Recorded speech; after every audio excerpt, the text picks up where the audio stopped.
The topic is fundamentally important, as all we know. But let me start with saying that totalitarianisms are not eternal, fortunately. I was born in 1951, during the dark period of Stalinism in Poland.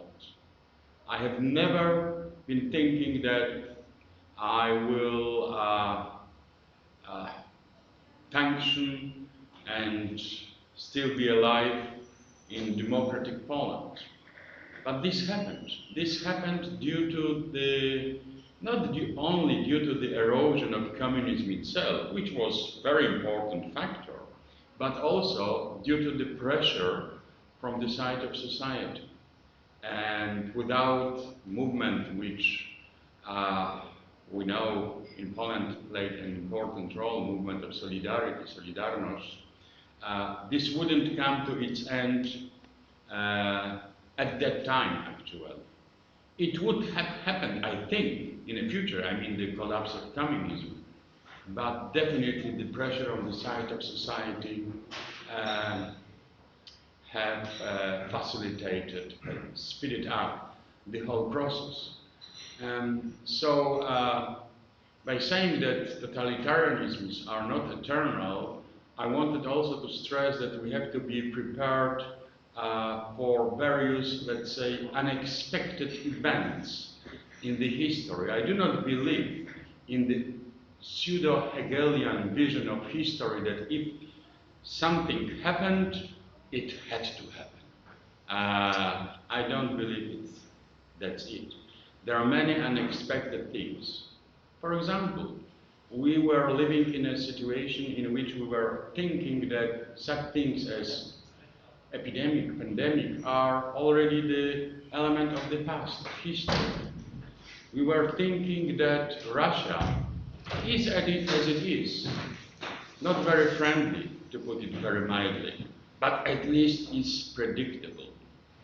But then it invades its closest neighbor, who additionally, according to some Russian propaganda, are almost the same as Russians, but not that good as the real Russians. That's what Russian propaganda was saying. This was also unexpected. Then the collapse of communism itself was unexpected. So I want to say that even in these things which are unexpected, sometimes we have our own influence on them. We can, in a way, affect the path of history. Of course, there is such thing as, let's say, path dependence. We all know what does it mean that the choices we have, the decisions we have made in the past are affecting our future. But we are not the slaves of our past. We can affect, we can change the future, and we can form it. And we have also to remember, we should remember, that even if totalitarianisms are coming to its end, the fight for democracy is not an easy task. For many years of Polish transition or transformation, whatever we call it, which, let's say, formally began in 1989, we have been thinking in Poland that everything in terms of the direction of the transformation is clear. Democracy, market, liberal values. The only thing which was unclear was the speed with which we attain these goals. But after a couple of years, these very goals became somewhat blurred.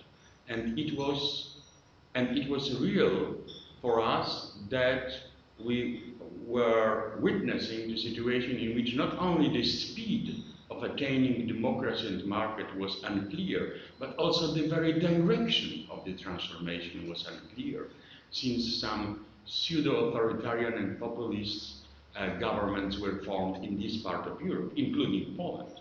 But again, this was also something which we could affect and which we could change. So my message to all of you, you know it probably better than I, is that without the pressure on the side of society, without the active role of the society, totalitarianisms could be eternal, but fortunately they are not. I wish you a very fruitful conference. Thank you very much.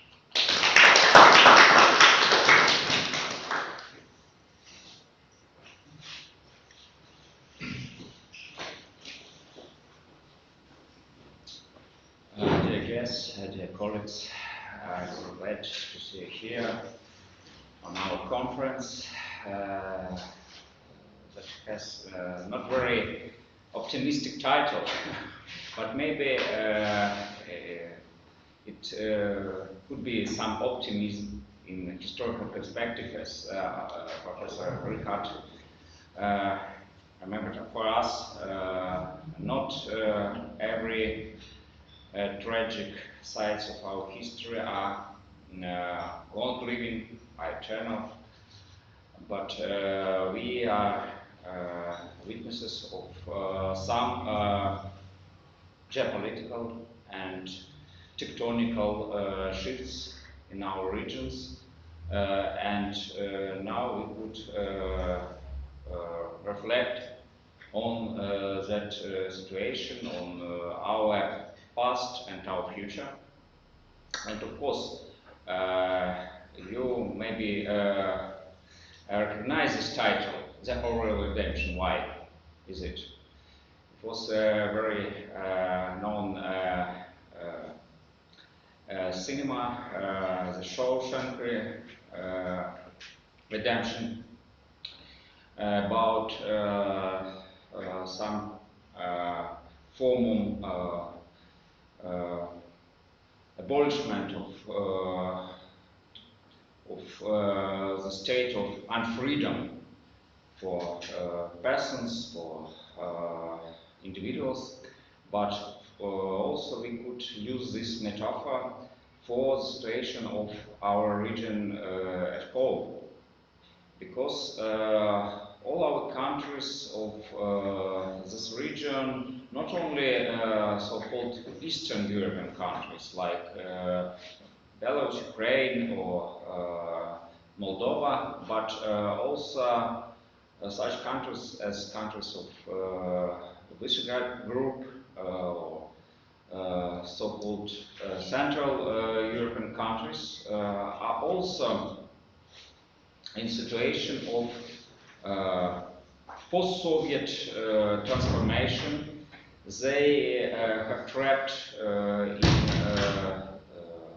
totalitarian chains 70 years ago, and for this time they are not so democratic, so good with these democratic values as their citizen maybe wish. And now we could recognize for ourselves what troubles and what challenges we have when we thinking about future of our region, about the possible end of the war near us,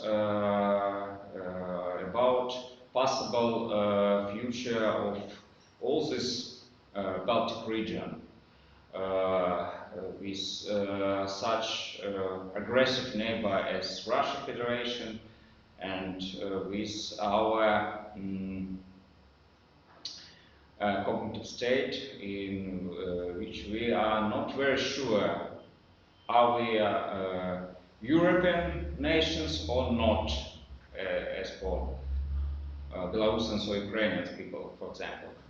Are we, do we live in the European Union, or we have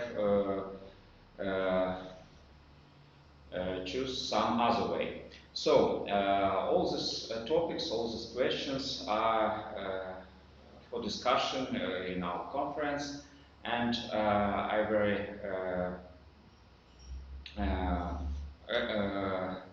I could respect the job of my colleague, Professor Andrzej Gniazdowski, to organize this event for us this day, and also the post Institute of Philosophy and Sociology of the Polish Academy of Sciences for the place and inspiration for this event. So, fruitful day and fruitful job for us. Thank you.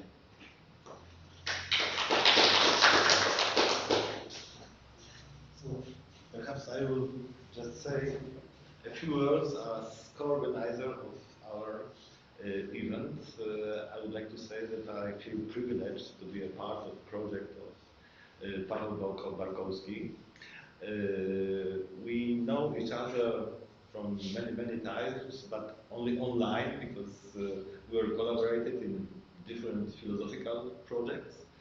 And after the revolution in Belarus in 2020, we met in Vienna, and I realized that Pavel is forced to leave Belarus due to his engagement in Belarus revolution. He decided to choose Poland as his place of stay and place of work. And since this time we started our collaboration, which is not so focused on philosophy, but rather on more geopolitical issues and international political relations. Yeah, that's not my topic, but I'm curious that I can do this, and that our institute is the place where Pavel has continued his work. And I also would like to invite you in the name of our institute, and I would like to please Przemysław Grusztyka from the Faculty of Philosophy, who as philosopher will start our meeting. Thank you very much for having me. As Professor Gniazdowski, as Andrzej said, I'm not a political scientist, I'm not even a political philosopher. I'm a philosopher of culture with some strong inclination, especially lately, to social philosophy. My talk will be about solidarity as I see it in our region. May I have a seat? My talk will be somehow organized or led by two theses, or let's say leading ideas. The first of them will be that Polish solidarity, and when I say Polish solidarity, I of course mean the first Polish solidarity, the first wave of Polish solidarity. Polish solidarity and all comparable phenomena which took place in what I would like to understand as Eastern Europe,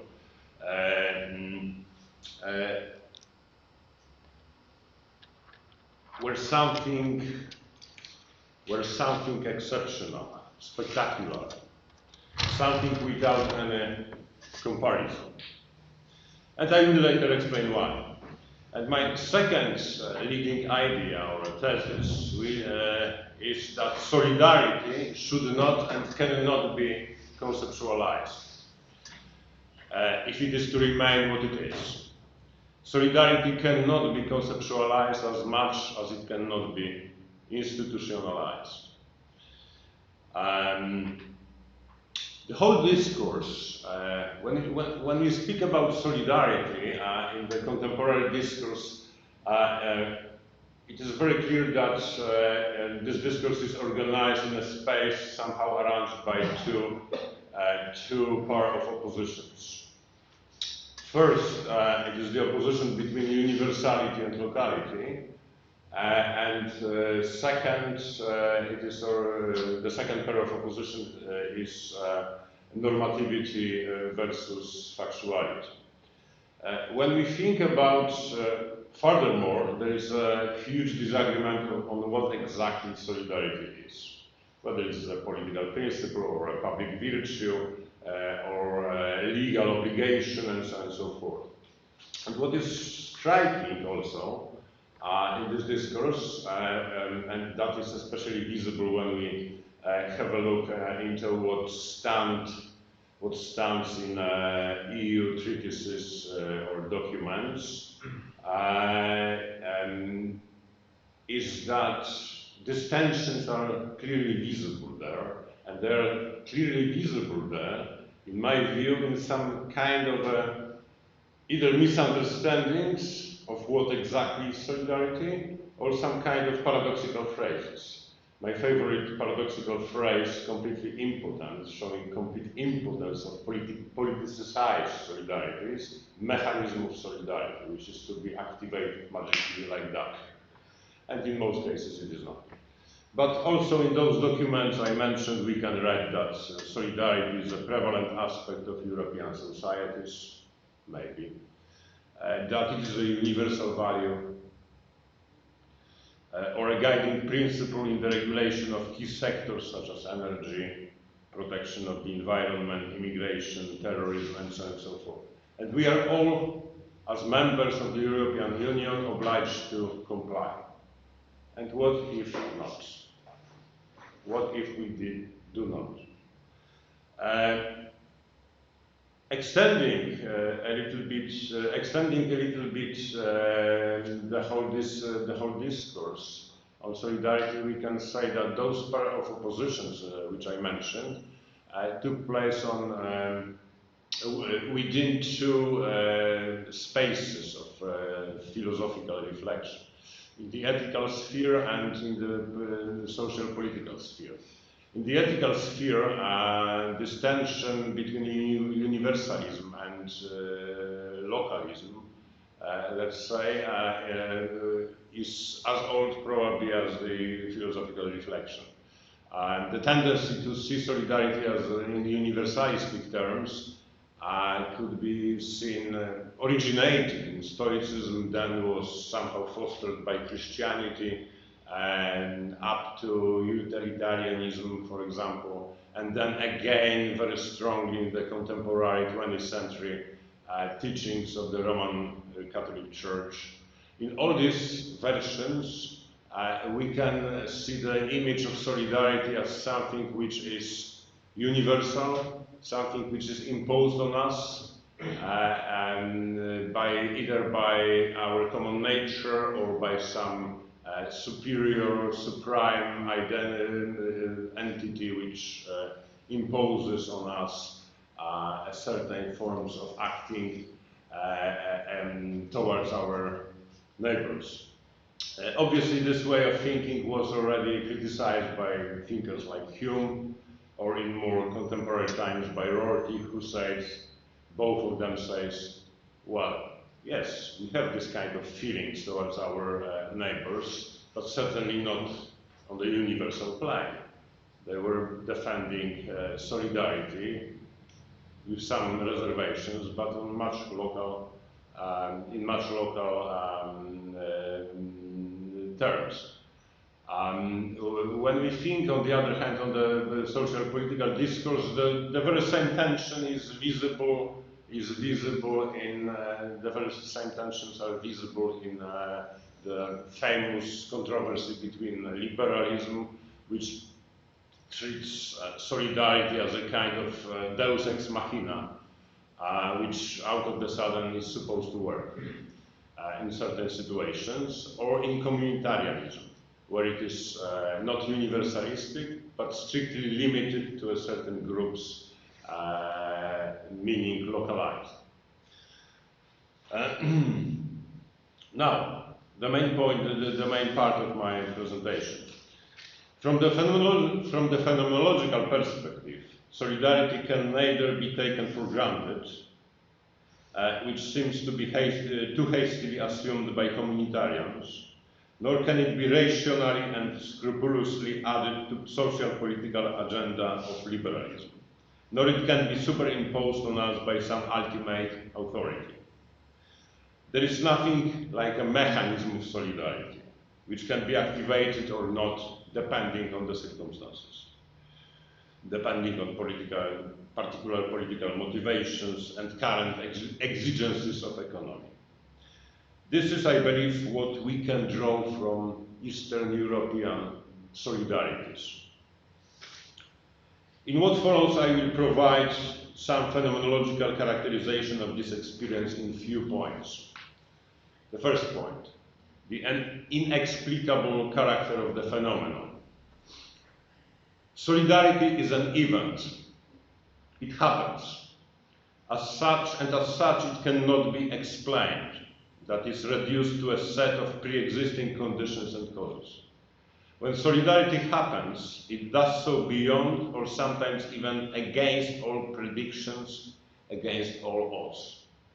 It can also be expressed by saying that all its preconditions, causes, prognosis, become clearly visible only ex post facto. Furthermore, its effects cannot be predicted either. It is hard to imagine how such a phenomenon as solidarity movement was possible in the social landscape of Poland in 1980.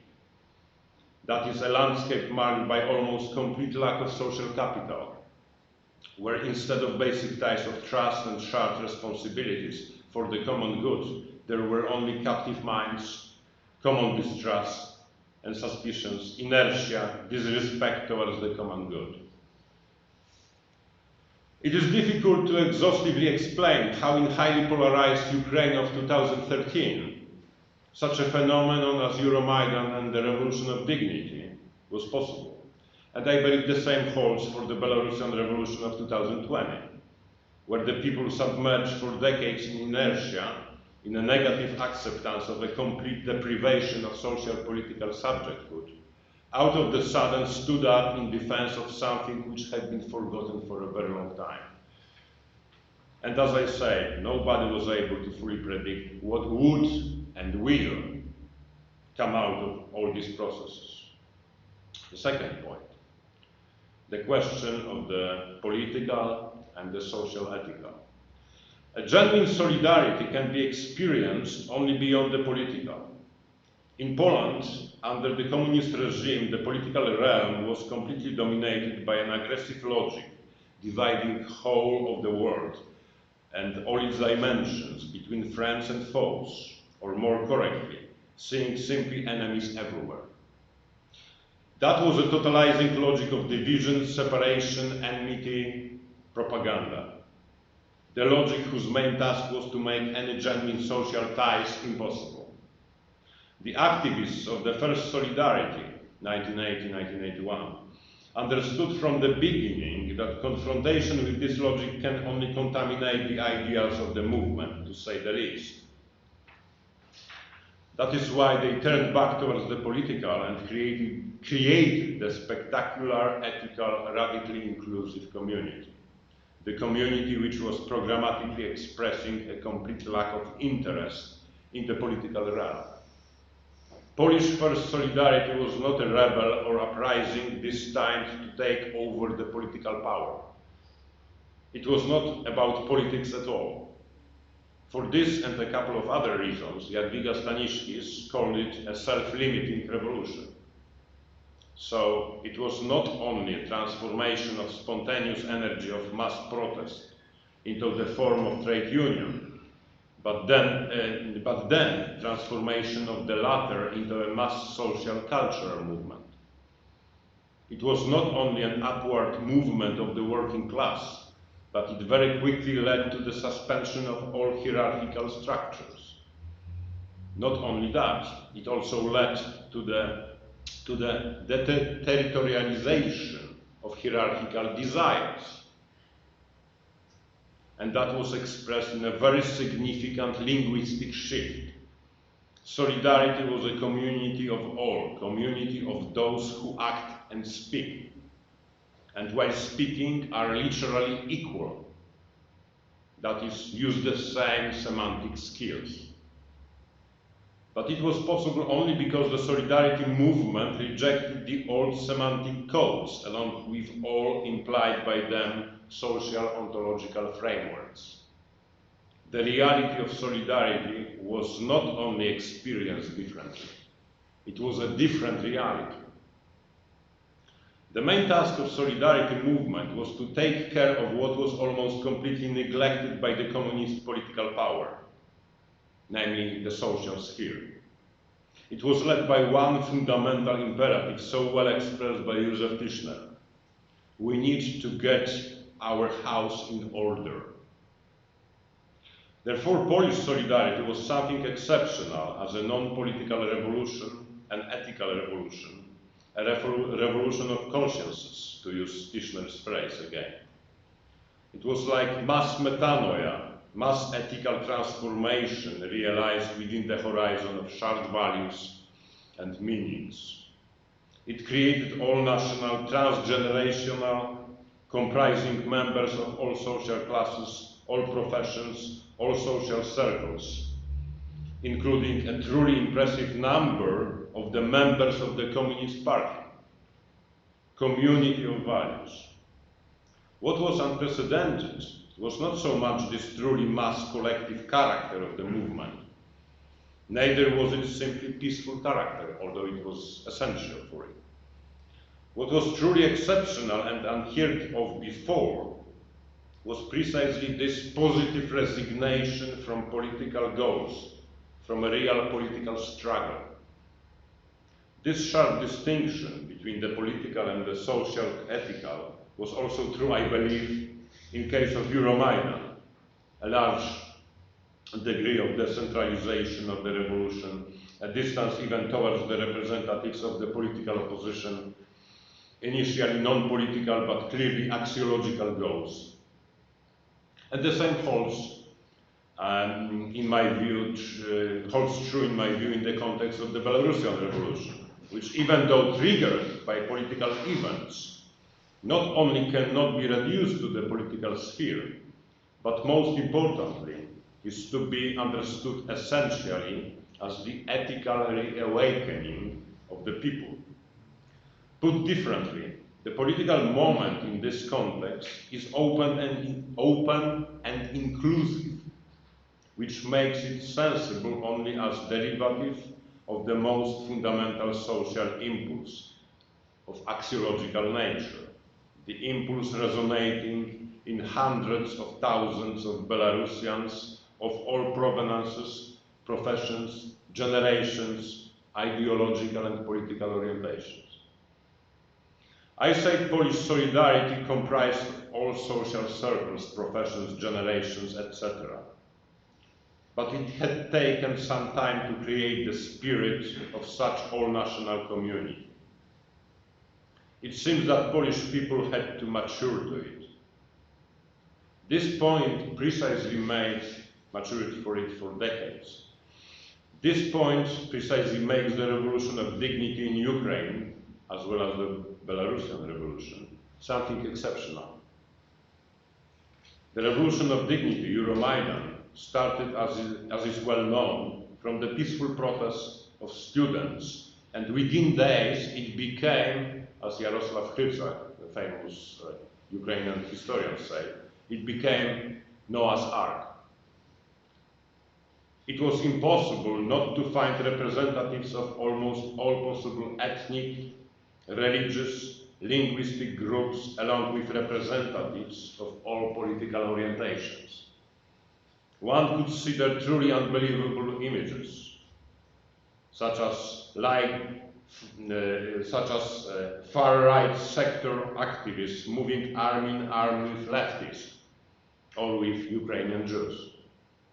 All of them united by the same system of values: human dignity, freedom, and the right for self-determination. One of the main slogans of the Belarusian Revolution, gathering people from all social groups and generations, driven by the ideas of justice, dignity, and equality, was, as far as I know, it is only this summer that we met. It does speak for itself. The third point, beyond negativity. One of the features of solidarity understood as an emancipatory social phenomenon which can be found in the vast literature on the topic, is its negative, reactive, and adversative nature. As German philosopher Kurt Bayerts wrote, one permanent characteristic of this type of solidarity is that it involves a commitment against an opponent, from whom positive goals must be derived. This leads to a negative component. It is not only exclusive, in that it excludes particular individuals or groups, but adversative, in that it opposes particular individual or groups. And it is precisely here that the exceptional character of Eastern European solidarities or solidarity revolutions is most visible. Since what characterizes them, and this is true as much about Polish First Solidarity as it is about the Revolution of Dignity, Lithuanian Sąjūdis, and the Belarusian Revolution, is that, as paradoxical as it may sound, they are essentially not against something or someone. Genuine solidarity is above all for something. I already mentioned about the main imperative of Polish solidarity. The same holds for the Lithuanian Sąjūdis. The Revolution of Dignity initially was not against Yanukovych and his regime. If he would have to sign the EU association agreement, most probably there would be no Euro minor. Solidarity is positive also in a sense which coincides with the above mentioned point concerning the distinction between the political and the social ethical. Thus, it is inclusive. It does not divide reality between friends and enemies, us and them. But most importantly, solidarity goes far beyond a simple mass resistance. It is a project of a renewal of social reality, with many, if not all, possible regards. But as such a project, it is not purely theoretical. It always starts with immediate action wherever there is a free space for it. This can be exemplified in a renewal of the ethos of work from physical to highly intellectual in Poland in 1980s. This can be exemplified by the spectacular level of self-organization of everyday life during Euromaidan, including all basic rules of conduct and the very vibrant cultural and intellectual activities. This can be exemplified by the axiological dimension of the Belarusian Revolution, essentially determined by the most fundamental European values of freedom, human dignity, truth, respect for others, and for the common good.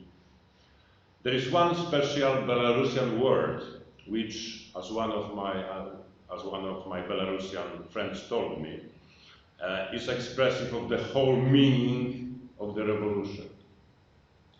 It is a verb, sorry for the pronunciation, szanować, which means at once a careful person's life and the respect for person's dignity. I do not think it would be mistaken to say that the restoration of such an existential attitude based on szanować was at the core of all Eastern European solidarity revolutions.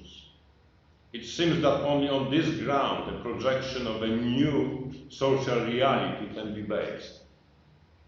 This also implies, so characteristic for all of these phenomena, refusal to use violence, which was obviously partially based on the pragmatic recognition of the situation. But essentially, it was an expression of the most fundamental motivation of Eastern European solidarities. If the new reality is to be established, it must be done beyond the territory annexed by the regime. And that also includes the rejection of violence and ideology. The fourth point, the question of subject. I have to show this passage strongly inspired by Tishner's understanding of Heidegger and transgression of Heidegger. So who is the subject of solidarity? Certainly it is not a collective consisting of countless egos. Certainly it is not, neither it is Dasein understood as Mitsein. There is a certain transgression where probably the best term would be transindividuality. But what is the most important here for me is that it is neither ice, it is neither wind, it is neither Huberian conception of priority of we over I. It is neither Dasein, it is neither Dasein as a Mitsein. When we think about solidarity, we should think not even in terms we stand together. We should think about solidarity in terms we stand together for them. Because as Tischner, and I believe he's absolutely correct here, says, in this case, he, she, they comes first, and they call us. In many confessions of those who take part in Polish solidarity, in Revolution of Dignity, one can find a very, very telling confessions, very telling descriptions of their attitude. Whenever they left for home or wherever, whenever they left the group, they feel fear and anxiety. But they were somehow safe. They were in their houses and so on and so forth. But when they returned to Maidan, they feel one peace and calm, no fear, no anxiety. But there is also one more important thing, which one can find in all these confessions, that what they experienced was during this solidarity with others and for others, they experienced a tremendous and irreversible transgression of their individuality.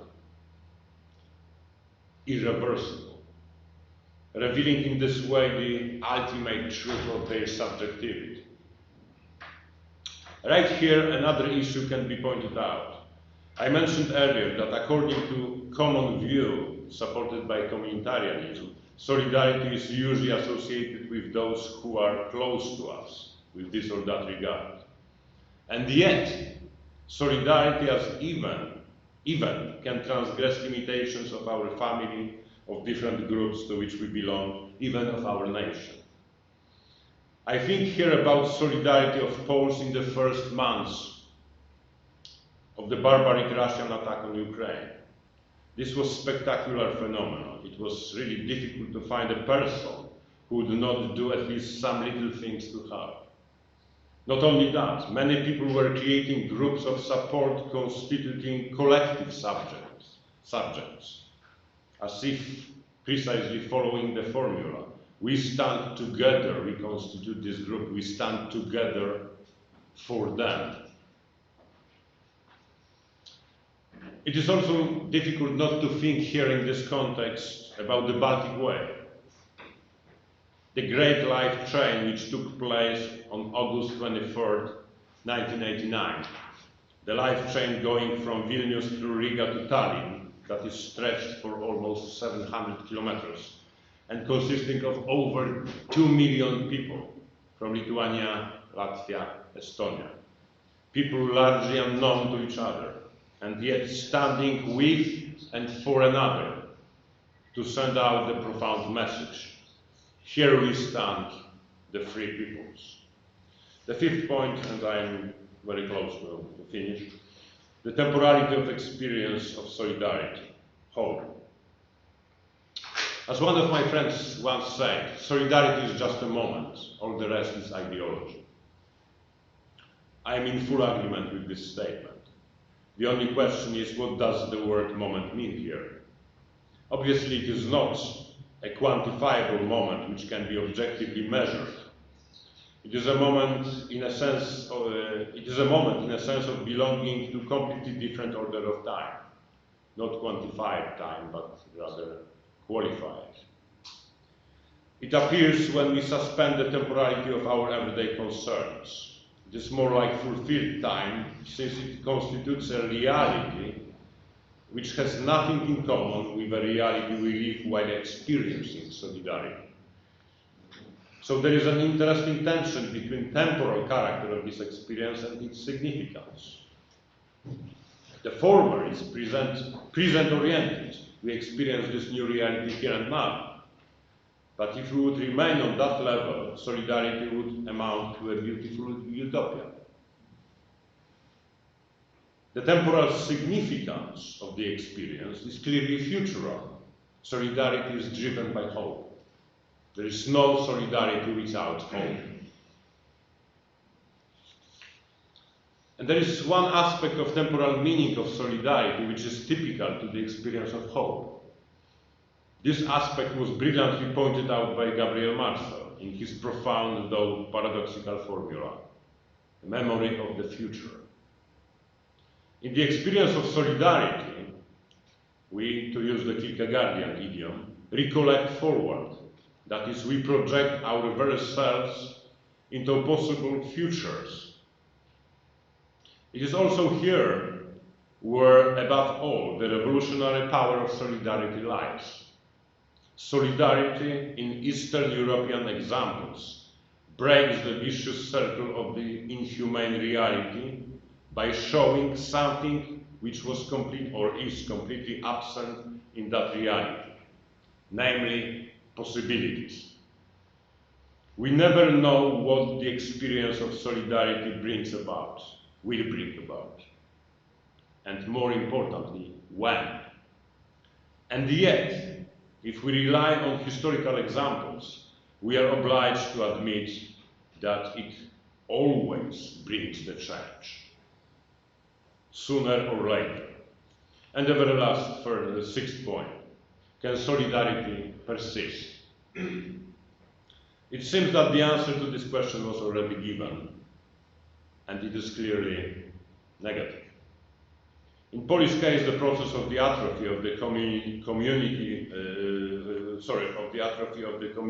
community of ideas created by solidarity started already after the end of the first wave and terminated after 1989.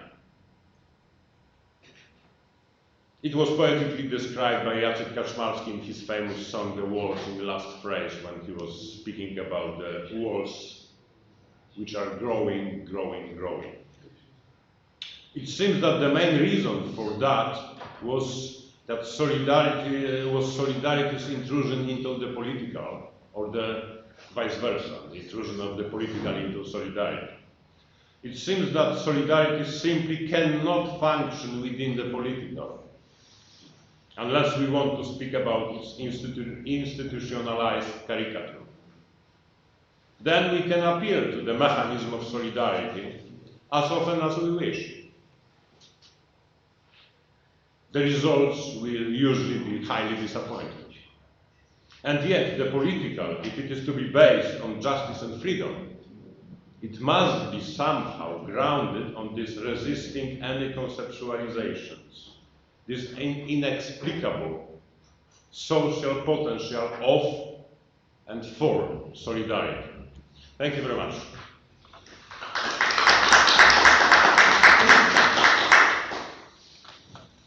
Maybe one questions. Okay.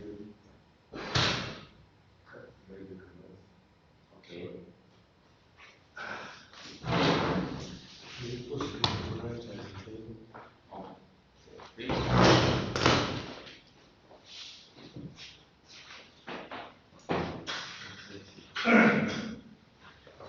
Thank you so much for your,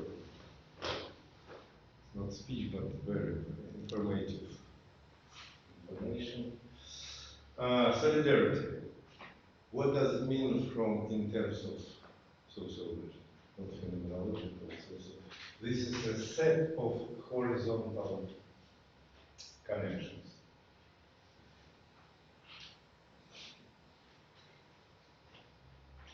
horizontal structure of society, but from the other hand side, dictatorship, which try to construct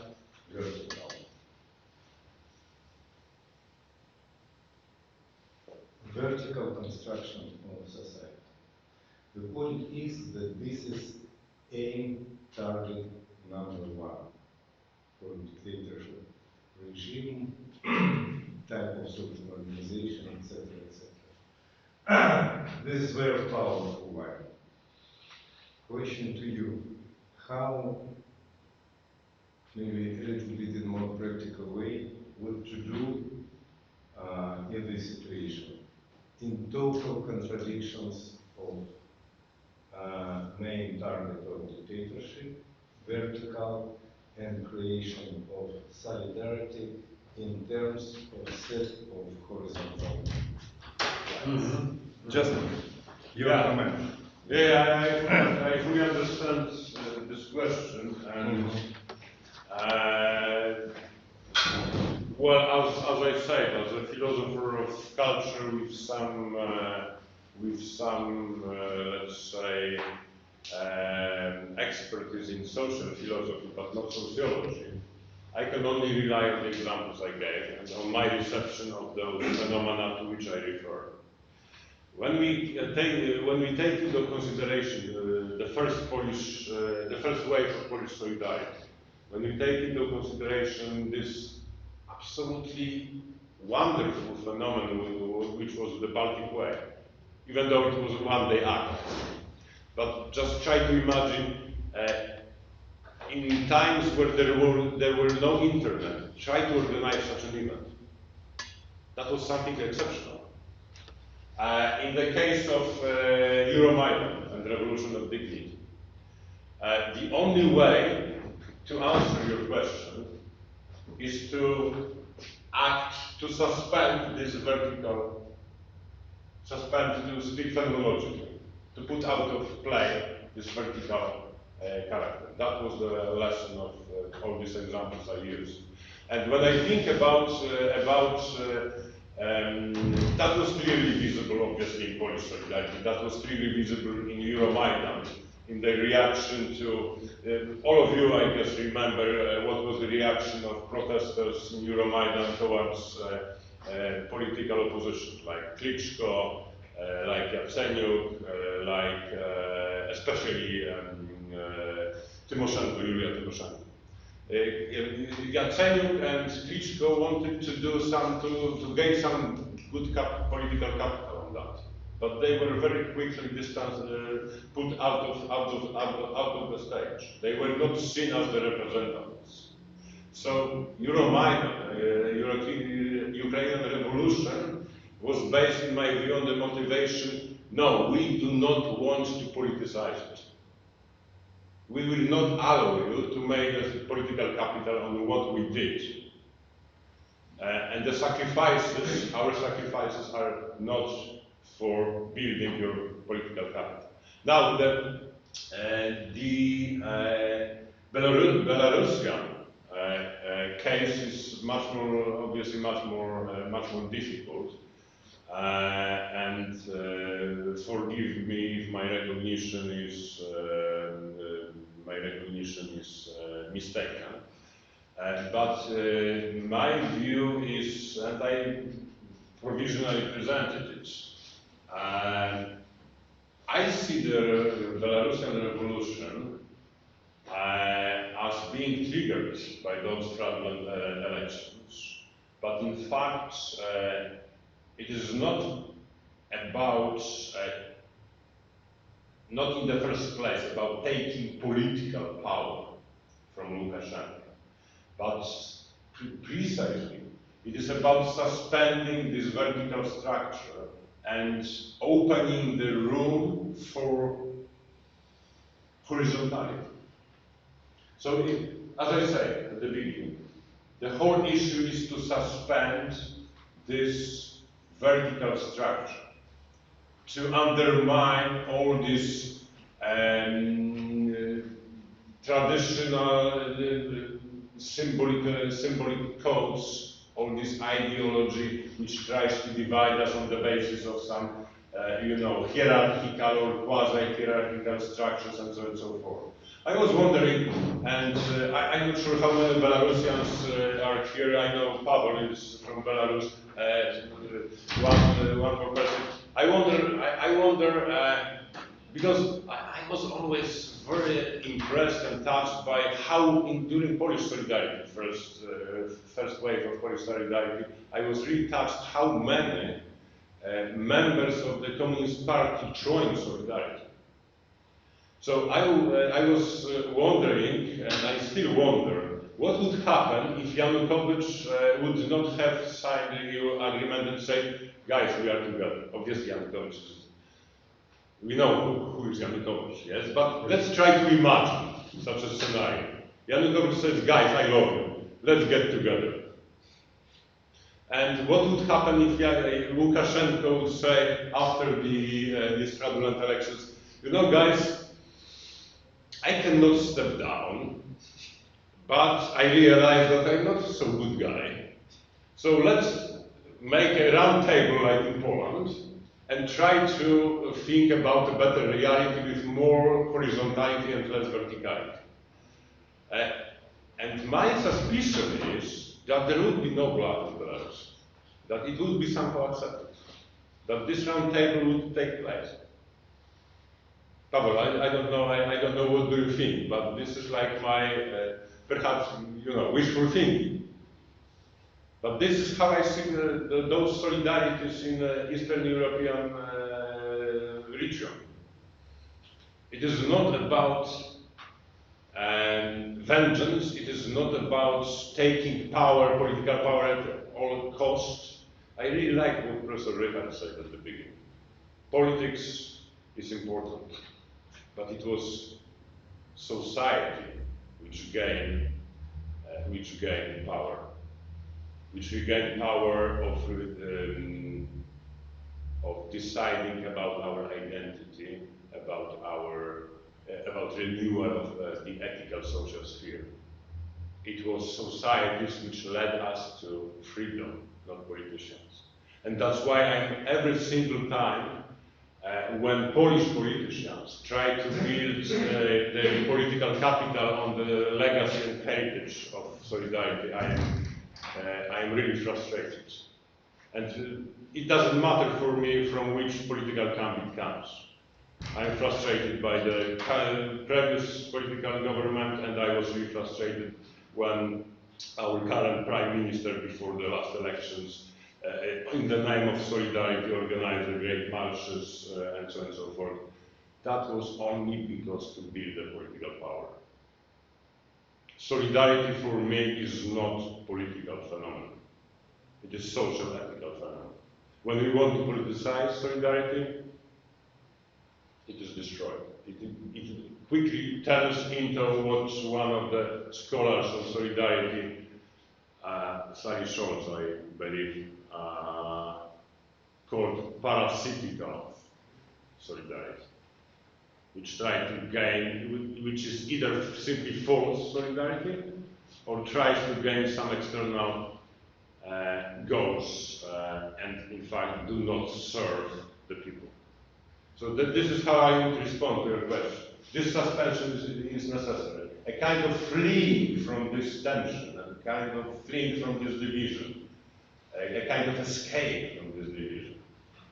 And one more thing in case of the Belarusian revolution. Of course, we have this transitional cabinet which makes the whole thing a little bit, at first sight, not fitting well into what I was talking about. But on the other hand, the role of the transitional cabinet led by Svetlana Tikhanovskaya, its role, as I see it, is nowadays to proceed, to go further with this kind of ethical and social ethical revolution, not about taking the political power.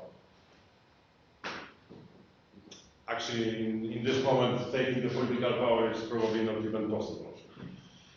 But I'm not an expert. Pavel, you know that Orgis stuff much better than I do. Then it was kind of contextual. Excuse me? Contextual description. Yeah. But thank you very much for your question. Thank you very much, Mr. for the brilliant speech, and maybe all other questions in our coffee breaks, because we have time limits for our section. So the next speaker is Andrzej. Andrzej Gniazdowski, please. Thank you. Just three slides to show. Perhaps it will help to structurize what I have to say.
So my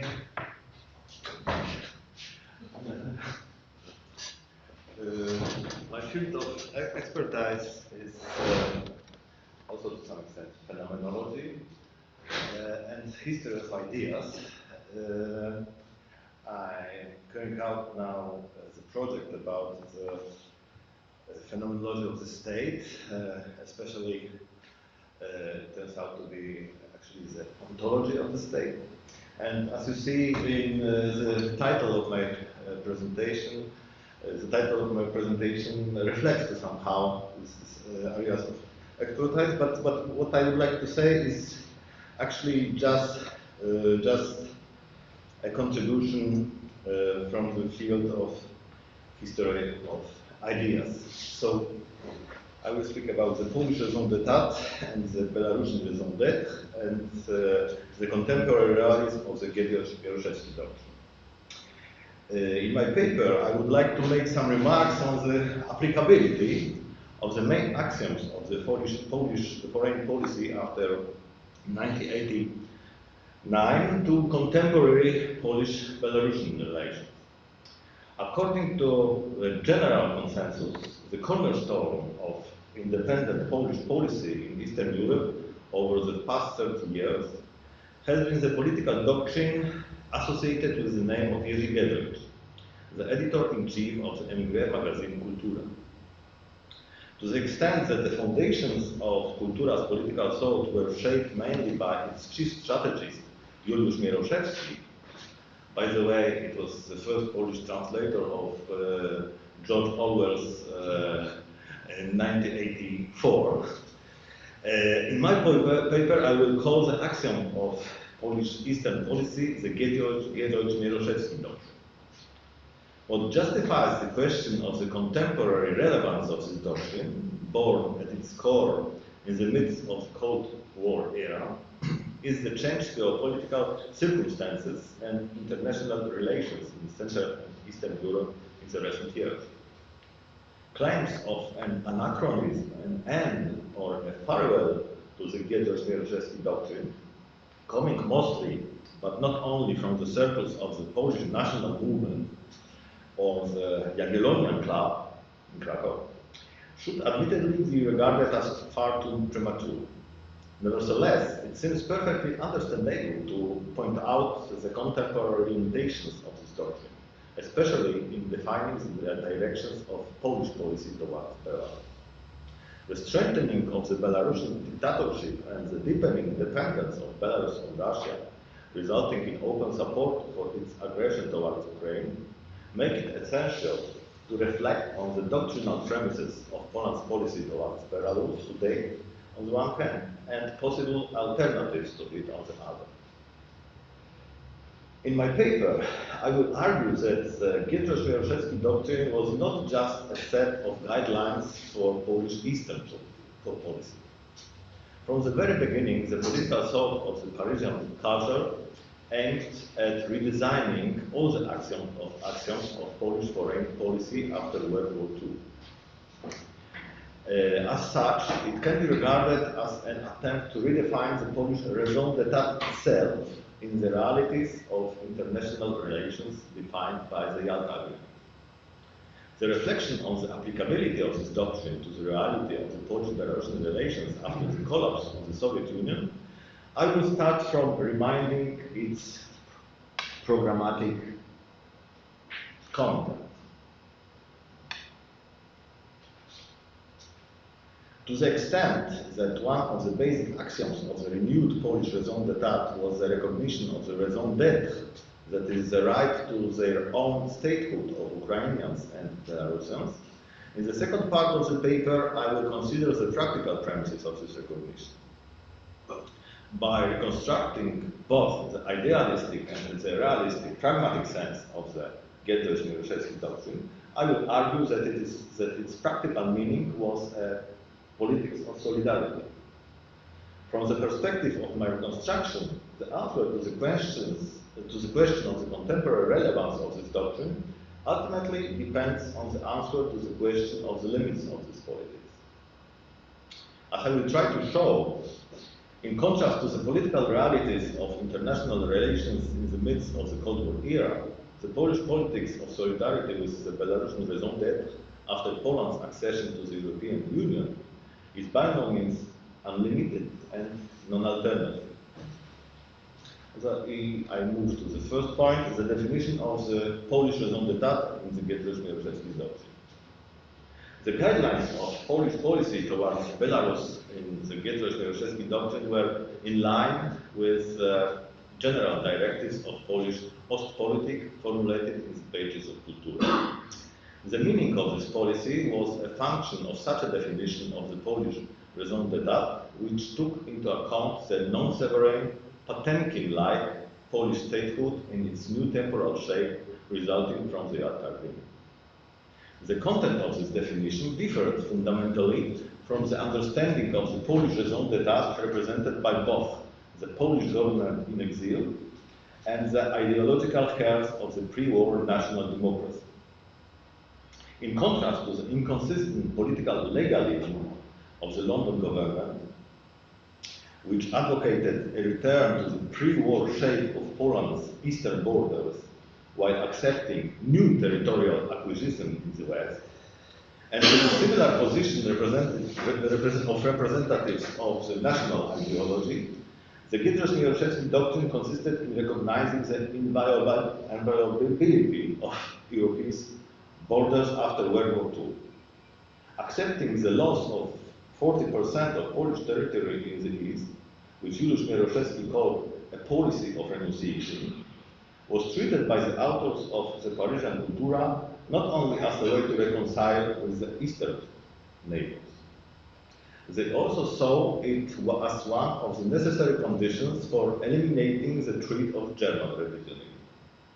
As Gniazdowski wrote as late as 1970, I quote, "Kultura is the only emigre political center which has taken a clear position in the matter of Lwów and Vilna. We consider, as opposed to the thesis of the political emigres, that the acceptance of the sacrifice is essential if we wish to normalize our relations with the Ukrainians and with the Lithuanians. The acceptance of this sacrifice is also essential if we wish to defend effectively and logically the Polish Western territories." End of quotation. The policy of renouncing territorial claims to Ukraine, Lithuania, and Belarus, advocated in the Gniazdowski doctrine, is better known as a condition for effective defense against not so much German revisionism as Russian imperialism.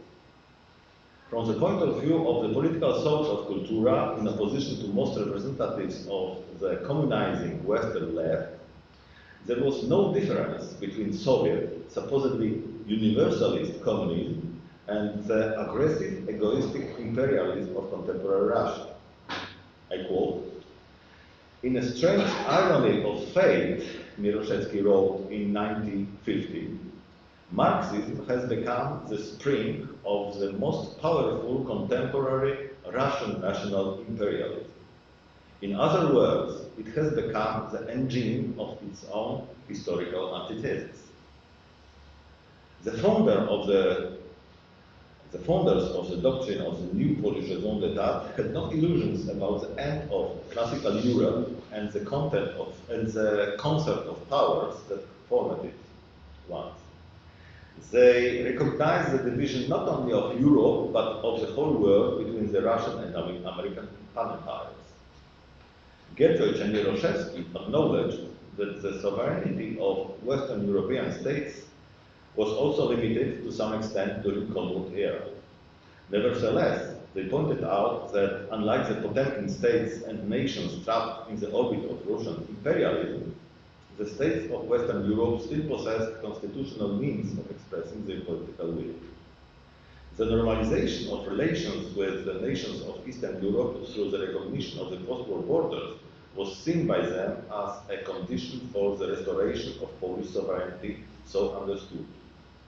"We are not dreaming of rebuilding an imperial Poland," Miroszewski wrote.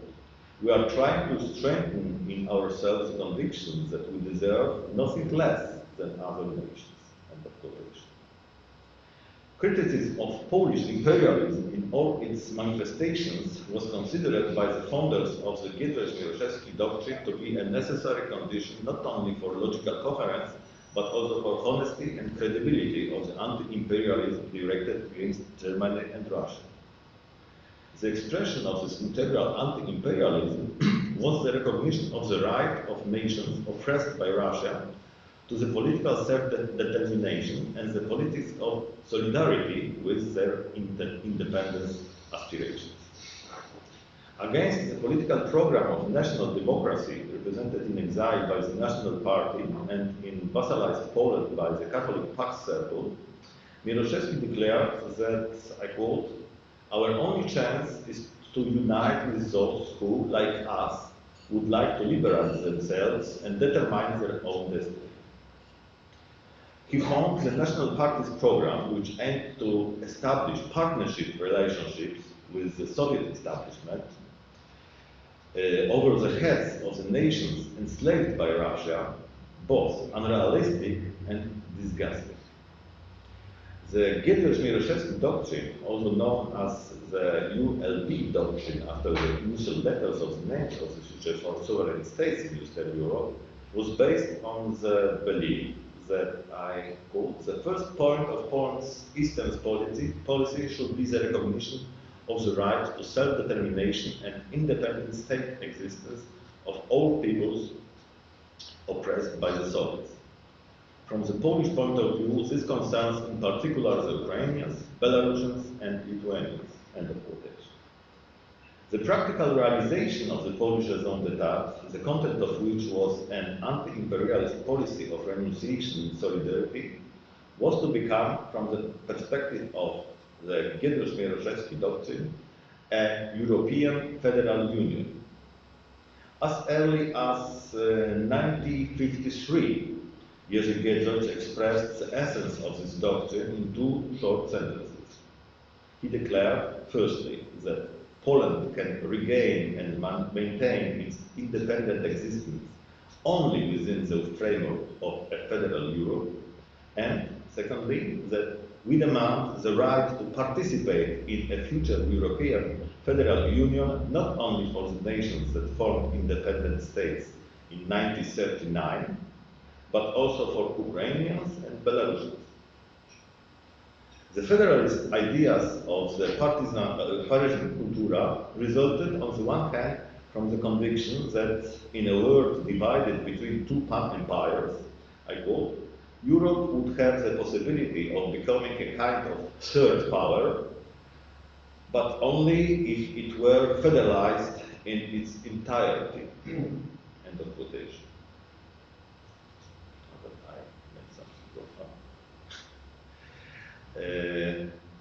On the other hand, the federalism of the Giedroyć-Mieroszewski doctrine stemmed from the belief that only a Central and Eastern European federation, united in an organization whole with a Western European federation, would provide a solution to both the German and Russian problems in Europe.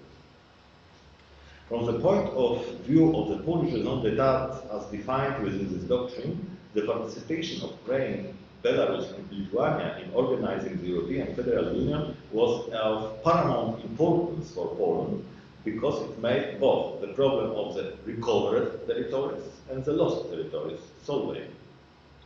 I quote, "The equalizing of relations with Ukrainians, Belarusians, Lithuanians and, in the longer term, with a non-imperialist Russia," Mieroszewski wrote, "is a fundamental condition for regaining and consolidating Poland's independence." End of quotation. The European federalism embodied in the Giedroyć-Mieroszewski doctrine was by no means a direct continuation of Józef Piłsudski's federalist ideas. The pre-war Polish federalism and the so-called Jagiellonian idea was considered in this doctrine one of the manifestations of Polish imperialism. The political program referred to by the founders of the Giedroyć-Mieroszewski doctrine was an ideological achievement of the pre-war so-called Promethean movement. In the 20s and 30s, it searched for the possibility of disrupting the Sovietized Russian Empire from within by supporting the aspirations for self-determination of the people enslaved by it. In contrast to the Jagiellonian policy of building a regional bloc of intermarriage states for common defense against the Soviet Union, the political Prometheism represented by the Parisian Cultura consisted of promoting the idea of democracy and brotherhood of all Soviet peoples, including the Russian. In Mieroszewski's view, due to the drastic difference in potentials, Poland had neither the opportunity to take away Russia's dominant position in Eastern Europe, nor the chance to build an anti-Russian buffer belt from the nations that had once been part of the Polish-Lithuanian Commonwealth. Mieroszewski soberly observed that these nations, taught by the Polish example, I quote, would be nations of madmen if they were to take on the role of a bulwark against Russia in the future. End of quotation.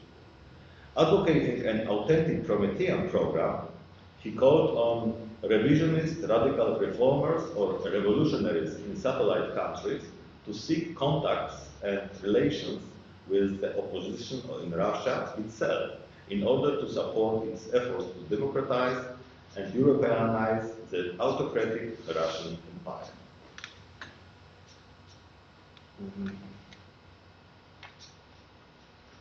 So it was this 9 points of this former section, and now I go to the second section, the practical sense of the Giedroyć-Mieroszewski doctrine. Answering the question of the contemporary relevance of the political thought of Cultura requires the reconstruction of not only its programmatic content, but also its practical sense.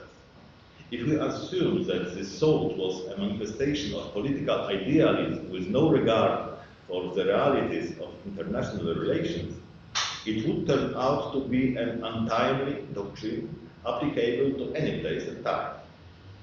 On the other hand, interpreting the Giedroyć-Mieroszewski doctrine as an expression of a radical political realism that reflected nothing but what was politically possible at the time would limit its applicability to this past political context and reduce it to an idea only historically relevant today. The 5 pillars of the Polish raison d'etat defined by this doctrine, anti-imperialism, federalism, the politics of renunciation and solidarity, combined with political Prometheism, provided the basis for both possible interpretations of Cultura's political thought. Taking into account their apparent one-sidedness, The definition of the contemporary relevance of this doctrine requires a reconstruction of the complex practical sense given to it by its proponents themselves. According to Gniazdowski's and Miroszewski's self-understanding, the moral background of their doctrine was primarily shaped by the political ideas, of course, of Polish romantics. In his main programmatic article, The Russian-Polish Complex and the ULB Area, Miroszewski appealed, I quote, "We should go back to Mickiewicz. He understood the word freedom and the moral dimension of the word better and more authentically." End of quotation. Despite of these clear references to the romantic political ideas, the policy of solidarity that constituted the content of the political doctrine of Kultura was justified by Miroszewski not so much by moral concerns as by requirements of political realism. I quote, "We do not choose between the so-called Promethean program and the program of negotiations with the Soviets, because we do not have such a choice," he wrote. And we opt for a program of liberation of the people subjugated by Russia, not out of romanticism, but because there is no other way in front of us. And de facto never has been. The Eastern policy of the National Party, which attempted to apply Roman Dmowski's doctrine of bilateral political agreement with Russia to the post-war realities of international relations, was considered by Miroszewski to be completely unrealistic. Referring to the rich historical evidence of the futility of negotiating independence with autocratic imperialism, he pointed out, I quote, that the Soviet authorities cannot offer independence to Poland for the same reasons that they cannot offer democracy to the Russian people. End of quotation. From the point of view of the political doctrine of Kultura, only the politics of solidarity with nations oppressed by Russia proved to be realistic, since the test and criterion of political realism was, within this doctrine, necessity. Defining necessity as no choice, Miroszewski stated, "The only way is necessary and thus viable, because there is no other way." By necessity as a criterion of political realism, however, Miroszewski understood more than just the simple force of fact. The practical sense of this position he described as a romantic realism. He wrote, in the long run, the realists are always those who fight for demands that are necessary and obvious in their rightness, and not those who betray what is indispensable and necessary for a policy of accommodation with what is real at a given moment, even if painful and wrong. Of course, the main problem is the ability to distinguish with what is right and not. Okay. So I intend to close my speech now. For all his criticism of Roman Dmowski's nationalist program, Miroszewski fully agreed with him that the Polish cause should be linked to what he called the main historical currents of the age. Not unlike Dmowski, whose doctrine of the national interest is regarded by Polish public opinion as the embodiment of Polish political realism, he too regarded nationalism as one of the main such historical trends. He wrote, "In the graveyard of ideas and ideologies of the second half of the 20th century, only one idea has survived, which shows a certain dynamics and vitality. That idea is nationalism." What Miroszewski considered unrealistic and anachronistic was not so much the doctrine of Dmowski himself as the political concepts of his late grandsons. In his opinion, the Emigre National Party misjudged the political doctrine of Soviet Russia on the one hand, and the dynamism and vitality of the national movements in the Soviet republics on the other. All in all, he wrote, "The most eloquent national democrat will not convince me that Dmowski, had he lived, would have written letters to Khrushchev or Brezhnev, nor will anyone convince me that Dmowski, had he lived, would have disregarded the liberation movements of the Ukrainians, Lithuanians, or Belarusians, and expressed his readiness to make a deal with official Moscow at the expense of his nation." End of quotation. And if I can just close with a few words about the limits of the politics of solidarity with the Belarusian raison d'être. The contemporary critic of the Polish raison d'etat, as understood within the Gniazdowski doctrine, is tantamount to the question of the limits of a politics of solidarity with the liberation movements of the Ukrainians and Belarusians.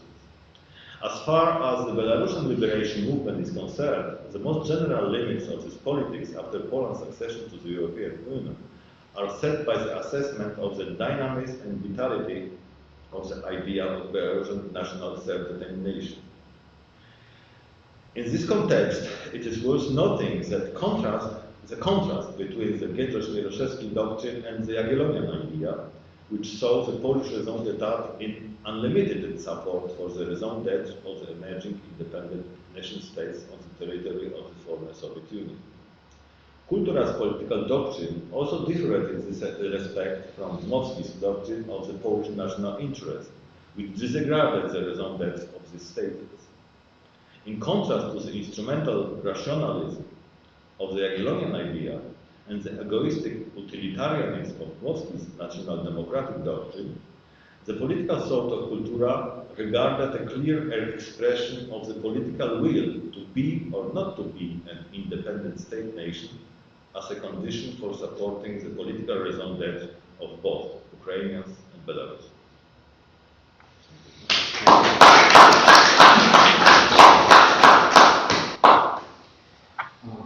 So we have some little time, but if only short question, short remark.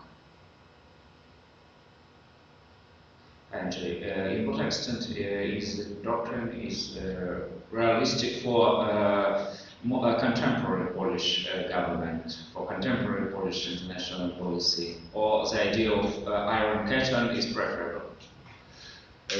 I think that, on the one hand, one could say that it's only realistic possibility to normalize relations on the East, but on the other hand, I didn't mention the fourth possibility. It's the so-called Piast Dination doctrine, as opposed to this Jagiellonian, which is attributed actually to this national democratic tradition of thinking, but I think that in the time of accessing to European Union, actually the Polish policy towards Polish Ost politics, so to say, should be a part just of the European orchestrated Ostpolitik, and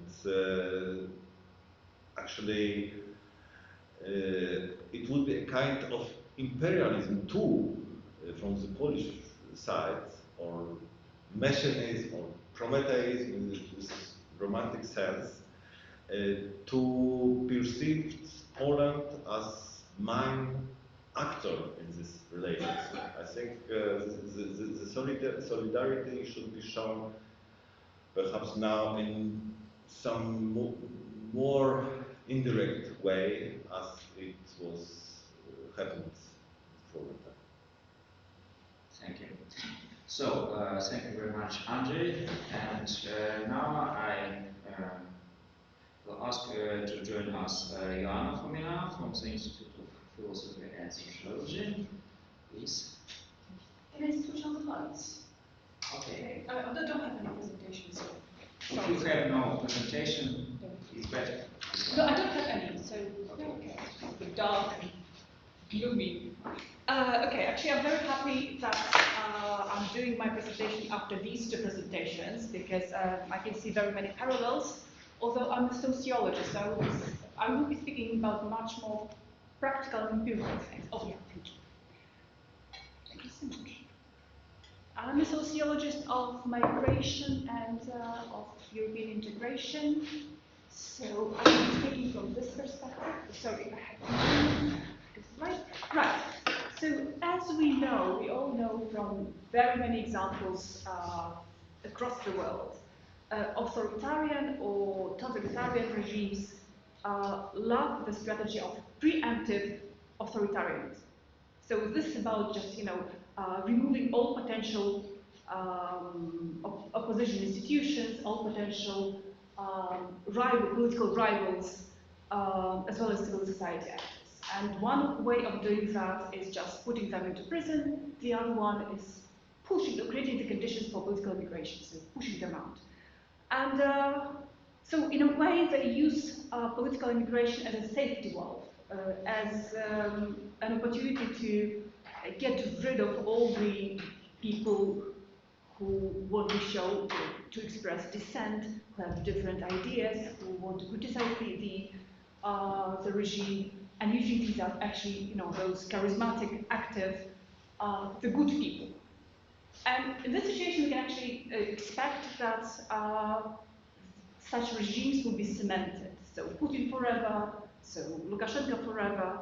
But the research shows actually that this is not exactly true, and that very many people, those people who are pushed out, have been pushed out from the country, in fact, use this opportunity of living in a much safer environment, predictable conditions, to mobilize and to use their skills and their motivation to act against the regime.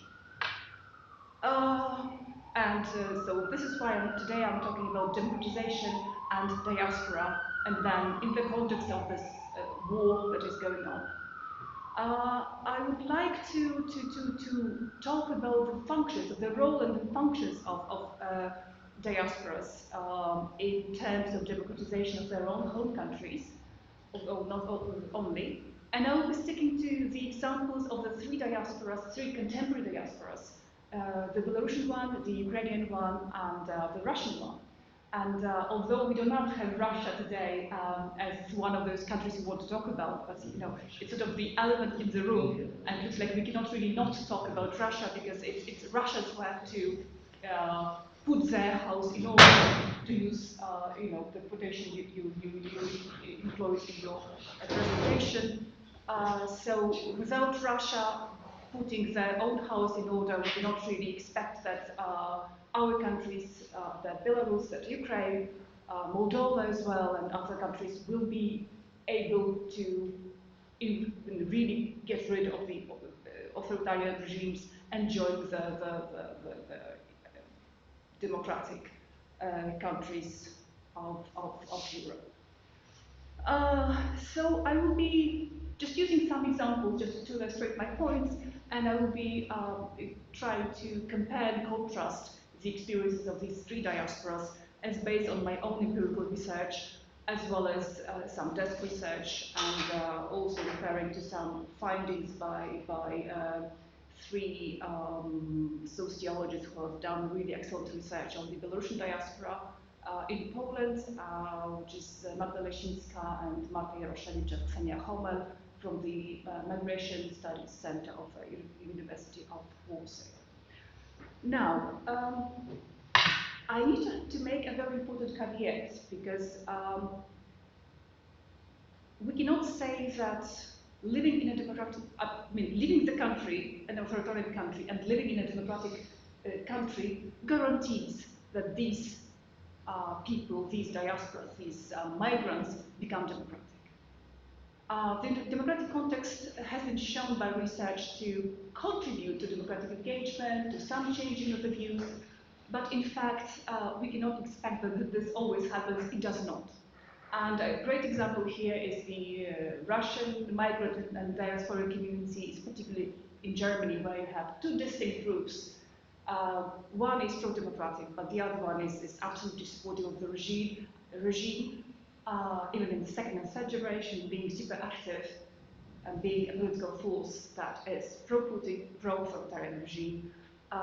This may happen in other contexts, but just so that it's clear, living in a democratic state does not guarantee anything, although it gives more opportunities. When I talk about diasporas, I refer to this very contemporary understanding of diaspora. So this is not about necessarily forced immigration. This is not about those old concepts that were mostly limited to a number of nations. For me, and it's not just for me, it's just for many researchers who work on these issues, there are two elements that are important here. One is having this shared collective identity which is based on a number of common features, and they can be very different. Can be political, ideological, linguistic, ethnic, religious, etc., etc. But there's this idea that we have something in common, and we can mobilize this commonness to fight for our interests, for our goals. And the other one is also this connection with the homeland. So we are just not here fighting for our interests in Poland, for example, but we also have this connection, thinking about the homeland, and usually engaging in some activities targeting homeland. So I will be focusing only on this pro-democratic diasporas, not touching the other ones, right? And I also think of democratization as a very sort of broad concept. So this is not just about free elections, of course. This is also about institutions. This is about values in the society, what binds the society, how the society sees itself, how it acts based on those norms, shared norms and values.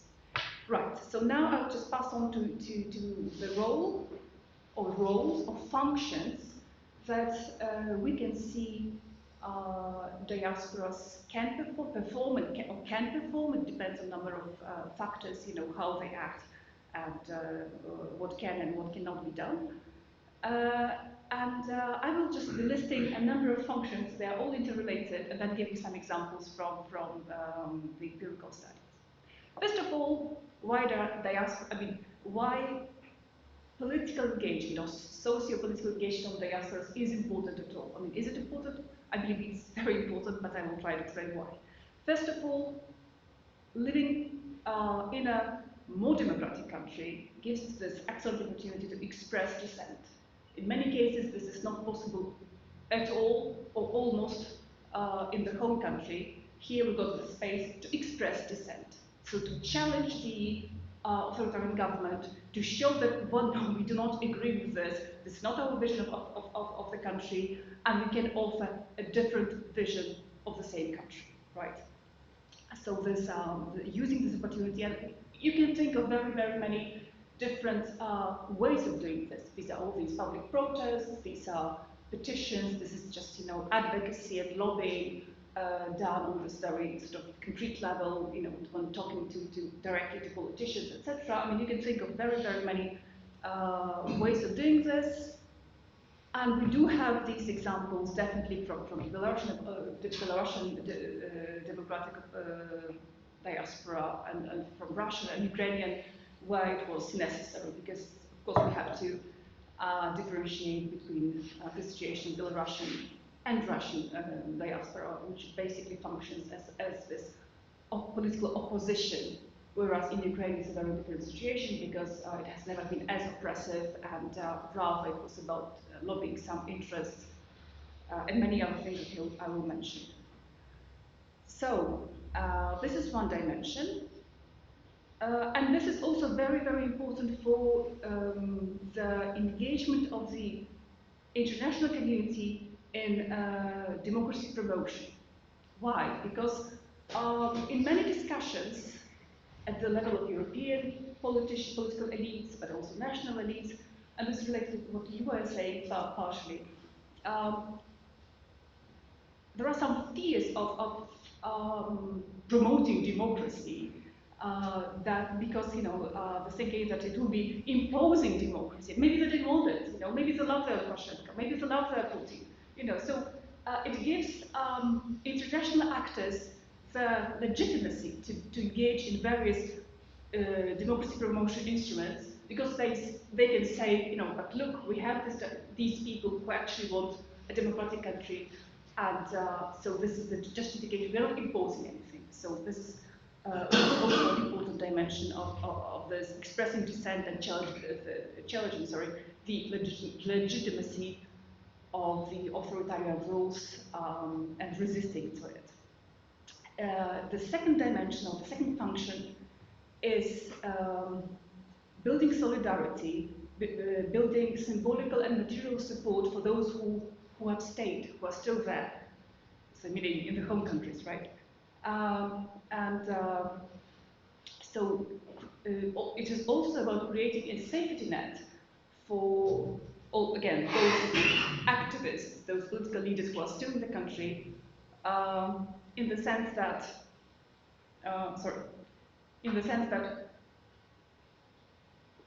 they know when the times become really bad, they can come to the spot to leave. So it gives much more freedom for some political leaders to act, to express their voice, still, back in the country, because they know that there are people who will take care of them when they absolutely are forced to leave. But this is also about very simple things, but actually very, very, very important things, like providing networking opportunities, by providing opportunities of direct contact and interaction with European or Western or just generally democratic actors for those who are still back in the country. Because in many cases, we can talk about prominent political leaders, and this is just like one category, but we should also be thinking about all those activists who work on a very small scale, but when there are many of them, they're also super important. So it's about engaging them and giving them an opportunity to become the part of something bigger, by working them from abroad, because they cannot be part of this something bigger usually in their home country. This is also about skills and capacity building, because many of these initiatives done by Belarusian diaspora organizations, by Russian diaspora organizations, and also by Ukrainian diaspora organizations, is about providing some training seminars, like political leaders, and how this single activist somewhere in the province can actually learn how to be more effective. And this is what has been done, for a number of years, just training, teaching, providing the space and the skills to all those people who want to engage, and letting them engage more effectively. Now, what is connected to this is also creating the alternative and relatively free public sphere. And this, again, this is what we know from the experiences of all the three diasporas I've mentioned. This is about media, which cannot function back in the country. This is about creating spaces where people can meet and actually talk and discuss and just be together. This is not just about some big political discussion. This is about us here, assuming that we share some similar ideas, some goals, and this feeling that I'm not alone and I can be with others together. So this dimension is also very, very, very important. We talk about digital diasporas. We talk about very different, more traditional media, and we talk about just various social media groups and channels, etc. Nexta has been playing a very important role, but this is also very true for the Russian media, which basically free media, which are completely non-existent currently in Russia, but people can still find ways. People back in Russia can still find ways of reaching some unbiased information from the sources based in Europe, like examples of current times television, of Medusa. People have some different ideas about Medusa, but still it is a more or less free medium, which is based in Riga, but which is available to Russians and not just Russians across the world. Also those based in Russia, although again, it's more restricted now, but there are ways of avoiding or going around those restrictions imposed by the government. So, free public sphere and free spaces, or spaces of being together. Right. Then, another very important function of diasporas, organizations, or initiatives is the socio-political mobilization of people who are here, but not necessarily politically active. it's either just creating various opportunities to participate, to take part in rallies, for example, because maybe a single person does not go to a public protest, but then if somebody actually organizes it and says, Friday 15, we are there, it's so much easier to people to engage. Particularly this is important for those who have not been active, do not have this experience of public protests, etc., maybe afraid, but this mobilization is extremely, again, important. And another sort of related dimension of this is keeping the quiet society, from at least keeping them away from the state-sponsored institutions. Because it's not just about politics, it's about everyday life. It's about sending children to school, it's about making sure that children of migrants speak the language of their home country, etc., etc. And what has been happening in the past, for example, with the Russian migrant community, was that they were relying on different sources of different institutions that are actually state-sponsored. So, they would say, well, we don't like Putin. But then we send the children for some cultural courses or language courses to Ronik, a state-sponsored entity.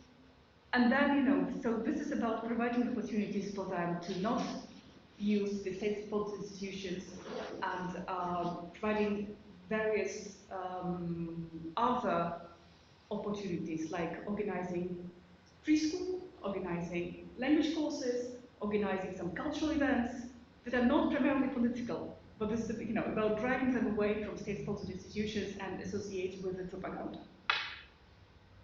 So basically it's about neutralizing the state propaganda, state involvement, state engagement in case of people who, as I say, are not active but receptive to democratic ideas. Right. Now, another dimension of diaspora institutions, and again it's true for all the three diasporas I'm talking about, is coordination. So I spoke about mobilization already, and this is also about coordinating similar-minded institutions, similar-minded initiatives, so that these efforts are not just sparse, and that they can combine, and this message can be amplified. This is a super difficult task. It seems it has been quite successful in case of the Belarusian diaspora, because I will talk about this a little later, because there are some structures, there is one leader, etc. It has been a nightmare for the Russian diaspora institutions, because there are too many leaders. Everybody wants to be a leader. Everybody knows best what to do. And then there are huge divisions in terms of political, ideological, strategic terms, but also it's all about people. And I think, I have a feeling, from my quite extensive research, that this personal factor is probably the most important barrier for coordination and cooperation among the Russian various pro-democratic and anti-regime groups, because everybody knows the best what to do, and just this compete. It's competition for legitimacy, it's competition for resources, it's competition for respect and support and representation. What has been different in case of the Belarusian diaspora is that we have an elected leader, or at least the leader who can claim to be elected, because we have falsified election results, and then we have somebody who can claim legitimacy as the person. In case of Russian diaspora, it's not the case, because all the problems and all the conflicts and everything was sort of imported from Russia into different European countries, and they are just played again and sometimes reinforced, etc. In case of Ukrainian diaspora, there was, I mean, also the human factor also played quite an important role because, for example, when during the Euromaidan, there was some initial cooperation, but then many groups were just, again, quarreling and you know, like you wouldn't see this on the surface maybe if you did not dig in, but when you dug in, you would see a lot of conflicts, and again, this was all about resources, attention, recognition, legitimacy, etc.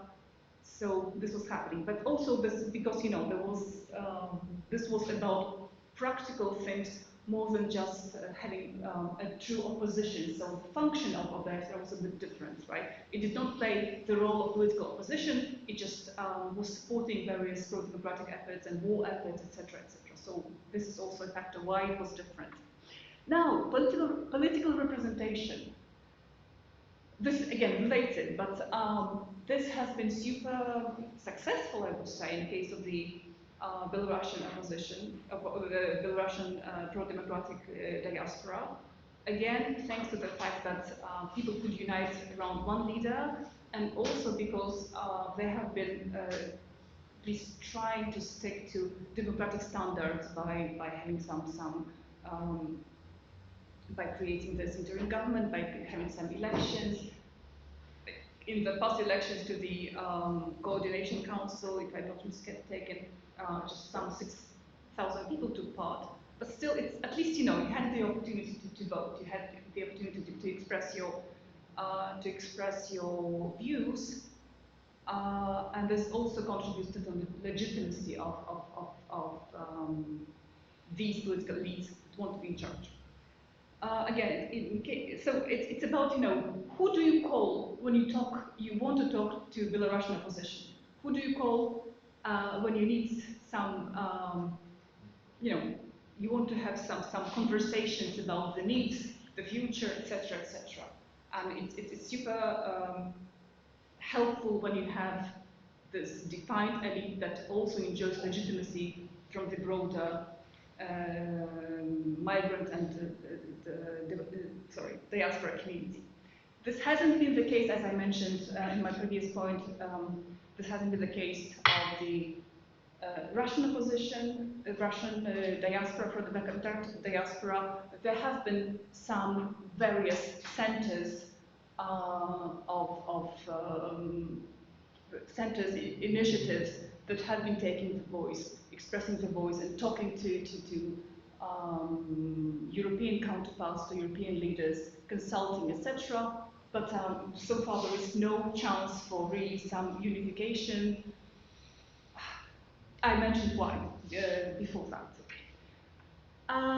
But at least there was this thinking for sure among the Russian diaspora, because even after this initial wave, after the botched elections in 2011 and 12, people who were coming were just thinking of themselves, of their community, as the embassy of free Russia, representation. So there was a thinking definitely, but it wasn't successful for the reasons I have mentioned. This I have said. Right. And then we talked about the political representation. This is also about structures, so creating structures. And structures are, again, significant because structures give the way how to function, who does what, and also they prepare the space for any window of opportunity. So, I don't know, Lukashenko dies, we have the structures. We know, who can step in immediately because they have been thinking about it. They have been, practicing. This can be a sort of shadow cabinet that is ready to take over the power if there is this window of opportunity. So the structures are again very significant, and the people who are also ready. So people make the structures. So people who are prepared to step in when there is any possibility for that. And again, this is very much what Andrzej was talking about, in case of the role of cultura, this is also about conceptualizations of the nation, of the country, of who we are and who we want to be. So this is this role in the nation-building efforts played by pro-democratic diasporas is very significant as well. Somebody has to not only ask the question, but also try to develop different ideas, and then we have this free space to have this competition of ideas, for exchange, and also it is also a matter of very practical things. So not just about some conceptualizations, but also about some policy solutions, so that people in diasporas often think about what needs to be done to solve this or that political or economic or social problem. So this is again developing solutions that cannot be realized right now, but they will be prepared once there is a chance to implement them. This is also about giving recommendations for the democratic elites, democratic governments, either it's at the European level, in the States, or at the national level. So what to do, what is needed. So this also has been done by the Ukrainian diaspora that has been saying, lobbying for more weapons, lobbying for some concrete decisions, some concrete steps that the international community, so-called international community, needs to take to help Ukraine. So it's not just about ideas and waving the flag, it's about it's about defining very concrete things and lobbying for them. And I will it's not much less, so 2-3 more things and that's it. Also, it's about symbols, creating, promoting new symbols. I saw your band. So this is about, if you cannot use your flag, the flag of Free Belarus in the country, you can do it abroad. And by using these symbols, you can create the sort of feeling, the understanding that we are many, and also to give opportunity for the host country actors to express their support. So by very simple things, we can create this support for a democratic Belarus or democratic Russia. In case of Russia, actually, they also the diaspora community was sort of responsible for creating the new symbol, the new flag of democratic Russia. So they removed the red from the flag. So now the flag of democratic Russia, anti-war Russia, is white, blue, white.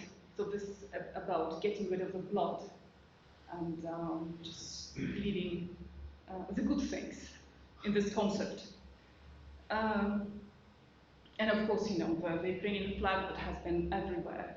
Again, it has been these visuals are important because they reshape your understanding of what is going on and help express support. The war. Diaspora and the war. More generally, research has shown that diaspora, even what we call the pro-democratic diaspora, has got, can be both peacemakers and peace breakers. So the role of diaspora in the war context is not so, it's a bit ambiguous and depends on many factors. What I mean is if you think, for example, of the Armenian diaspora, they have been very much pushing for a military solution to the Nagorno-Karabakh situation. So, it's actually, some locals actually were saying that, it's a bit cynical when you are sitting comfortably abroad and then you sort of make us take up the arms and fight for the independence. But anyway, so I'm just saying that, the role can be ambivalent. It's also very interesting to see at the situation of the Belarusian pro-democratic diaspora, because initially Svetlana Tikhanovskaya received a lot of criticism for her too meek position on the war and on relations with Russia, and she and her team changed their position, their rhetoric soon enough, and also they use this idea, this concept that it's both about the war and preventing the state from engaging in the war and supporting Russia and fighting against Ukraine, but also they were promoting this idea that Belarus itself has to fight this colonial situation, that it has been occupied by colonial power, and our aim is to get rid of this occupation and sort of return to the original, to the original peaceful nation that is also supportive of Ukraine and not of the authoritarian regime. There are also interesting examples of cooperation between diaspora and people back home, if you please, on some concrete military initiatives. So we have to mention here the Gniazdowski regiment, which has been much more known. So it's about recruiting volunteers who want to fight in the international region on the side of Ukraine, and this has been quite prominent. But fewer people know that there was a similar initiative, or similar initiatives among the Russian diaspora. For example, there was this civic council that was created particularly to start a project of recruiting Russians, both based in Europe as well as based still back in Russia, to fight also as part of the international legion on the side of Ukraine. And we could see that there were a lot of internal discussions and conflict around this idea, because also a large part of generally anti-regime, anti-Putin migrant and diaspora community has been very skeptical, very against. I'm finished. Very skeptical about this idea, but this also there was some space for discussing this and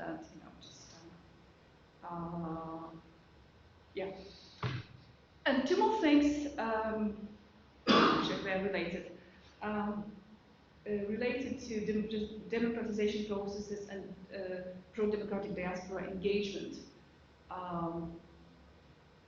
here.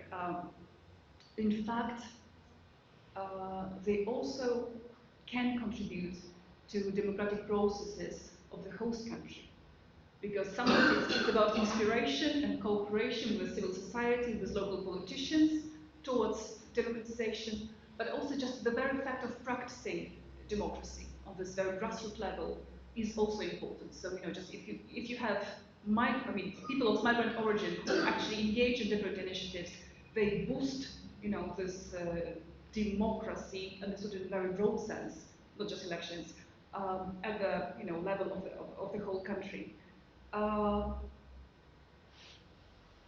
Yes, and then I mentioned this idea of also for the host countries to be seen as supporting democratic opposition, promoting pro-democratic diaspora initiatives is also important for themselves, because they can just boost their own role and show that look, we are doing a very important thing. We are very important players, and this is also the case for Poland, and this is the case of Lithuania. So Lithuania is, no offense, but it's a rather small country. Poland has to be ambitious, and big country, and has to be ambitious of being an important European player. And this support for Belarusians, for Ukrainians, has been also an important element of sort of self-image that we want to express and show to the outside world, and sort of boost our confidence and boost our position in the world. Done.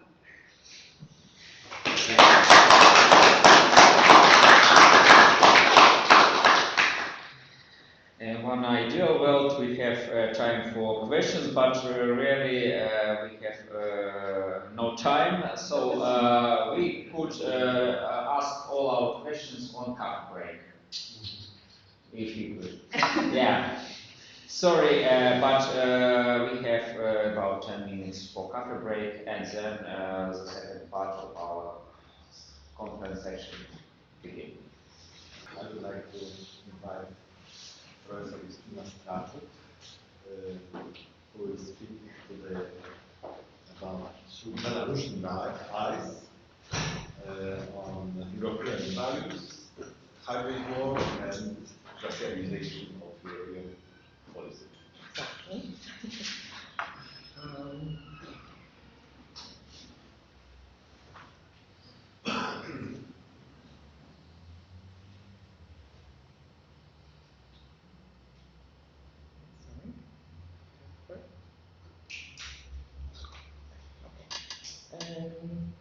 So thank you very much for inviting me. I'm a social anthropologist who is working on the Polish-Belarusian border for the last 3 years.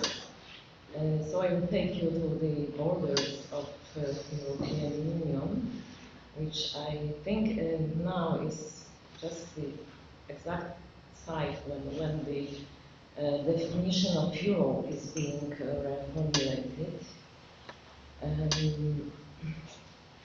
Why I think that borders are so important. I'm a border studies scholar, so in critical borders studies, the border is perceived not as a line in space, but because borders are not rigid and unambiguous like things. Borders are social political relations of struggle that aim to present them as an established and concrete reality, which can be perfectly reflected in words of Mateusz Morawiecki, who claimed that we have the duty to defend Polish borders just because of the sanctity and of the permanency of Polish borders. So borders have to be constantly objectified through repetitive practices and discourses. There is the term coined by Dutch geographer Henk van Houten, who just dubbed the term border as a word, not as a verb and not as a noun. Bordering signals the very process of constructing borders.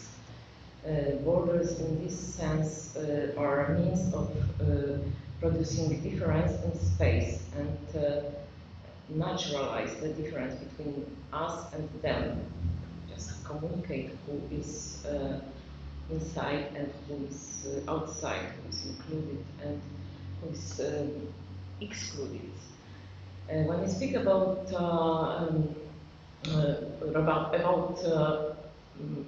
external borders of EU now, they are just inseparable from the issue of migration. This is the so-called migration crisis, so-called because it's rather a crisis of European border regimes or the crisis of Europe itself. Because what's going on the external borders of Europe, the violence and the lawlessness that is taking place there, just contradicts the values that were always proclaimed as constitutive features of Europe, such as equality, human rights, solidarity, inclusiveness, democracy. So borders just reveal these values have nothing to do with what actually is happening now.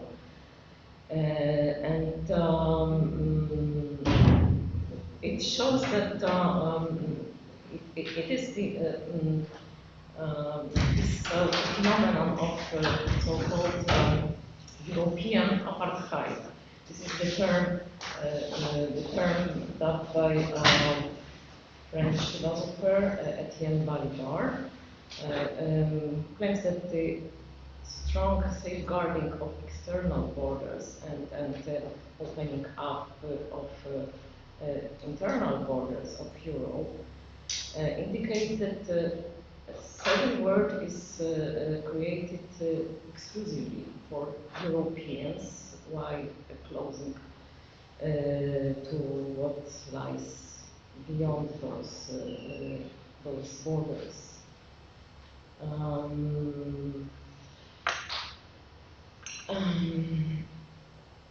Well, borders are machines for the production of migrants' illegality, and this spatial dimension of illegality, just what is marked by borders, is fundamental to its discursive power.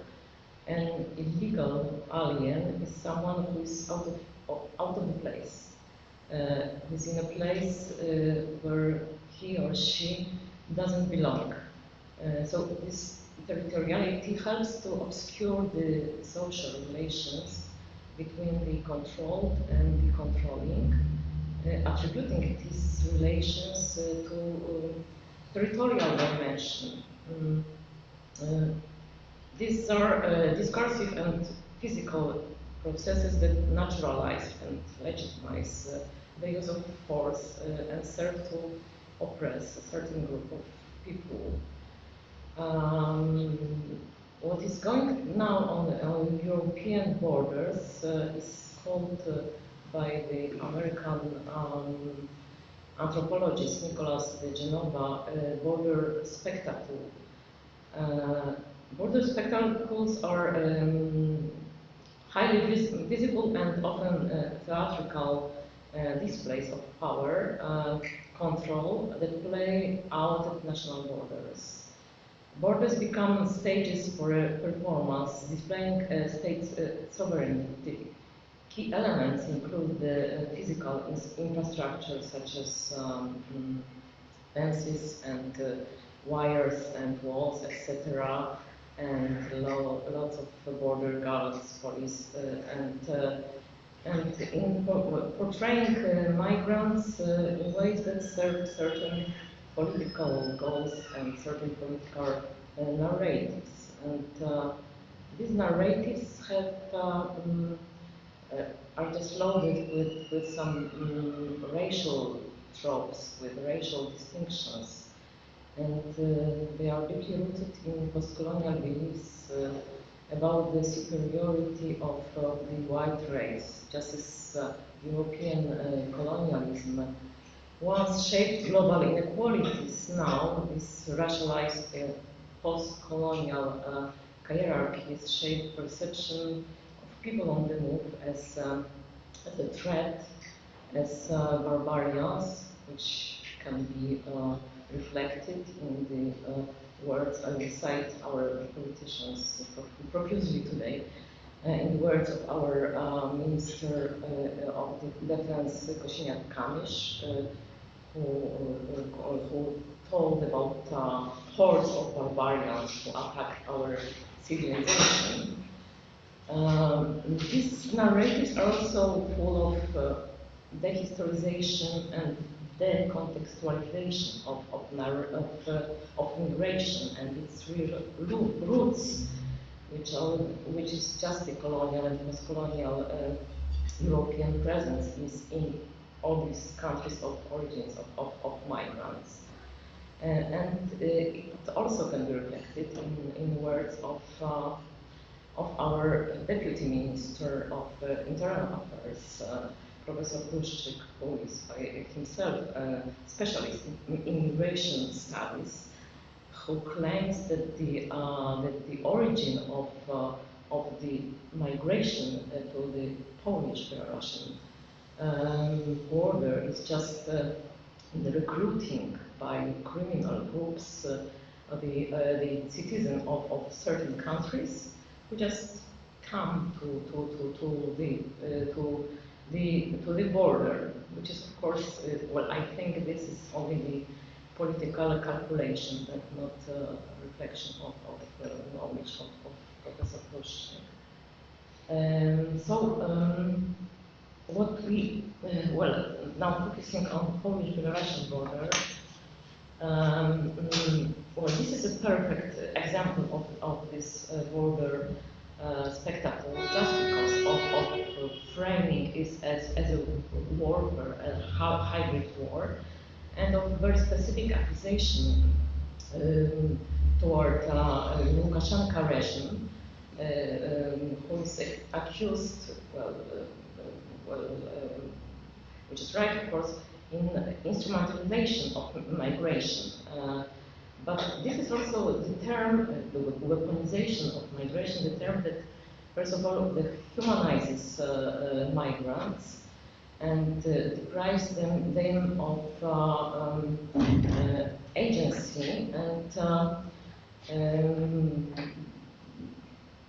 the reality is that Lukashenko didn't create the migration movement somewhat artificially. He just only opened the route, I mean, another migration route to Europe, because migrants are agentic subject who just travel and try to find a safe place to live here in Europe. But this paradigm of weaponization just legitimizes treating migrants as objects and depriving them of their rights. What is Lukashenko also accused of is that he is instrumentalizing migration to divert attention, international attention, from what is going on in his own countries and all the violence perpetrated on the political opposition. And also he is accused of hypocrisy, that being himself violent and abusive, he presents in media all the EU states as using violence and breaking international law. But what is the Polish response? Well, we might say that the Polish response is just the Polish politicians decided to play the Lukashenko play. They just responded in the same idioms, I would say.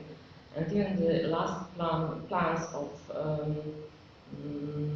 Tusk government to abolish claims for asylum is something that is shocked, first of all, to Belarusian opposition, because most migrants who are granted asylum here in Poland are just Ukrainians and Belarusian. Migrants from global south is about 5% of those who are granted asylum. So this is the play of Lukashenko, and but also a very useful political device for Polish government, because it somehow sheds the responsibility for following human rights and for following international law, and just to legitimize using violence towards migrants. And this is also a kind of diversionary tactics, just because creating exaggerating the threat that comes from migrants and creating a feeling of fear, it's very efficient political instrument. Fear is an excellent tool of population management. So for gaining political popularity. It also diverts public attention from some issues that still can't find solution and in Poland and that are of much more importance than the movement of several thousand of unarmed people.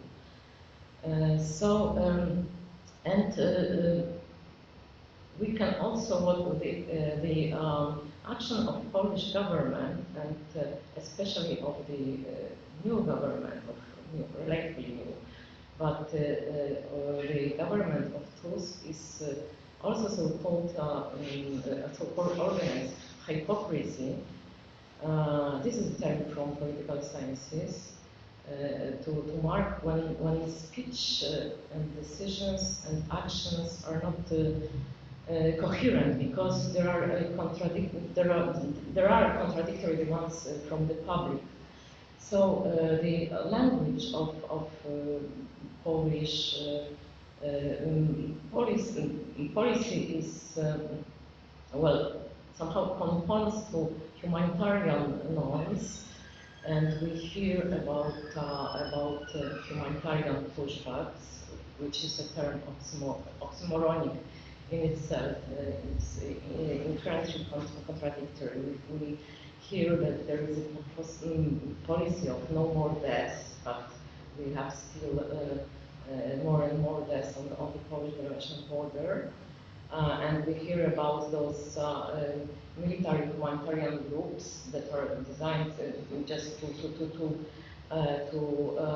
help migrants in need, which is also not true. So there are words and there are some declarations, but there are also some actions that contradict what is going on in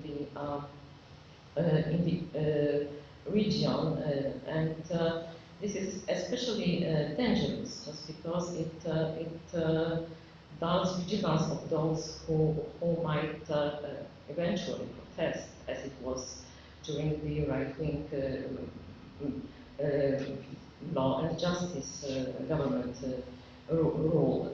There was a much more stronger opposition towards what was going on the border than it is now.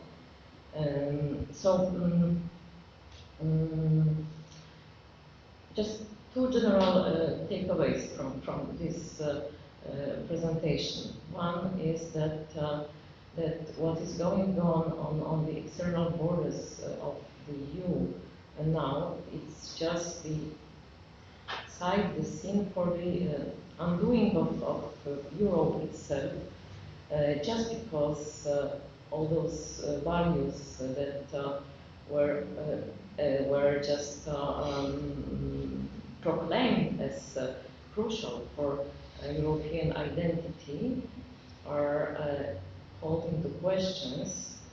And the other issue is this double standard in blaming Belarus exclusively for the crisis, because if Belarus is accused of exploiting migrants, so similar scrupulosity should apply to EU countries that also instrumentalizes migration and also uses violence and externalize migration control, and also, as it is the Polish case, pushbacks people to a country which is regarded as totalitarian and which doesn't respect human rights. Thank you very much for your attention.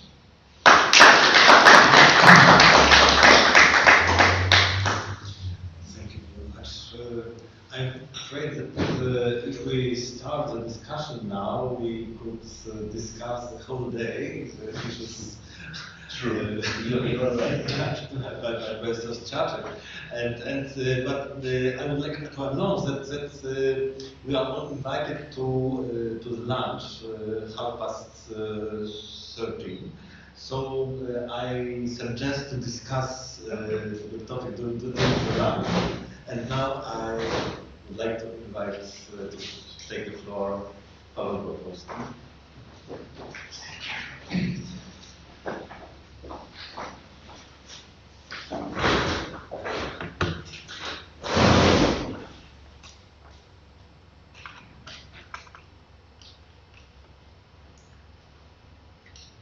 So, we have not so many time for our presentations and for answering the questions, but of course the topics and all these problems that we are discussed here,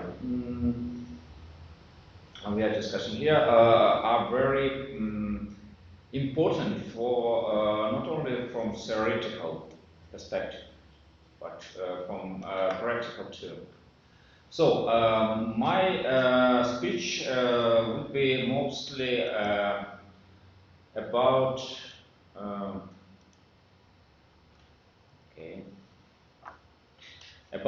some sociological approach to the question of Belarusian future and some European perspective of the future. I have a problem with installation maybe of this device.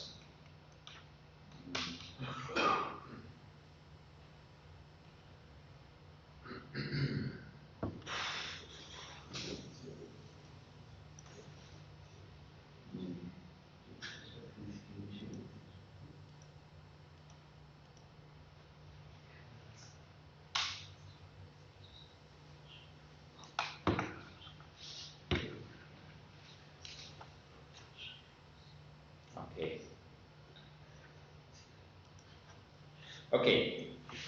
The title of my speech is "The Long Return Way to Europe, European Values and Patterns through the Belarusian Public Opinion Lens 2020-24. For many years, historical Belarus belonged to the geographical and mental space of Europe. It's my thesis. This is clear from political history, where Belarus, until 1795, was part of the Commonwealth of two people within the body of the Great Duchy of Lithuania for at least 600 years of its history, and then turned into administrative and political unit within the Russian Empire and later the USSR. It's also reflected on the historical maps of Europe of the 14th, 18th century, where the Belarusian lands, in contrast to Eastern Tartary or Moscow Principality, clearly joined the mental and geographical scope of Europe. The situation to the, in the self-identification of local residents and Western Europeans began to gradually change from the middle of the 19th century, when, through the policy of colonization and Russification, the Russian Empire asserted its right on the territory of the so-called of Eastern Europe, as its historical heritage and value began to propagate the ideological myth of the trillion Russian people, Великороссы, Малороссы и Belarusi, Great Russians, Little Russians, and Belarusians. This speech was also in last interview to Carlson Tucker of Putin, for example. Since then, the consciousness of both Belarusians and Ukrainians had gradually but purposefully began to transform toward self-awareness as Orthodox Eastern Slavs, who are mentally opposed to Western Europe and above all to Catholic Poland as its closest expression. This same image is successfully exported to the West with the framework of Russian studies as a great norm about the East Slavic and Eurasian civilization, which doesn't belong in any way to the European context.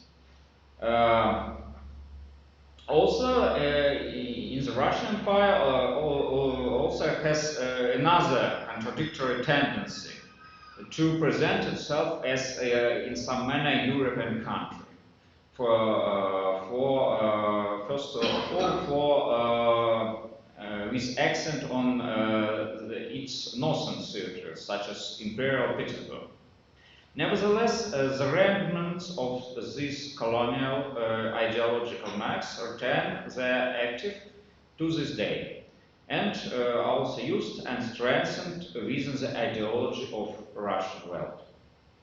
So today we will briefly see how it finds its embodiment in the worldview of a modern Belarusian society, taking into account the sociological optics with which we observe events and public opinion in Belarus for the last 4 years, but also in comparison with previous data. Can the prevailing values of citizens be considered as European, and their desire to build their future according to the priorities more typical of Western societies or not? And what is the attitude of Belarusians toward Europe today, and do they themselves as a promising part of it in the foreseeable future? The most informative for our purpose is maybe the last polls of Chatham House.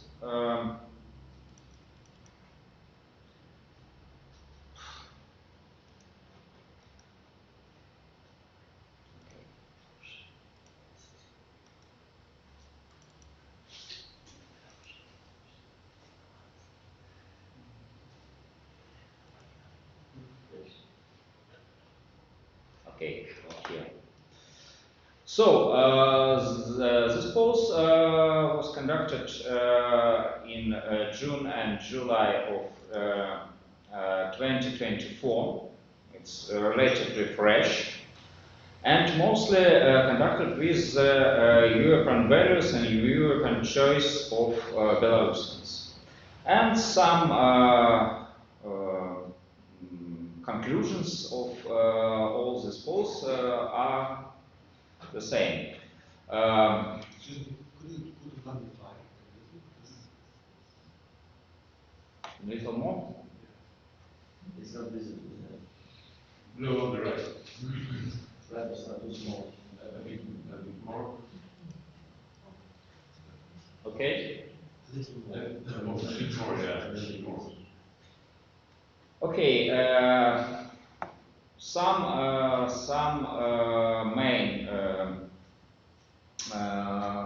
main principles of this polls that Belarusians have a limited personal contact with the West, only 22% of Belarusians.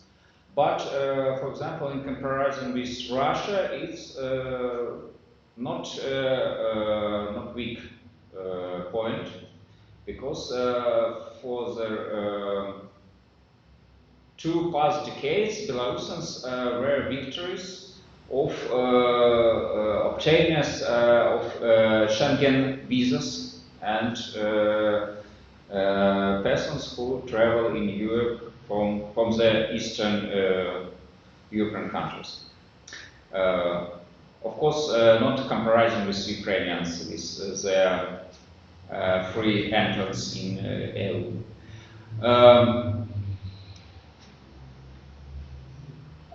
Okay, this too. And the most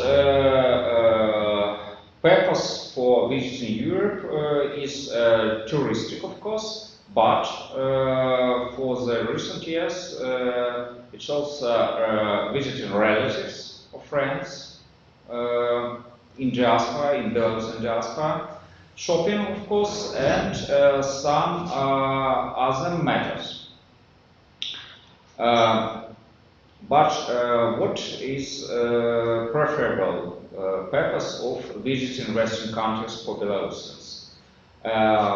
tourism, of course, but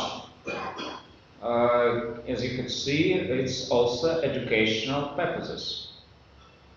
Education for high school education or short-term educational visits is the preferable choice for Belarusians to travel in Western countries, in Poland as case. What about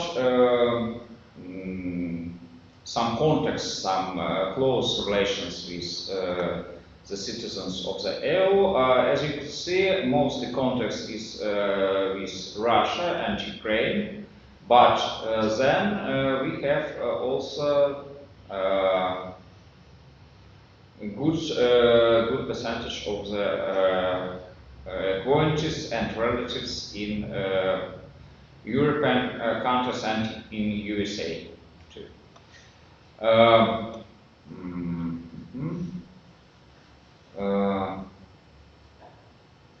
The question of visa obtaining. As we can see, so there are three parts of society. Someone who closest to Europe, somewhat maybe not so close, but also close to Europe, and least close. And for these three groups are different point about visa obtaining and their plan to obtain this visa.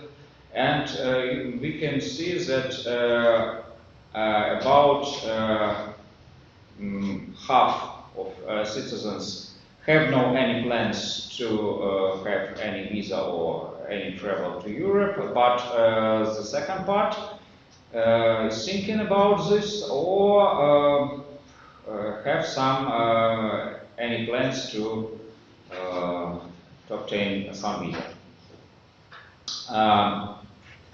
This very informative slide.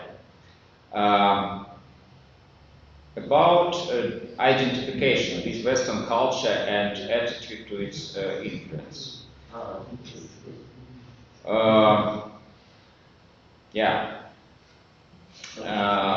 It's very not so big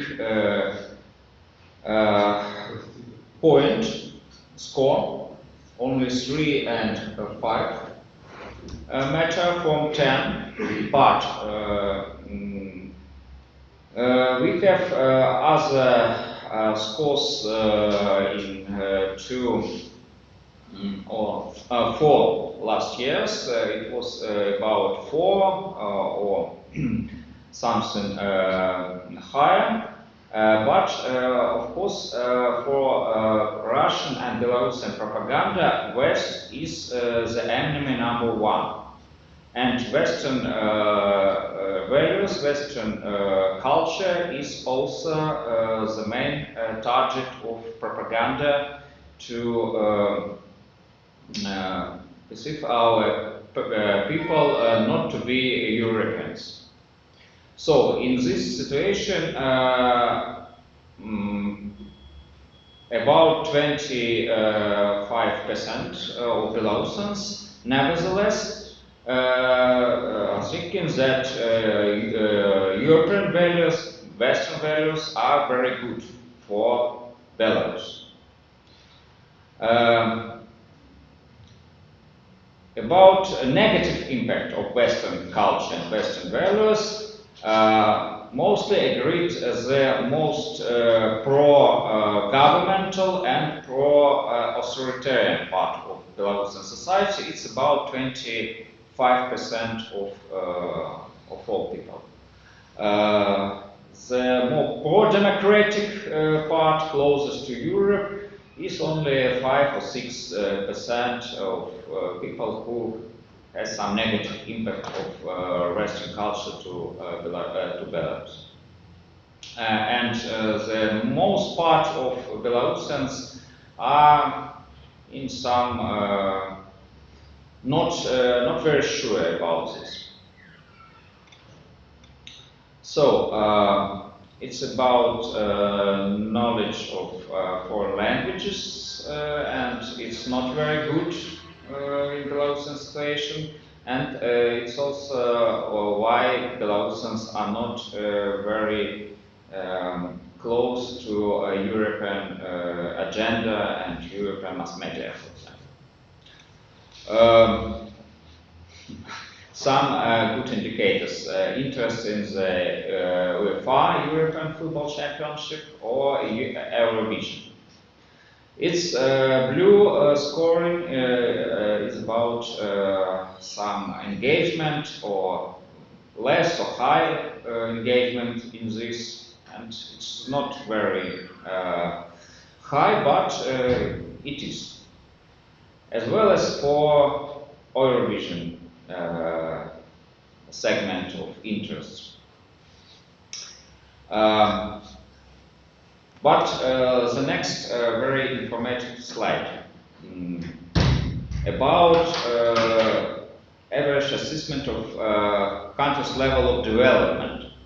And as you can see, for Belarusians, the most industrial and most progressive country is Germany. Then it could be USA, and Russia is only third position from some point of view. Only in space exploration technology, USA and Russia are the leaders. But in comparison with Poland, for example, Belarusians are thinking that they live mostly better than in Poland. And that is some stereotype of maybe of propaganda and of the time of early 90s, where many Polish people were in Belarus as some merchants, as some laborers, and there are some opinions that in Poland not so good conditions for life or for a job. For example, we could see that if someone have visited other countries like Poland, they could not so optimistic with such statements that Belarus more successful in development than, for example, than Poland. But if they never visit Poland, they are very sure that we live better than here. For example, it's also very informative that if Belarusians were asked, would you like to live the way people live in, for example, European countries or North American countries or Russia, they believe that they want to live as European countries or as North American countries, but not as in Russia. Today living in Belarus is better than living in Russia in many aspects, but not so many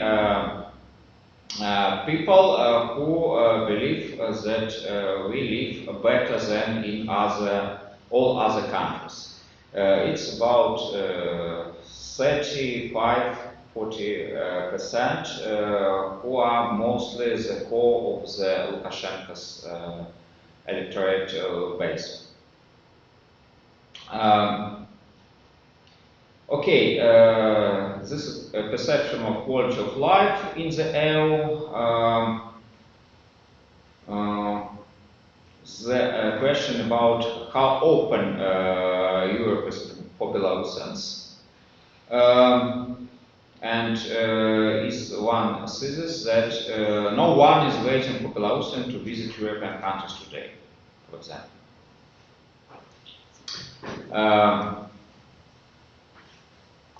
I have no many time to comment all these slides, but some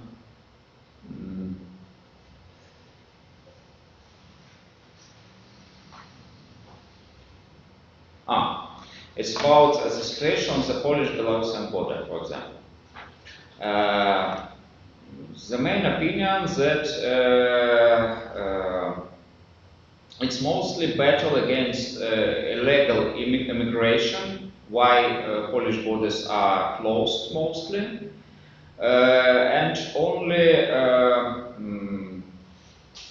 40% of Belarusians are thinking that it's something against Belarus as it, but not some protective measures of Polish government. And for example, here is the many mainly arguments for the situation, and you could see also how can Belarusian explain for them why such situation is on borders.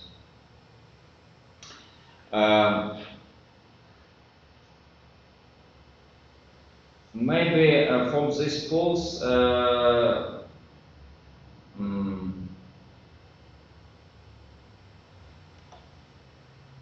from these polls is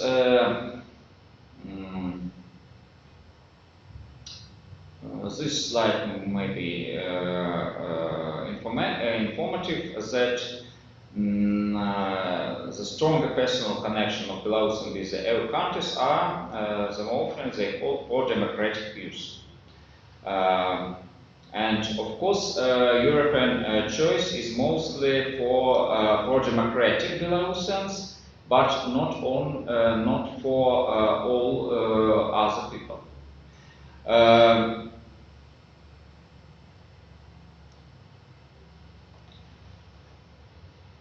And to be short, I want to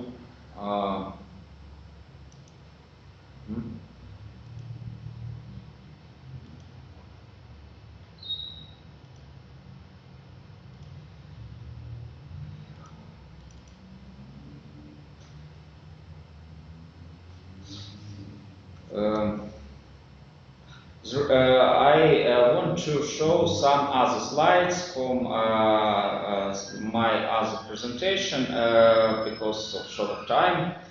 There are not many ways to investigate Belarusian sociology, but you have here on the slide the main instruments for understanding Belarusian situation, and not only polls of Chatham House, but also other instruments. What about willingness or not for Belarusians to be in Europe, part of Europe? You know, the attitude of Belarusians to be a part of Europe is something like Bitcoin rate. It could be very low or it could be very high in some different circumstances. For example, first slide, it was the situation of the end of 2019, where with the data of Belarusian Analytical Workshop, the percentage of the people who are ready to join the European Union was about 35% or 33%, and only about 40% was the rating of people who want to be in the Russian, in some union with Russian Federation. But now we have not so good data as earlier.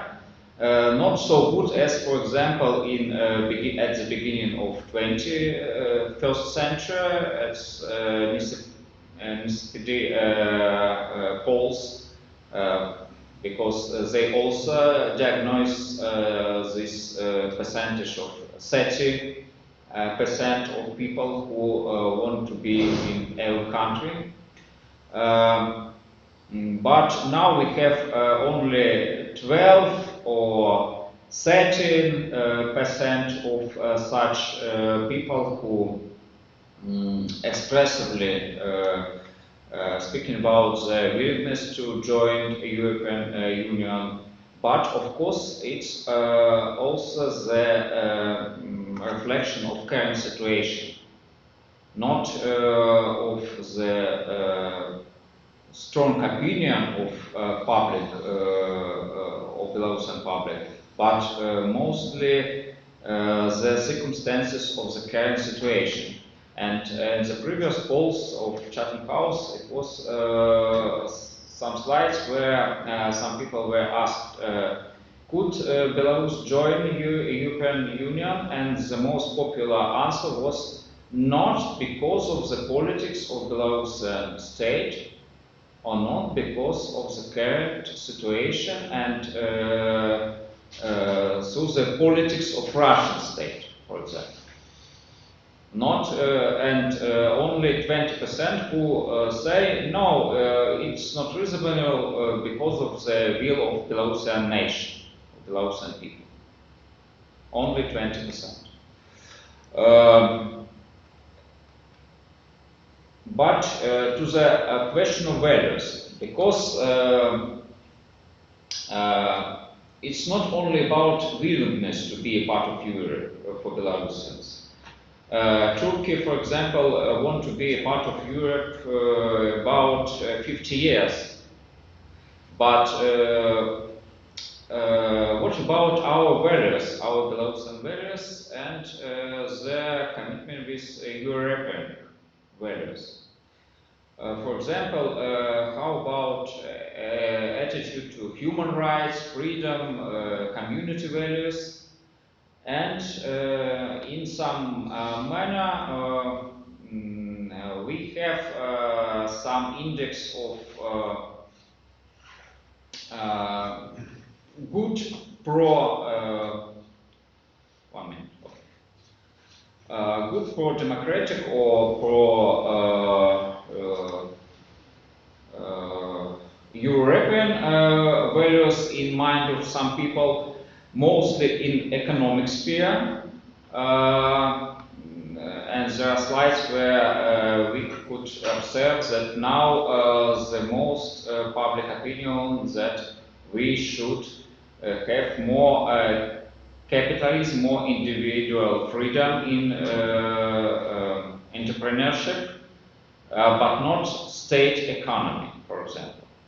And then about some values about tolerance to LGBT society, to gender questions, and so on. We have not so much time to see all these slides, but we have some good and bad news in this on this topic. We have not very great rate of tolerance to LGBT society in Belarus, for example. And we have a relatively high level of homophobia and xenophobia. And that is fact. It's not very close to European, current European values. But from other side, we have very good positions in this aspect, feministic and gender equality. And for example, the most discussed option of this season could be the female candidate to president election would be elected in Belarus. And many Belarusians said it could. She could be the president. And that is better than in other aspects. So, with mortal punishments is also not so good situation, but mostly because of propaganda that concentrate on this topic that is very crucial for the stability of this authority, the aspect of mortal punishment. But about abortion, we are very progressive, more progressive maybe than in Poland in this aspect. So, in some aspects, we could see that in some aspects, Belarusians are very close to European values in economical sphere, in legal sphere, in some aspects of gender rights and maybe their attitude to the violence and to impossibility to be a part of war or military expansion, for example, of Russia. But in some other aspects, we are also have some problems with self-identification as European nation, as Europeans, and we have also problem with some values that are not so close to its understanding in Europe. It's the end. Thank you.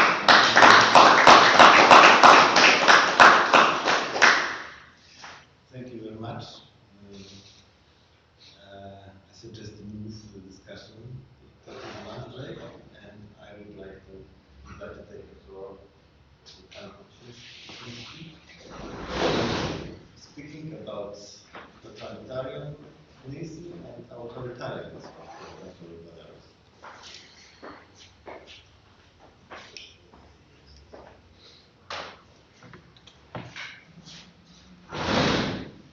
Thank you very much. I don't have any presentation. I think it's good in this situation. I have only 14 minutes, so the presentation could be too difficult to make this effort. To be honest, I wanted to make my speech a bit shorter to leave some floor, some time for questions, because we don't ask questions in this panel, which is not very convenient. But now I will be struggling not to postpone lunch, which is also very important, of course. The beginning of evolution from authoritarian to totalitarian system in Belarus has started in 2020. It was a very crucial breakthrough in modern history of Belarus, because it's not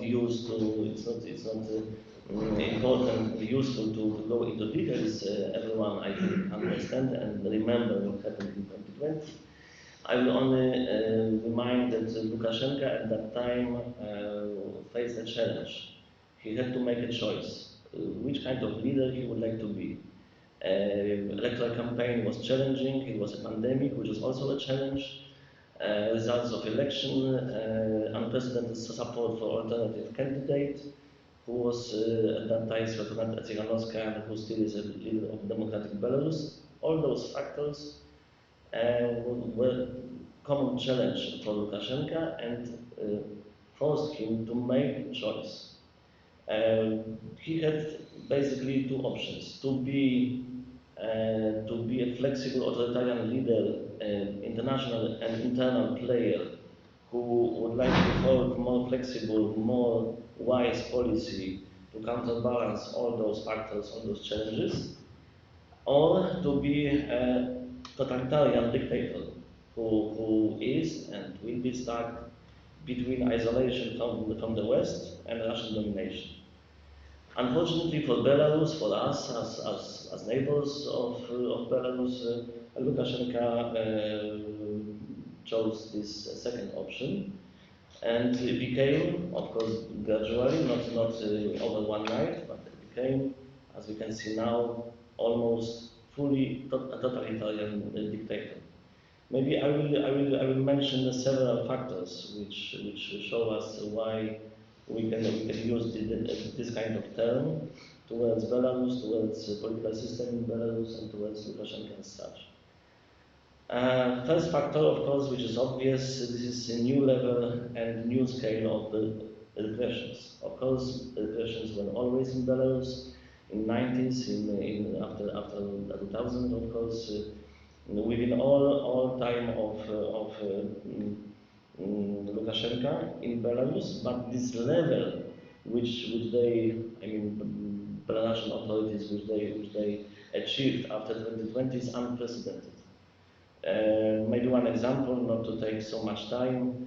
After 2020, they use combined three instruments, three tools against opponents, against opposition, basing on law.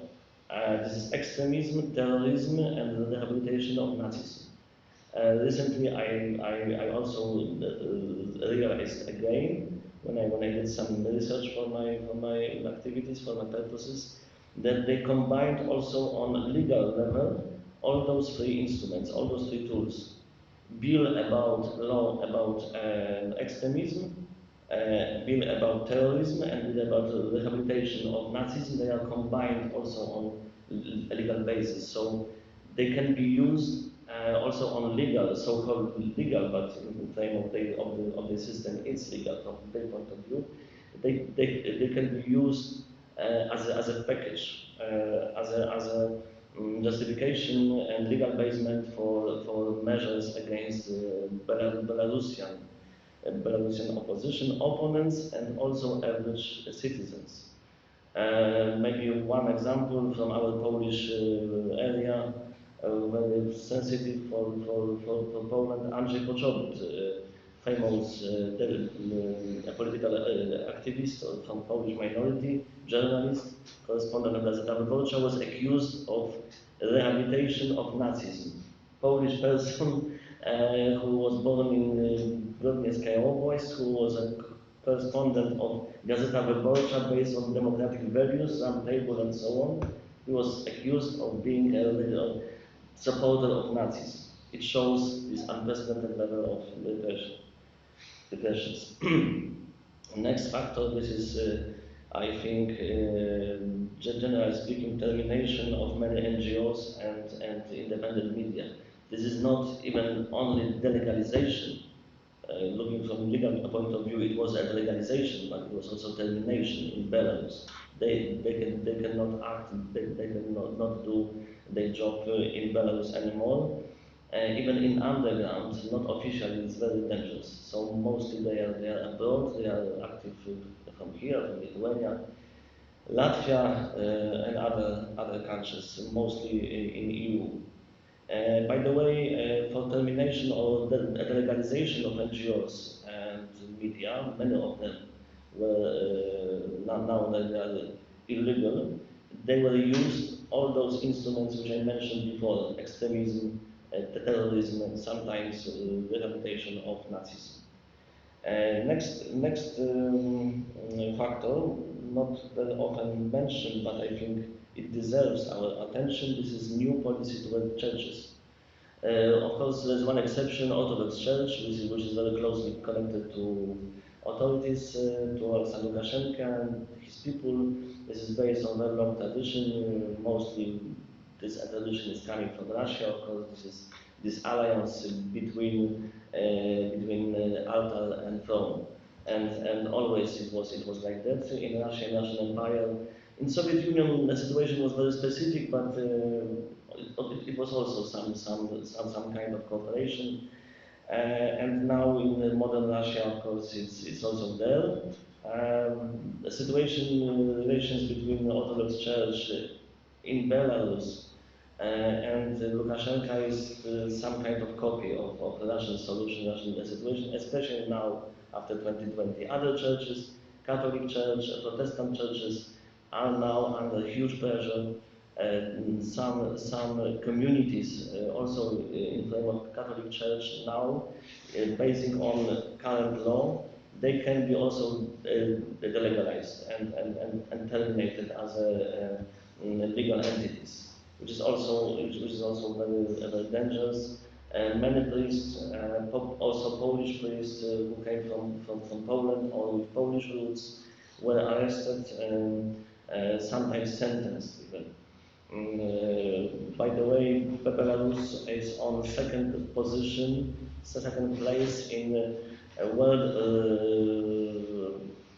rate of countries with the most hostile policy towards churches. Nicaragua is on first place, Belarus is on second place. To be a little bit malicious, maybe this is some kind of explanation why Nicaragua and Belarus now have such a developed cooperation. We had several visits from Nicaragua in Belarus last year, this year, and it was even a proposal from Minsk to build a channel through Nicaragua between two seas, something like Panama Channel. So of course this is only metaphor, but maybe this common approach to churches, religion, independent church or religious organization, maybe this is also some kind of a factor of approachment and a cooperation between those countries. Next factor, this is rebuilding, very crucial, fundamental rebuilding of party system in Belarus. Now we have completely different structure of parties. There are only loyal parties to Lukashenko. Main party, this is Belarus, which wanted to be, used to be, according to their plans, nomenclatura party or party of power even. Lukashenko blocked this process. He still would like to be only one, the most important person, not only VIP but extra VIP in the country, so he doesn't accept the party of power, but Belarus is the most powerful. There are also other loyal parties, much smaller, and all of them, of course, support Alexander Lukashenko, and they are useful. For example, during elections now we have 3 candidates, potential future candidates of Lukashenko in so-called presidential elections in Belarus, which will be held in January, on 26th of January. 3 of them are from those loyal parties, and Lukashenko also has told in recent weeks that my candidates, including those party candidates, they are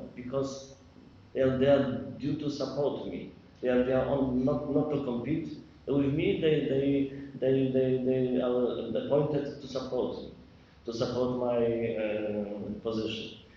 So this is this kind of party system. Other parties, independent parties, oppositional parties, they are not legal anymore, and they cannot act in Belarus. New type of hermetic elections, which I mentioned just before. Partially, we have completely, almost completely new type of elections without opposition, without independent observers, without OSCE mission during elections, without any independent activity, even on very early stage of campaign. So difference, for example, between elections in 2020, which were organized in authoritarian terms, and now elections in January next year in totalitarian terms, this difference is huge. This is not a big difference, it's a huge difference. Unprecedented surveillance towards citizens, not only to activists of opposition, but also towards average citizens. people are controlled everywhere and in all kinds of solutions at the place of education, at workplaces, at factories.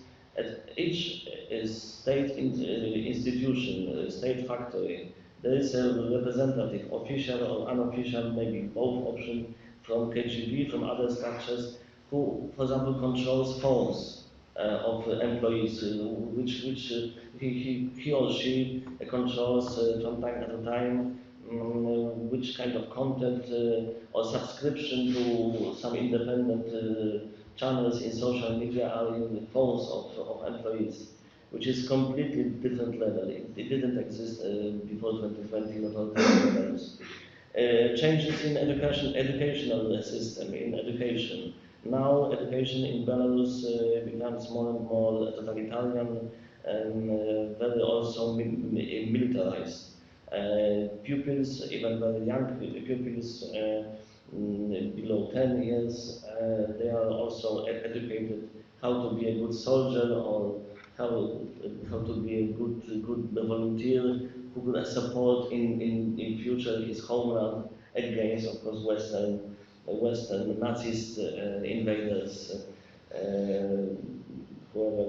however they will call them. Aggressive, very offensive, very active state propaganda. Of course, state propaganda, state media were also before 2020, but now scale of the activity, content of information, lack of inequality of information, this is something completely new. And last but not least, last factor, I will put here a question mark because I'm not sure, and it was for discussion unfortunately we don't have time for discussion, but I plan to open discussion with this last factor. It's about beginning, I suppose, that we can observe beginning of cult of personality. I'm not pretty sure how full scale and how well organized at the current stage is this cult of personality, but some signs of that, some harbingers I can see. Recently in Poland, for example, Lukashenko has got a sort of a copy of a sort of Polish duke, which should be a sign of mighty, of power of Lukashenko, and he could be as a almost magic person, powerful person who will lead Belarus mostly, almost forever. So I will stop here. Maybe we could continue our discussion during lunch. One conclusion which I can make is not very optimistic. Despite visible deterioration of quality of the political system, which we can see, for example, during this early stage of electoral campaign before presidential elections, despite this degradation, I'm afraid that without any changes in Russia, in the international environment, this half totalitarian or totalitarian system in Belarus is quite resilient. And despite many absurd things, many weaknesses, we cannot expect that this is only a short experiment, unfortunately. Thank you very much. We are very sorry for this delay for this section, but we should start. And we have also a small reverse in the direction of our participants. And the first speech is for Barkouski, independent researcher, with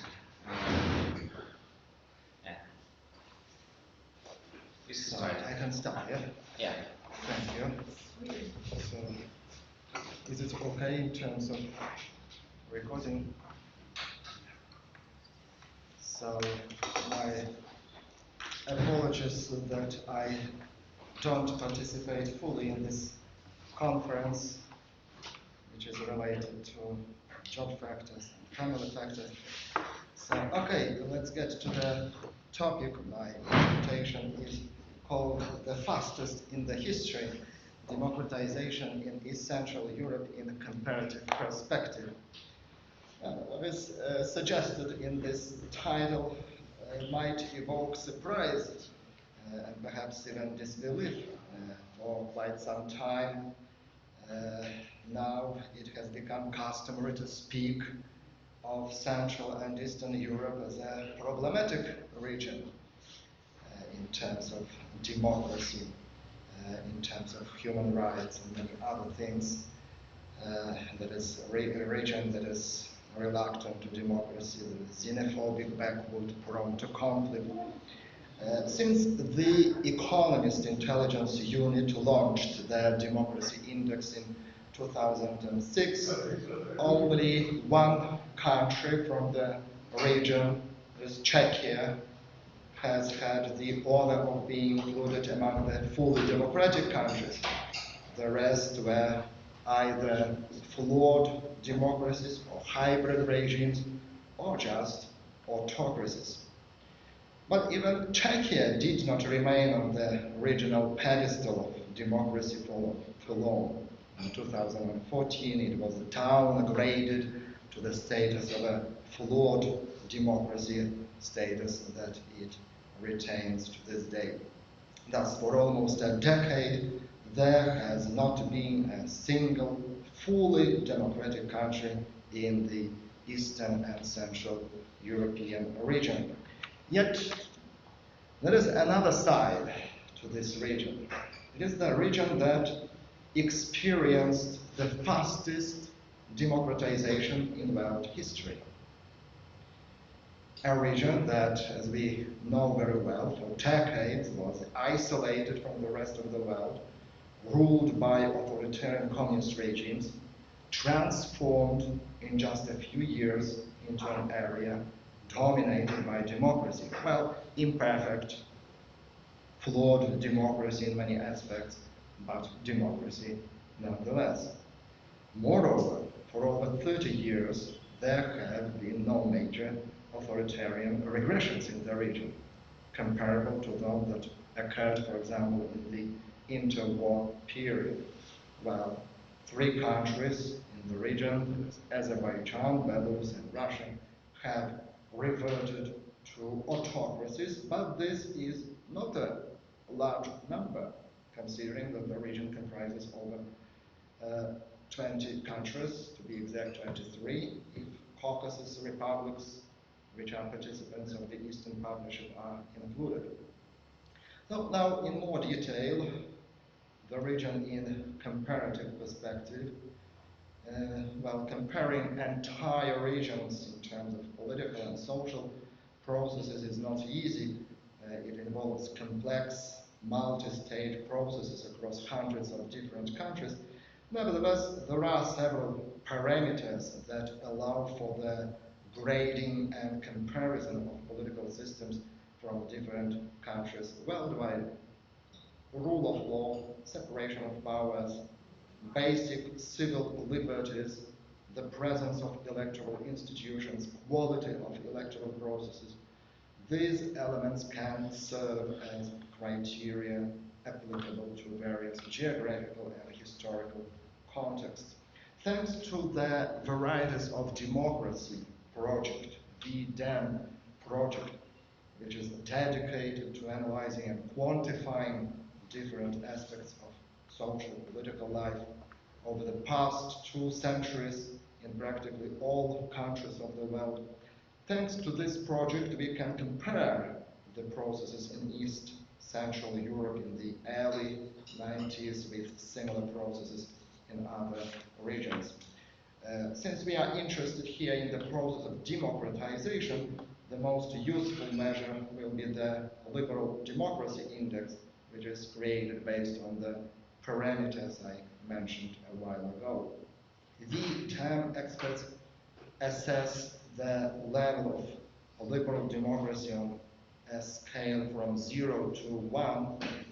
0 represents a complete absence of civil liberties and democratic institutions, and 1 signifies full presence and functionality. For the sake of convenience, I convert this scale into 100-point scale.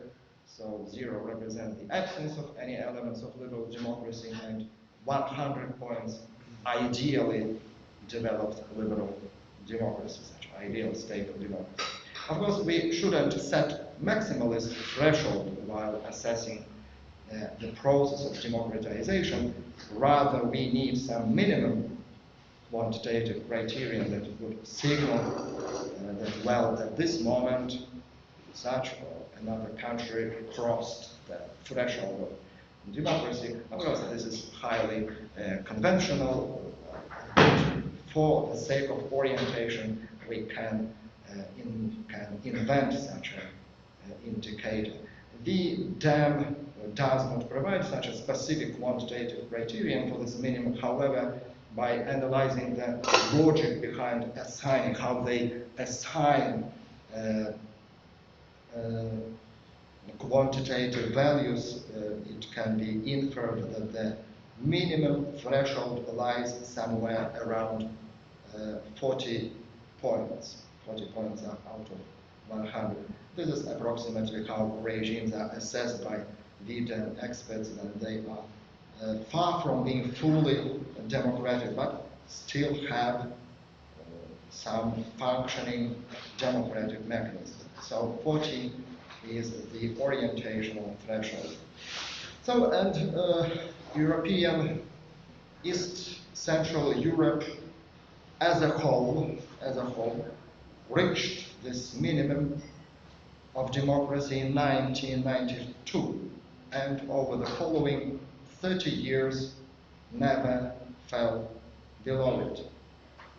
Let's take into account that this occurred despite extremely poor starting conditions. In the communist era, let's say 1949 to 1989, for at least 40 years, every single country in the region was a closed autocracy, where one person or a small group held absolute power.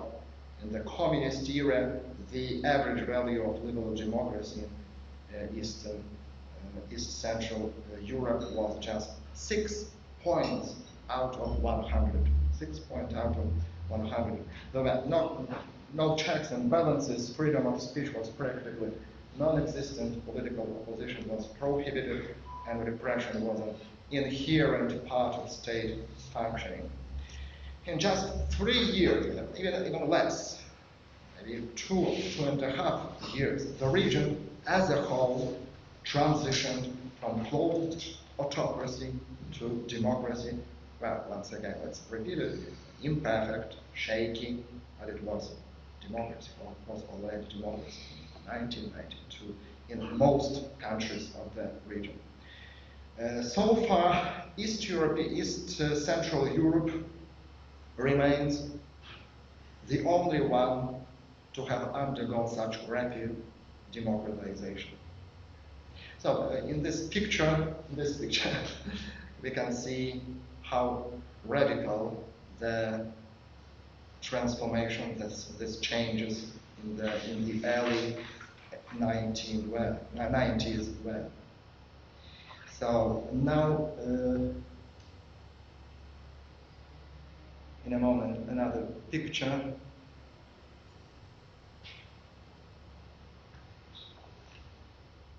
So names are in Polish, but I think it's understandable. So far, as I said, East Central Europe has been the only one to undergo such rapid democratization. In Western Europe and North America, Europa Zachodnia, America Północna, the second line here, the period when closed autocracies prevailed and the liberal democracy level was below 10 points, dates back to the times before the French Revolution. This follows from the varieties of democracy assessments. By the late 18th century,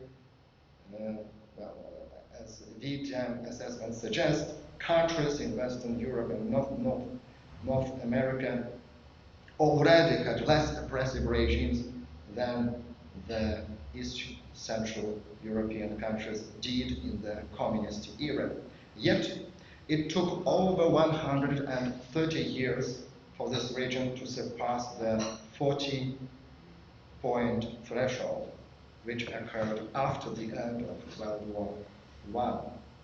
A similar timeline was observed in Latin America and the Caribbean.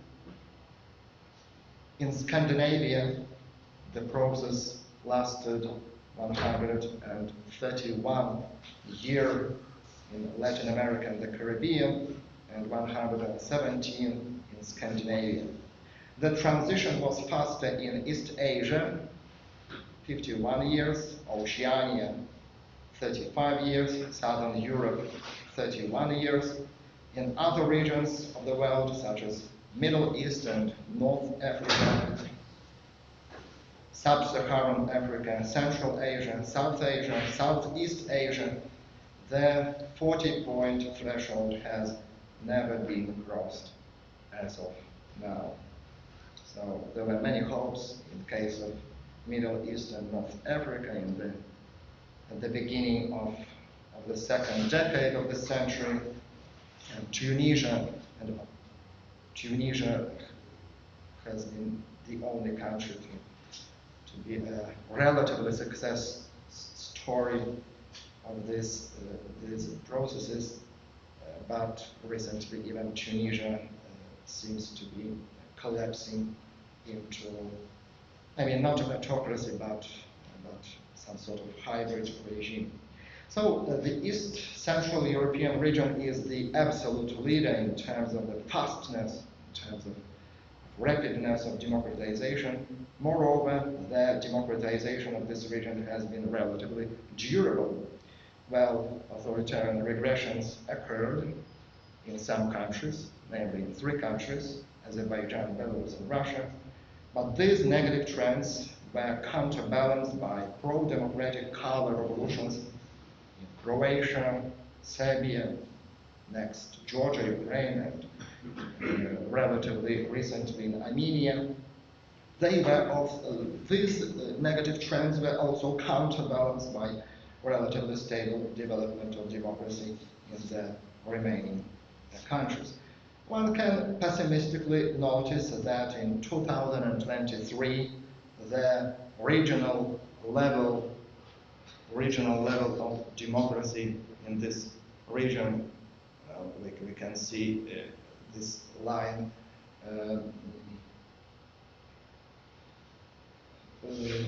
that regional level of political democracy in 2023 is only slightly higher than it was in 1993. This can be regrettable. However, it is important to remember that the process of developing liberal democracy in other regions has taken much longer and has been marked by episodes of authoritarian backsliding. Now, to conclude, the German political scientist Bernhard Wessels noted that even in post-war Germany, it took over a decade of positive economic development for democratic culture to become dominant.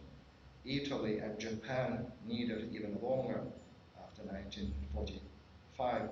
No wonder that the East Central European countries, majority of which successfully transitioned to democracy in the late 20th century, still face the challenge of embedding democratic culture as a permanent element of their societies. However, there are no reasons to maintain the stereotypical image of East and Central European region as a backward, permanently problematic, or reluctant to embrace liberal democracy. The comparison shows that the democratization of East Central Europe has been rapid and durable, surpassing the speed of democratization observed in any other region. Thank you for your attention. And once again, my apology that in maybe 5 or 7 minutes I will have to rush to the kindergarten. So, but this is time when there can be comments, questions.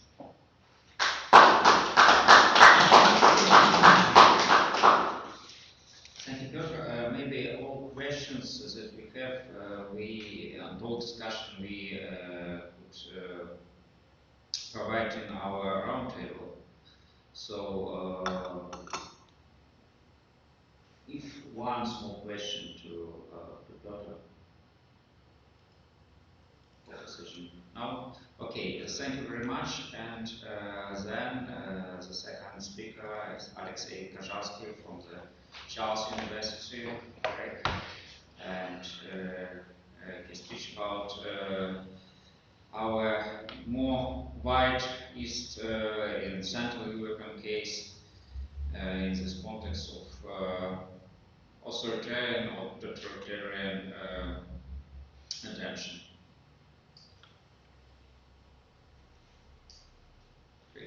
Okay, thank you, Pavel, for inviting me. My talk is loosely based on the chapter I just finished a couple of weeks ago, which is coming out hopefully next year in a volume edited by Mark Bussin. The title includes the word spatiotemporalities, which is a fancy concept, but I would start maybe with a more specific anecdote illustrating what I mean by this term. So last year, a friend of mine who's a Belarusian historian based in Prague, together with his colleague, he organized an exhibition at the Czech National Library, which was dedicated to the 100th anniversary of the arrival of the government in exile of the Belarusian People's Republic to Prague. So this is a short-lived Belarusian People's Republic, which quickly became a government in exile. And at some point it was relegated to Prague. So one of the most important functions that it performed was basically issuing passports or travel documents, because this was the period of turmoil. So, after the collapse of these empires, the end of the First World War, people became stateless, so some of them were stuck somewhere abroad. They had to travel back home, so they had to have some kind of traveling documents. So this government in exile was issuing passports or travel documents. And we were walking around the exhibition, my friend and I, and at some point we realized that this is very ironic, that basically the year is 2023, and there are Belarusians in Europe abroad who need some kind of travel documents, tens if not hundreds of thousands of them, and now we have a government in exile in Vilnius. So it's been 100 years, but it seems like nothing has changed in time. We're stuck, right, in the 20th century. So for some people, there was this idea of the long 19th century, right, which finished in 1914, and the short 20th century, which finished sometime maybe 1989 or 1991 when the Soviet Union collapsed. But not so for Belarus, not so for Belarusians, right? They were stuck in the 20th century, basically trying to tackle the same problems that they were trying to tackle in the 1920s. And then, of course, the war, right? So the full-scale invasion of Ukraine in 2022. I mean, that is also kind of unbelievable comeback to the 20th century. So you see cities razed to the ground, torture, rape, genocide, and you ask yourselves, how is this possible? We thought this was in the world that existed prior to 1945. I mean, of course, we should acknowledge the Yugoslav wars, and we should not be too Eurocentric. We should remember about the civil war in Syria, for instance, multiple civil wars and conflicts around the world. So this is about our own cozy Europe. So for Europe, this was quite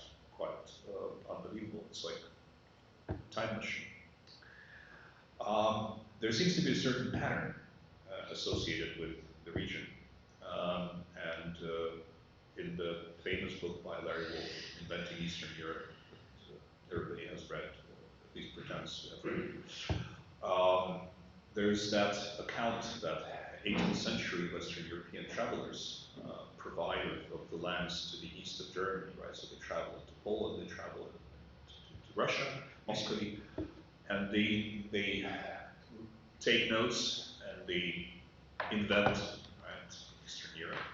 So one of the remarks they make is that when you cross the border into the Eastern Europe, it's like you travel back in time, 10 centuries or something. So it's like the East is a time machine. But also another remark they make is that that it's not simply time travel, but it's as they put it, a melange of centuries, that you find different eras, different time periods, kind of present in the same place. So this is something that that seems to reproduce itself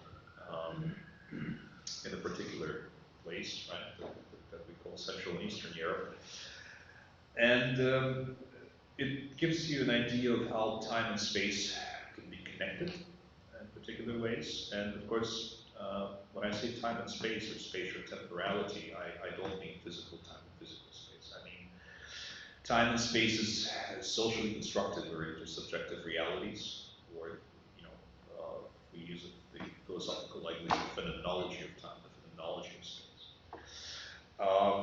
It's how we experience time. It's how we imagine temporality. So sometimes there's a quick change. We realize that we live in different times. This was the case of the so-called Zeitenwende speech that the German Chancellor, now I guess former Chancellor already, gave in 2022, and he said that now we have a Zeitenwende, a different era. And, although, I mean, to be honest, regardless of the shock of 2022, you did have the writings on the wall, right? You did have an assertive aggressive Russia and increasingly authoritarian Russia, and increasingly imperialist Russia, and it was all there, but the inertia, right, of the post-1989 world was preventing many people from realizing that this is a different time. Sometime in 2021, I suddenly came up with a question for myself. So we're using these labels, post-Soviet or post-communist, which are also institutionalized in journalism, right, in curricula, in syllabi. So how long will it take for the post-Soviet or the post-communist to disappear? It's an interesting thought, but you do have the label post-communist attached to countries, and this label has been around for 30 plus years, right, already at this point, 35. But the communist period itself lasted no longer than 40 something years. So it's roughly the same time the label post-communist existed as compared to the communist period. So I was thinking of maybe using the post label, post-Cold War period, or post-communist, post-Soviet. But then the war came, right?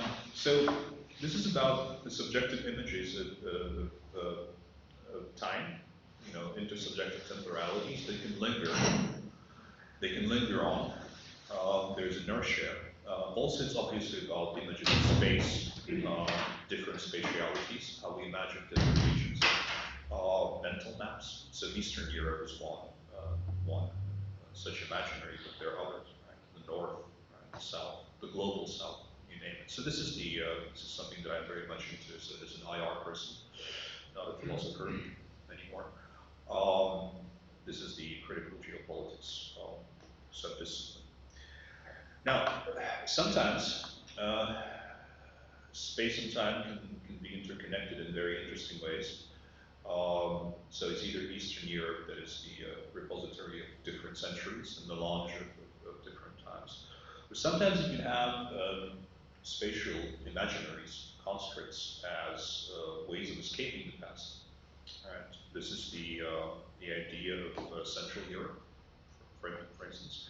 the famous narrative of returning to Europe or returning to the West, which is basically about escaping the past, because the past was the Cold War, the past was being subjugated to Russia, being part of the Russian Moscow's sphere of influence, and styling yourself as Central European as opposed to Eastern European was a way of denying that, not denying, but overcoming that past. Now, as a kind of a footnote, of course we know that this return to the West narrative was deeply inspired by none other than Milan Kundera, the recently deceased Czech-French novelist, who wrote his tragedy of Central Europe that, again, everybody's either read or pretends to have read. The irony is that when Kundera was reflecting on the idea of Central Europe, he was actually thinking about the past, not the future. Because to him, the West betrayed Central Europe. And Central Europe was a place where a kind of authentic European culture was being preserved, despite being locked away behind the Iron Curtain. And Western Europe had lost its cultural vigor, right? What the Russians would call spirituality.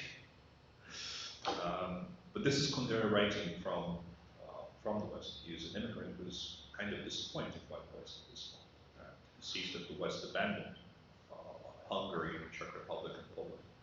In his opinion, oh, actually, yes, it's also true. In this case, I would agree with him. So, to him, actually, the return would be impossible because there was no place to return. Right? Western Europe had already lost that spirit of Europeanness to him. But the so-called accession narrative, or the applicant state narrative, as it is known in IR, was not past but future oriented. It was about overcoming the past. It was about progressing towards being once again a member of the Western community.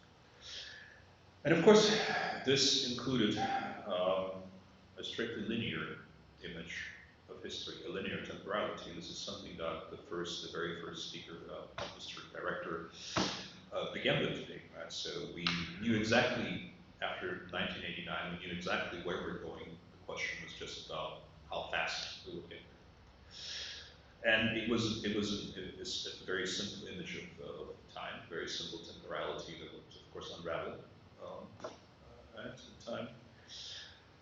And speaking in the broader European context, of course, one of the early breakdowns of this linear temporality was Belarus, where an authoritarian takeover happened very quickly.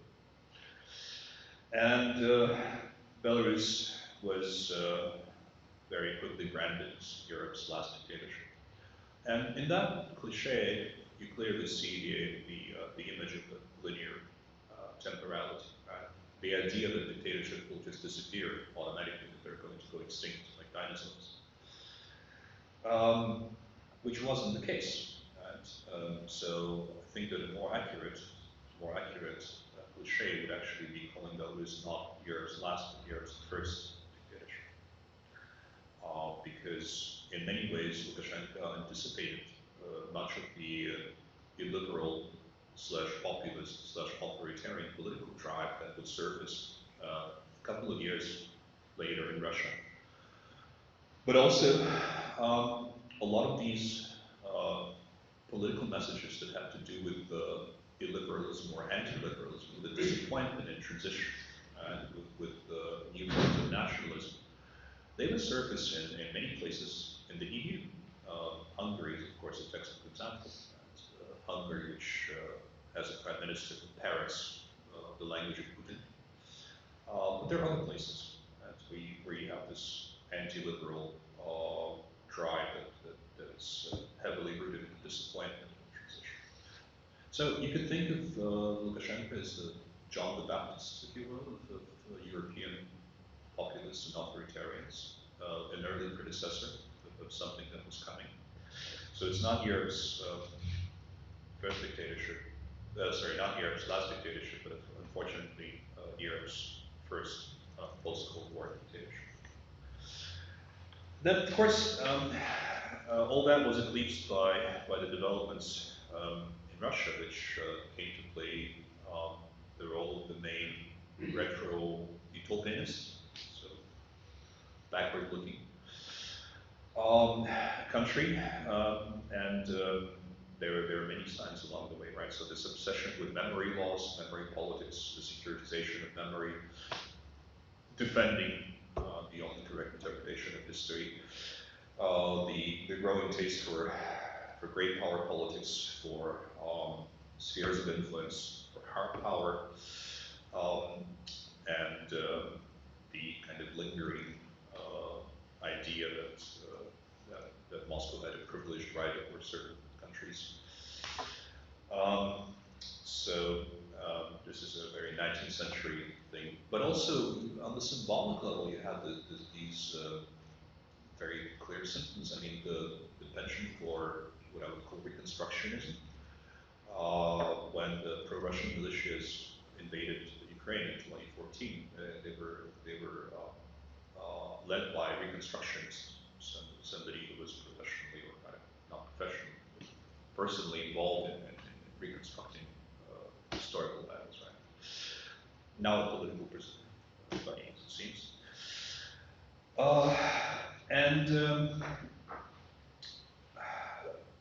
Russia, in that sense, was the main reconstructionist, or the main retro-utopianist, backward-looking power. But also, there's some aspects of the post-Cold War settlement in Central and Eastern Europe that I think do not get discussed enough. And they have to do not only with Russia, but also with the West. There was this idea of liberal peace and interdependence. So we're going to build a pipeline, more pipelines. We're going to trade with Russia and other Eastern European countries, and we're going to converge with the West. And this is going to be a gradual success story. Now, what doesn't get talked about enough is the fact that imperial privilege hierarchy was built into this liberal peace, into the liberal post-1989 peace, because, quite frankly, when it comes to knowledge production, the Western elites and Western experts and academics were often looking at this region, in particular the post-Soviet part of Eastern Europe. They were looking at it through Russian eyes. So there was a lot of still is a lot of Russocentrism in knowledge production. But also, you know, these were tacit assumptions about Russia's privileged role in the region. I mean, they're Russian peacekeepers, stationed in many places, like still are in Transnistria. Not exactly clear how an interested party would have peacekeepers, could play the role of a peacekeeper, unless this is along the lines of the old joke that the Russians are the best peacekeepers in the world because they will always keep a piece of your territory for you. And much of it wasn't spoken, right? It wasn't explicitly stated, but it was implied, right? That we have to be careful about this part of the world because Russia has its own designs on it. The Balkans, politically incorrect term, South and Eastern Europe, received a clear membership prospect as early as 2003 with the Thessaloniki Declaration. Look how long it took for Moldova, Georgia, and Ukraine to get candidate status. I remember in 2014, the Ukrainian president was making public calls on the EU to provide a clear membership prospect, but they fell on deaf ears. Also, I think that there's, related to this, I mean, I do find a scary tendency in what I would call double temporal standards when it comes to such things as models of political community. To put this in plain terms, you did have a certain tendency in the West some circles towards demonstrating some kind of understanding towards Moscow. When people are saying, but at the end of the day, they're Russians or Russian speakers in Ukraine or in other places or in the Baltics. So maybe Putin, of course, he's not entirely right. He shouldn't have started a war, but we have to take into account this aspect of the Russian speakers. So if you bring this argument to its logical conclusion, this is an argument about the ethno-nationalist model of statehood, right? That people speaking the same language should share one state. This is a very 19th century idea. If you try reproducing it in Western Europe, as applied to Western Europe itself, so if you say that, you know, Ireland is an English-speaking country, so, you know, what the hell? You know, in Belgium they speak French and versions of Dutch, so what the hell, right? Austria, I mean, now we're getting into very dangerous waters, right? So if you reproduce that argument in Germany, you might even be somehow facing certain legal consequences, but it's perfectly fine for some people in the west of Europe to say that, well, these are Russian speakers. So it's like, you know, two different standards, one from the 19th century with its ethno-nationalist models, and the other one from the 21st century. These two different standards and two different temporalities apply to two halves of Europe. How much time do I have? 2 minutes. 2 minutes. Okay. I was planning to speak about Central Europe, but since okay, let me rush through this very quickly. So there is a certain complicity of the West here, and also if we take a quick look across the EU border, right? If we talk about those post-communist countries that managed to complete the return to the West, you see that the linear temporality unraveled here as well. And even the very vehicle, the geopolitical vehicle, right, the concept of Central Europe has been redefined and resignified by people like Viktor Orban, who has a new understanding of Central Europe, which no longer includes this narrative of returning to Europe. He once famously said that in the past we thought that Europe was our future. Now we know that we are the future of Europe. It's flipping the narrative. And you have a lot of retro-utopianism going on here as well, because a lot of these governments and these narratives, they're living in the past. They're pursuing a rhetorical strategy of self-victimization. So Orwell would say, for example, that we're always oppressed by some kind of empire, and now it's the EU who is oppressing us. It's the new empire. A discourse which is fairly familiar in Poland as well. Right? It's the oppressive EU. So falling back on the Europe of nation states, falling back on the good old times, when, you know, the family was the family, the man was the man, the woman was the woman. It's a form of retro-utopianism as well. And in that sense, self-victimization and the instrumentalization of collective memory and collective trauma, the reiteration of collective trauma, is a tendency that runs in parallel, I think, with what happened in the dominating part of Central and Eastern Europe and post-Soviet Eastern Europe.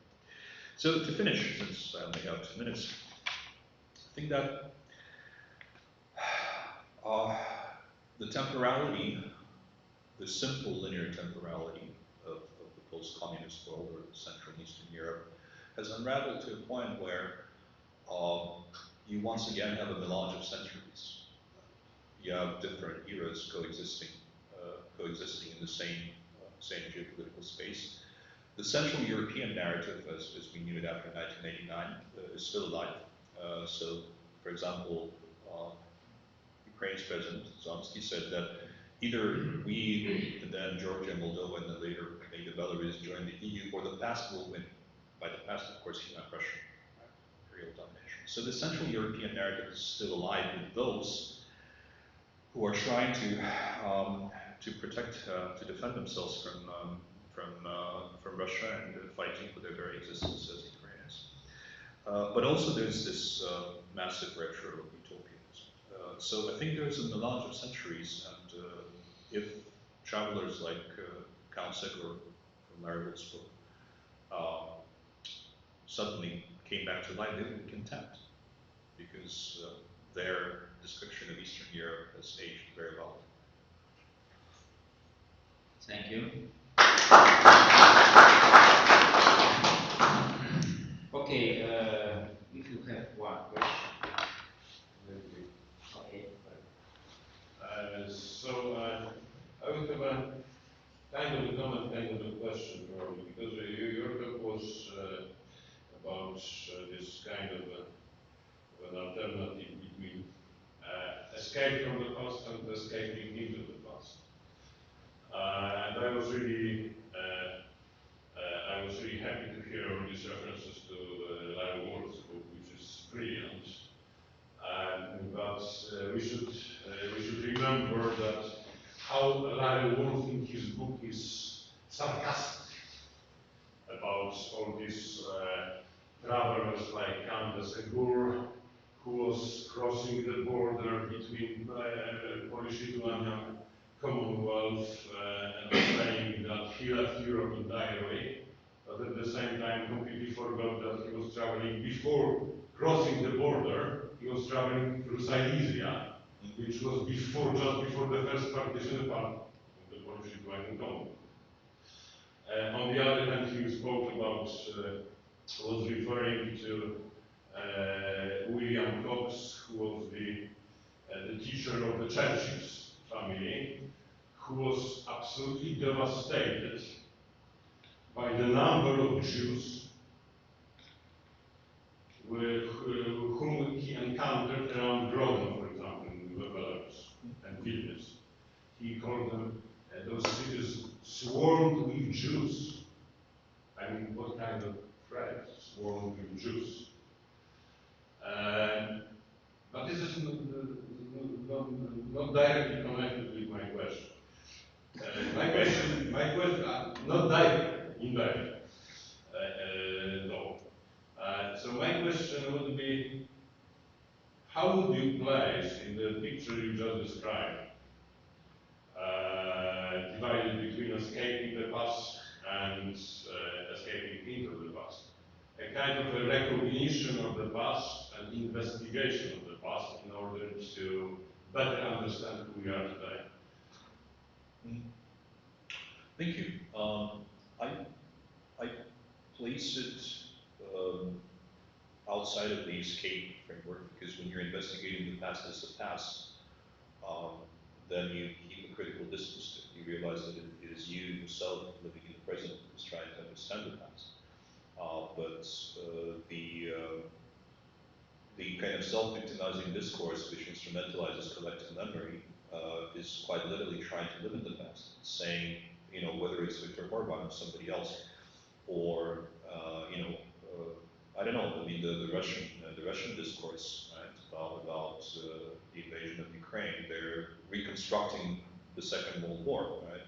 You have this absolutely schizophrenic phenomenon when you have the world war being banned, but at the same time you have these aesthetics of the Second World War or the Great Patriotic War with military correspondence, right? It's a reconstruction, right? So it's not critically assessing the past, it's trying to live in the past, right? Or Orban saying that, okay, the EU is the new empire, it's like the Ottoman Empire or the Habsburg Empire, or whatever. It's trying to live in the past or make your voters, right, your population live in the past. So I don't think that critically analyzing the past is escaping. I think it's it's maybe escaping from the past because you sort out certain issues, but it's not escaping to the past. There's no question. Mm-hmm. Well, if I may just a short comment to what you say. There is concerning this kind of reconstructive politics, especially in case of Putin's Russia, where there is a lie after lie after lie after lie, all these kind of strange stories about the baptism in 1988, which is supposed to be the foundation for the historical unity of Ukrainian and Russian nations. But there was a very dangerous moment, and not many people notice in my view this moment, during this very famous interview with Agriculture. And that was the moment where Vladimir Putin presented the documents issued by Hetman Khmelnytsky. And this was a German document. What that means? It means that after all these ridiculous comments by historians, by intellectuals, that you cannot base your invasion of Ukraine on the baptism, he finally reacted not in this kind of artificial reconstructionist way, the history, but dig out something actual. So the thing is that I believe we should, in order to confront ourselves, in order to escape these two somehow negative poles, escaping into the past, escaping from the past, we should be very critical, as you said yourself, we should be very critical what, in our reflection, in our analysis, what particular actual moments in our history can mean in our contemporary context. Otherwise, we will not be well prepared, as Putin unfortunately was well prepared in this moment. He realized, okay, everything I did so far was bullshit. Now I have to find something more convincing. Fortunately, not many people notice that. Well, they actually made fun of that moment when he presented this document. But that was actual document. So what? It's 500 years old. I mean, what? Look, I mean, in this sense, it was significant because it was like saying to the public opinion, look, Ukrainians asked us to be safe. Okay, colleagues, maybe this discussion we could carry on. I'll just finish with one remark. The same friend of mine who organized the exhibition with which I started, he's a historian of the Middle Ages, and he says, I would not want to live in the Middle Ages because I'm a historian of the Middle Ages, and I know exactly what life was like. So that is the difference between the critical approach to the past, professional approach to the past, and trying to live in the imaginary past, the retro utopia that never exists. Okay, thank you much. Thank you, Andrzej. And then we have just other speech from Jürgen Marta from the university about our Ukrainian and Belarusian perspective in the movement to Europe. Yes, presentation. And just a minute, where is presentation?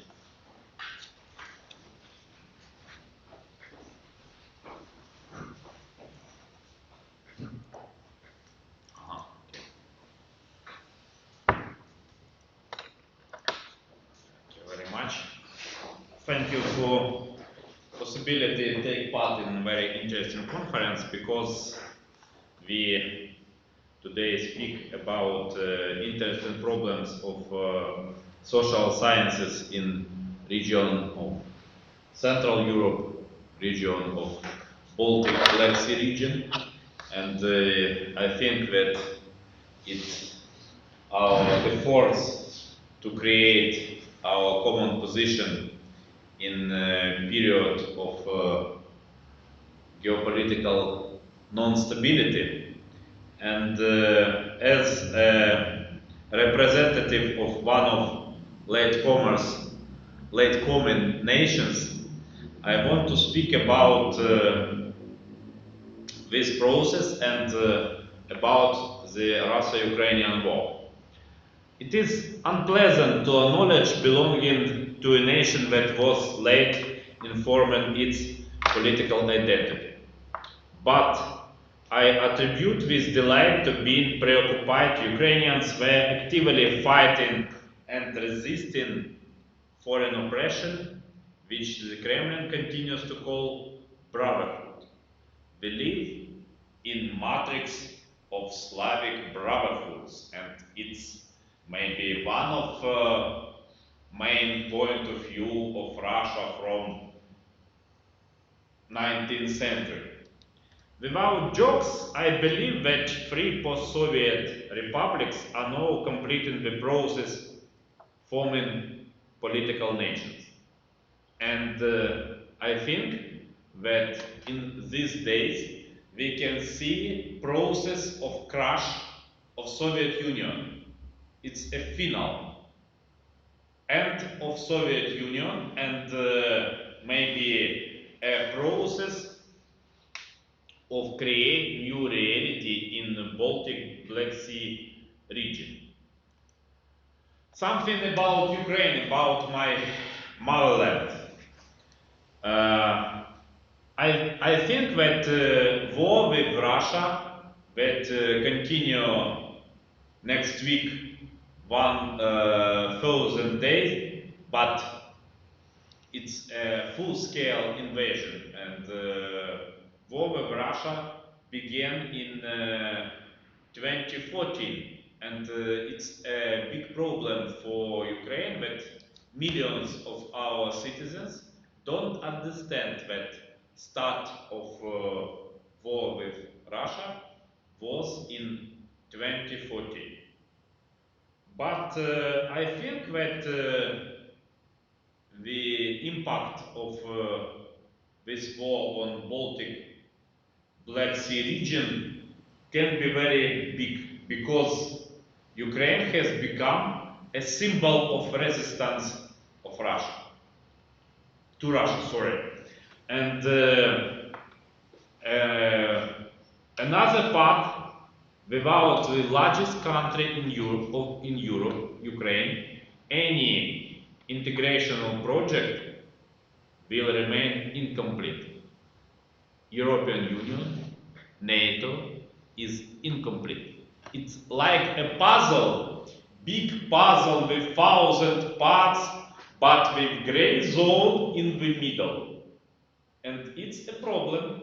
I think that it's a problem for many Europeans, scientists, for many European politicians, for many European servicemen, but it's not a problem for Russia, because we must understand that hypothetical crash of Ukraine is start of problems of our neighbors in Poland, in Belarus, in Moldova, and it's very clear for me. Sorry for this headline, but the image of Belarus after 2020 is Lukarus. And this picture is about, it's not about contemporary politicians. It's about middle age politicians and big boss and no big boss on Valdai. And I think that Belarus should not be a Russian Belarusian Balkany, but must be a part of Europe.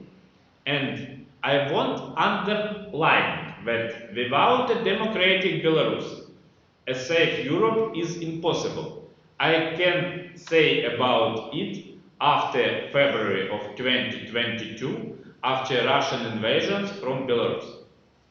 We living in Kiev with any 10,000 kilometers to border with Belarus, I can solve many problems in this process. And if I say Irpin or Bucha, you understand about this problem very well. I think that if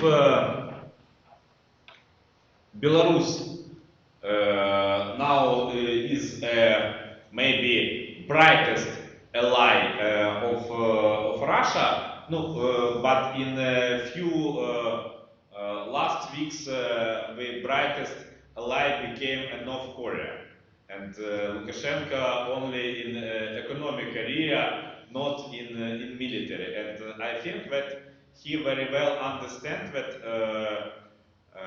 start of military activity of Belarusian army is start of Lukashenko political coming out and create a persona of second Belarusian president. But also I am as optimist, I can prognose that current electoral campaign, it's not electoral campaign, but we must speak about presidential elections in Belarus, is a prelude to Lukashenko's final. It's, I think, with this last elections for Lukashenko.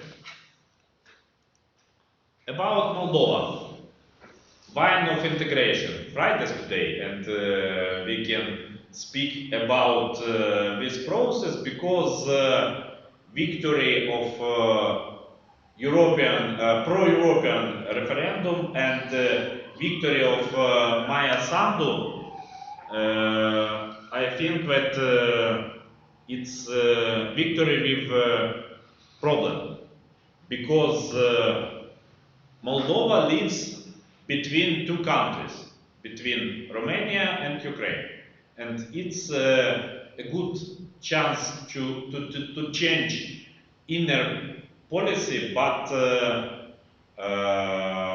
Maya Sandu wanted to dominate in inner policy and to cannibalize political parties with pro-European points of view. And now I think that like fine wine, the decision for integration must match our time. However, Moldova must not be relegated to the cellar of Russian imperialism. And I think that in next year we have many problems on elections to Parliament of Moldova, because the process of presidential elections show us that Sandu today is not a strong figure. Our nations may lose some battles today, but they must win the war for their identity. And I think that our European choice can be like a vaccine against geopolitical problems, vaccine against Russia. And this process, the process to be closer with the European Union and process of EU membership will help safeguard statehood of free our nations. Unfortunately, the popularity of Euro-Atlantic integration is directly proportional to the intensity of Russian aggression and the tools it employs. Now we have support of idea of membership. Ukraine is in NATO more than 18%. But we must understand that membership in NATO and European Union must be based on the results of referendum. And the results of referendum in contemporary Ukraine, for example, can be a big problem because Russia's propaganda machine is strong, have many tools and many possibilities. And also I want to underline that Russia's full-scale invasion of Ukraine in February 2022 revealed the failure of Kremlin's plans to subjugate Ukraine through hybrid influence tactics. In 2014, Russia began hybrid warfare, and in this warfare, Ukraine was a winner. Is a paradox, but full-scale aggression is maybe a last chance to Russia became to dominate in post-Soviet space. My not final conclusion. Russia refuses to let go of any of the three countries. And we can understand that Belarus is closer and to Russia, and Ukraine and Moldova far to Russia. We must collectively address the dismantling of the Russian Empire, which masquerades as Russian Federation. It's a Russian Empire. It's clear for me, clear for millions of Ukrainians, and I hope clear for millions of Europeans. Ukraine remains at the center of attention because our problems can broadcast to our neighbors. Belarus persists as a police state, but holds bright potential for rapid revival. I think that it's a chance after change of political regime, after change of Lukashenko, but not for pro-Russia, but for pro-European politicians. Moldova continue its balance, and now you know that Moldova have not any, sorry, but 5,000 of servicemen in contemporary period is not a big and very well aiming. But I think that our countries need clear signals from Europe about the importance of our struggle. And this signal is simple and clear. The empire must die. The Russian Empire. Thank you very much for your attention.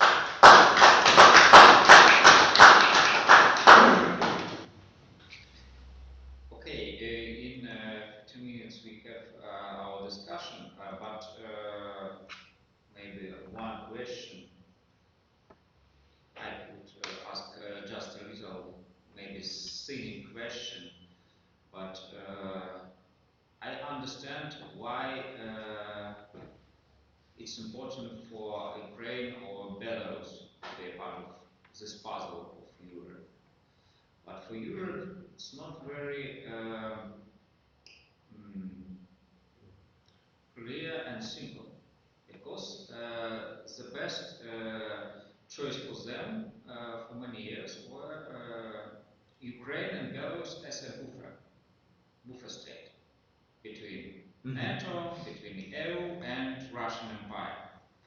And in this configuration where Ukraine or Belarus could be the part of EU, the nightmare will realize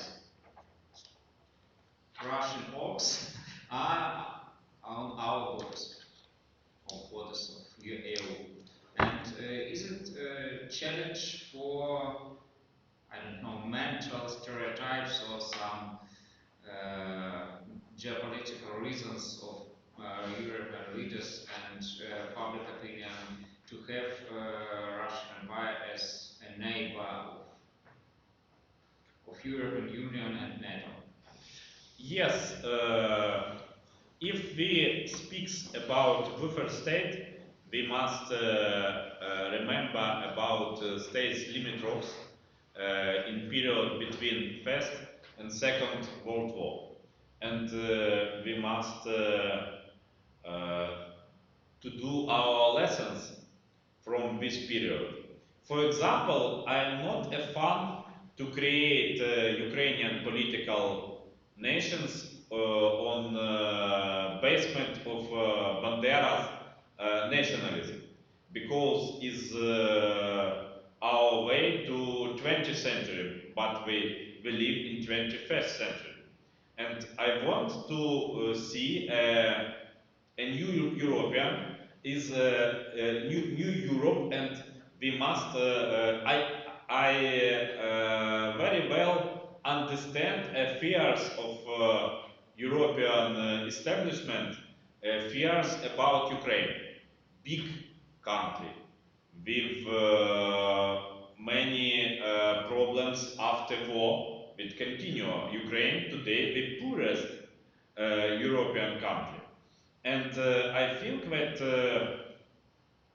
we must create our free state, maybe free state triangle or experts from free states, and we can to explain Europe a perspective Ukraine plus Moldova plus Belarus as a new market, new possibility, for example, for IT, new possibility of heavy industries in Ukraine and Belarus, new possibility of transit in Black Sea, new possibility of create maybe a new ideas. It's a new blood for all Europe. And I think that this formula, new blood for old Europe, may be a slogan of our intellectual campaign, not a politician, not a media campaign, but intellectual campaign about creation of Europe of nations. Okay, it's ideal state, but I am an optimist. I must be optimist in conditions of war. okay. No, the stage that this is new blood for Europe. Okay, we have about 15 minutes. Okay. Then it's Professor Andrzej Barkouski, our Belarusian sociologist, who tried maybe investigate this question about geopolitical preferences of Belarusians, EU or Russian Federation, but he should. And Evgen Magda, who represents our Ukrainian side of discussion, and Ukraine is now a legal candidate to European Union, and has also its plans to become some accelerator of this union in non-war future. So we could discuss about Belarus as a very important country of this region from geopolitical and strategic reasons. And for Ukraine, it's a northern neighbor with great border. For Poland too, neighbor with great western border, and for us is for Belarusians is the problem of our future, of our choice to be with Europe or to be a part of this Russian world, Russian dominion in such a geopolitical system. So we have three speeches at the first time, and then common discussion around all these questions. So please, Alina, begin and. So I will make a political input to our discussion. We, as members of Transitional United Cabinet, and I'm the next member of Transitional United Cabinet, and our representatives of Belarusian Democratic Forces, started to promote the idea, the vision of Belarusian European future. Because we believe that Belarus, democratic Belarus, has only one choice. We would be or a part of European Union or a part of Russia. So actually we don't have choice, as Belarusians don't want to be a part of Russia. And this is obvious. I think that Professor Gniazdowski will tell it in more, will have more numbers. But as far as I know, only 4% of Belarusian society, they want to be a part of Russia as a state, let's say. But of course, Europe is not ready for Belarus, and now Belarus is so this is work for future, but we believe that we need to develop these messages and say very firmly that someday Belarus can become part of the European Union. This is our vision and this is our political trend. But what we see now, situation is very different. The situation of Belarusian with legalization here in Europe is very difficult.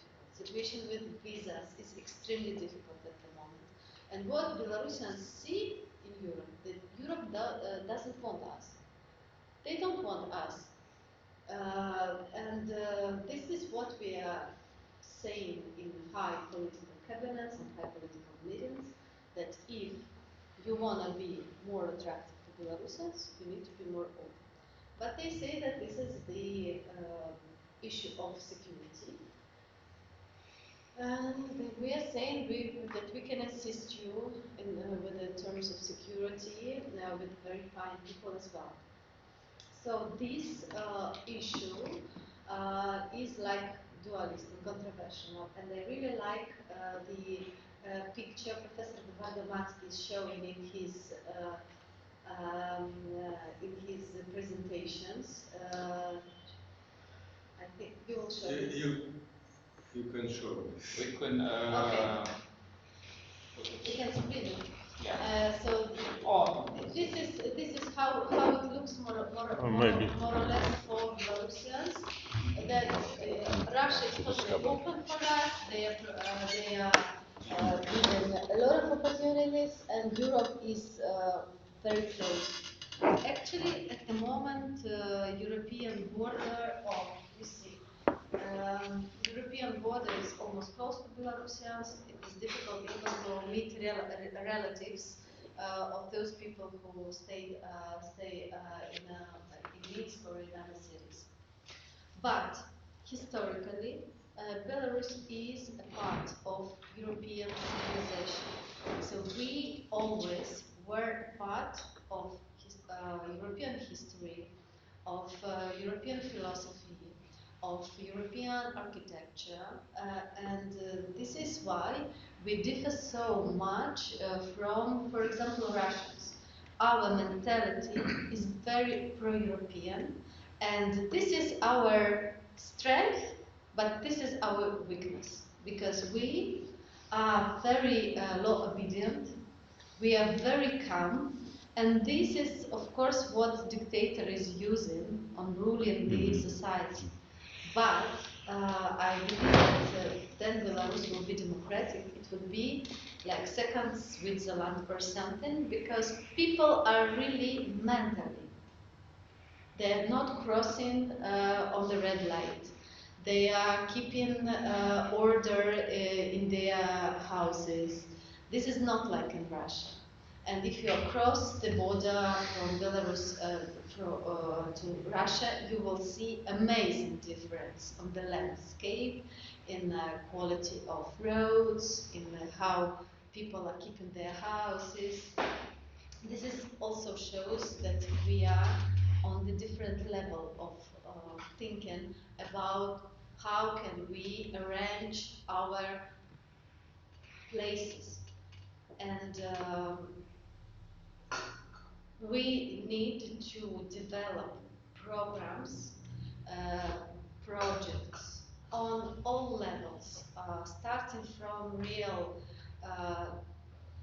basic TikToks about Europe for Belarus, showing how really the situation looks like, because propaganda is using a lot of stereotypes about Europe to underline that we are not a part of Europe, because Europe is about LGBT, and Europe is about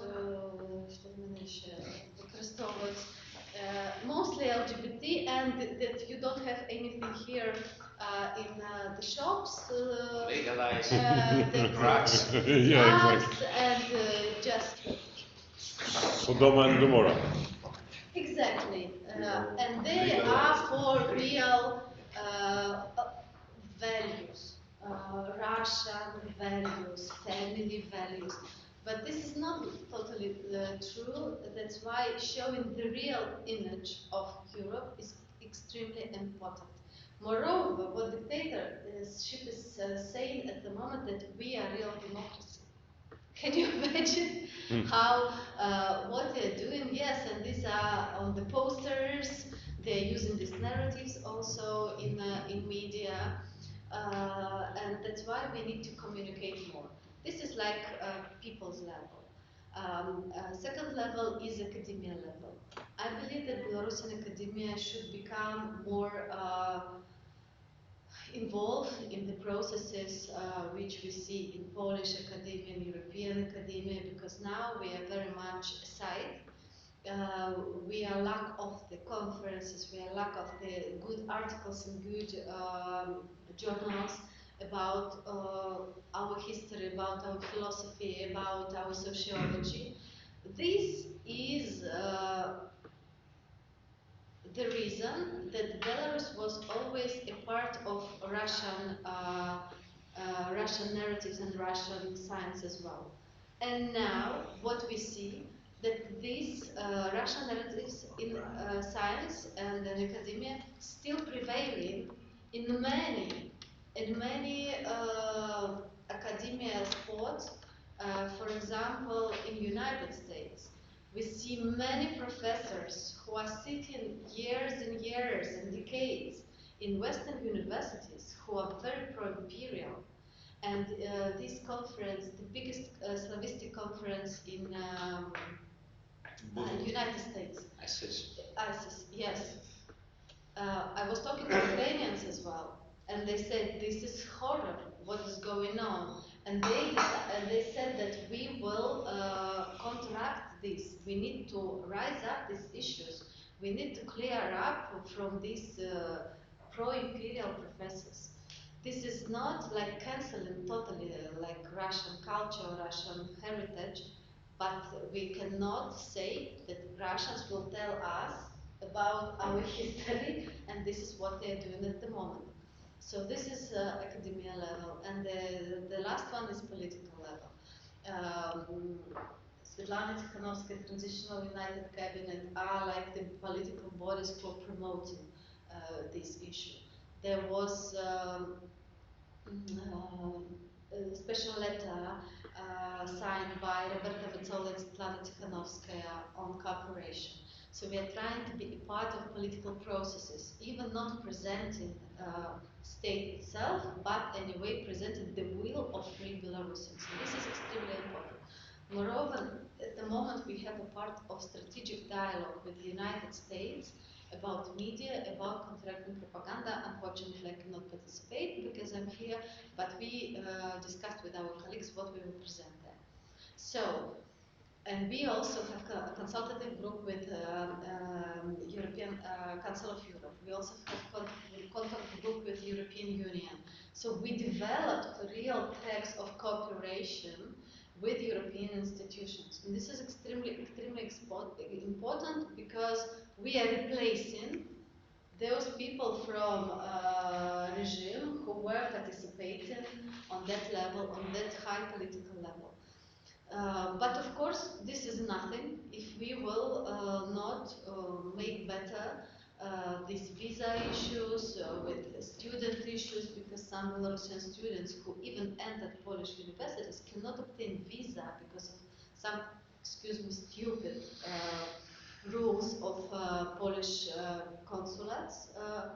And I know that only in Poznan, 150 Belarusian students who entered the university didn't receive visas to get for, and they were willing to pay for this university.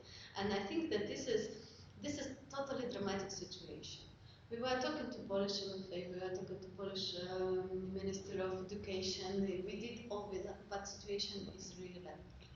That's why, of course, Europe is very close to Belarusians symbolically, historically, and mentally, but now it is really far away because of this political situation.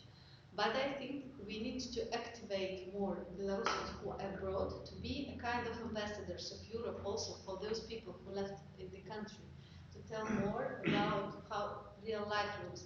You know, I will tell you just example of my auntie. She never been anywhere. She was living in Grodno the whole her life, never crossing the border of Belarus. Now her two daughters are living abroad because of repressions. So she gets visa from German embassy because she couldn't get Polish visa. Anyway, she came to Poland and she said, you know, it looks totally different than I was thinking. Here, your подъезды, it's like, I don't know, when you enter the blocks, подъезды, it's like klatka schodowa. It's clear. It's you know, it's all in good conditions. You see that cities are nice, people are nice.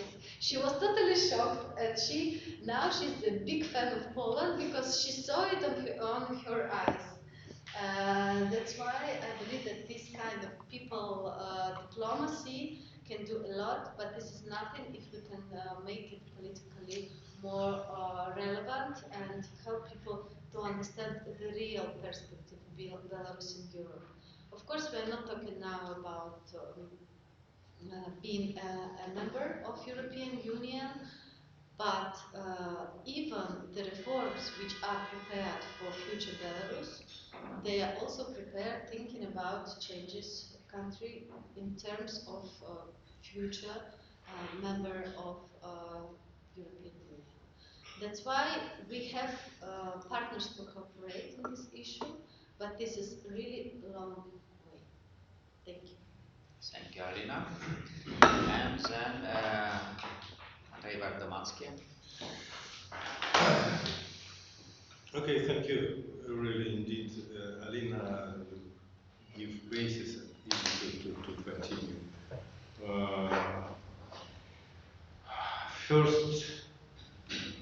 My first and most important thesis today about European choice. This one. The reality is that European way today is not political and public opinion reality. Because of these reasons, European way today is imperative of democratic forces, target, political target democratic forces which need long-term and very drastic efforts. Then, geopolitical orientations. We have to understand 2 points. First of this, the dynamics today is in favor of possible union with Russian Federation because of some reasons. We will speak about this. But first of all, you have to understand tactical preferences and strategic preferences. Yes, it is. Strategic preferences lie in the area of European values. I don't have time to explain this, but what is important today, we have to understand what does it mean tactical preferences. Tactical preferences are something like that which allow to conduct such elections in Georgia. You know the results. And main reason for mass consciousness explanations was, do you want like in Mariupol? Do you want these ruins, etc., etc.? People afraid this and say we have tactically to introduce, to show that we like Russia. And this is now meant tactical, technical preferences, and this narrative is working in Belarus now. Then we listed a lot of some problems with European Union, with a ban, border situation, Belarusian numbers of on the cars, etc., etc. These difficulties from one side, and from other side, Russia, aggressor, and people understand this. That's why the essence number 2 of geopolitical orientations of Belarusians is, this is not the choice or European Union or Russian Federation, but deep emotional tension, no here, no there. No here, I mean no in favor of Russian Federation because of understandable reasons. No there because there is no clear message from the side of European. You Belarusians are member of our European family. You know, just, you know, very diplomatic statements, phrases, idioms, etc. We don't forget you, you're not isolated, etc., etc., etc. People waiting just direct statement. You are member of our European family. That's why essence of geopolitical orientations in terms of social psychological emotions is no here, no there. As a result of this, and this is predominantly my message to our Polish colleague, is the problem of geopolitical orientations of Belarusians today is not internal problem of Belarusian people. It's not the problem of values. It's not the problem of democracy or authoritarianism, etc., etc. This, you know, sky level things. This is the problem of pragmatical, internal, long-term question of safety of Belarus, of Polish state. I emphasize pragmatic. What I mean? I mean that something which are in the process of creation inside of public opinion of Belarus, I mean non-pro-European sometimes orientations will be a long-term problem for safety of Poland on the biggest border. Pragmatical question. If today create this not very positive orientation regarding Poland, regarding Lithuania, etc., you receive tomorrow the next situation. Regime can be changed just one night because of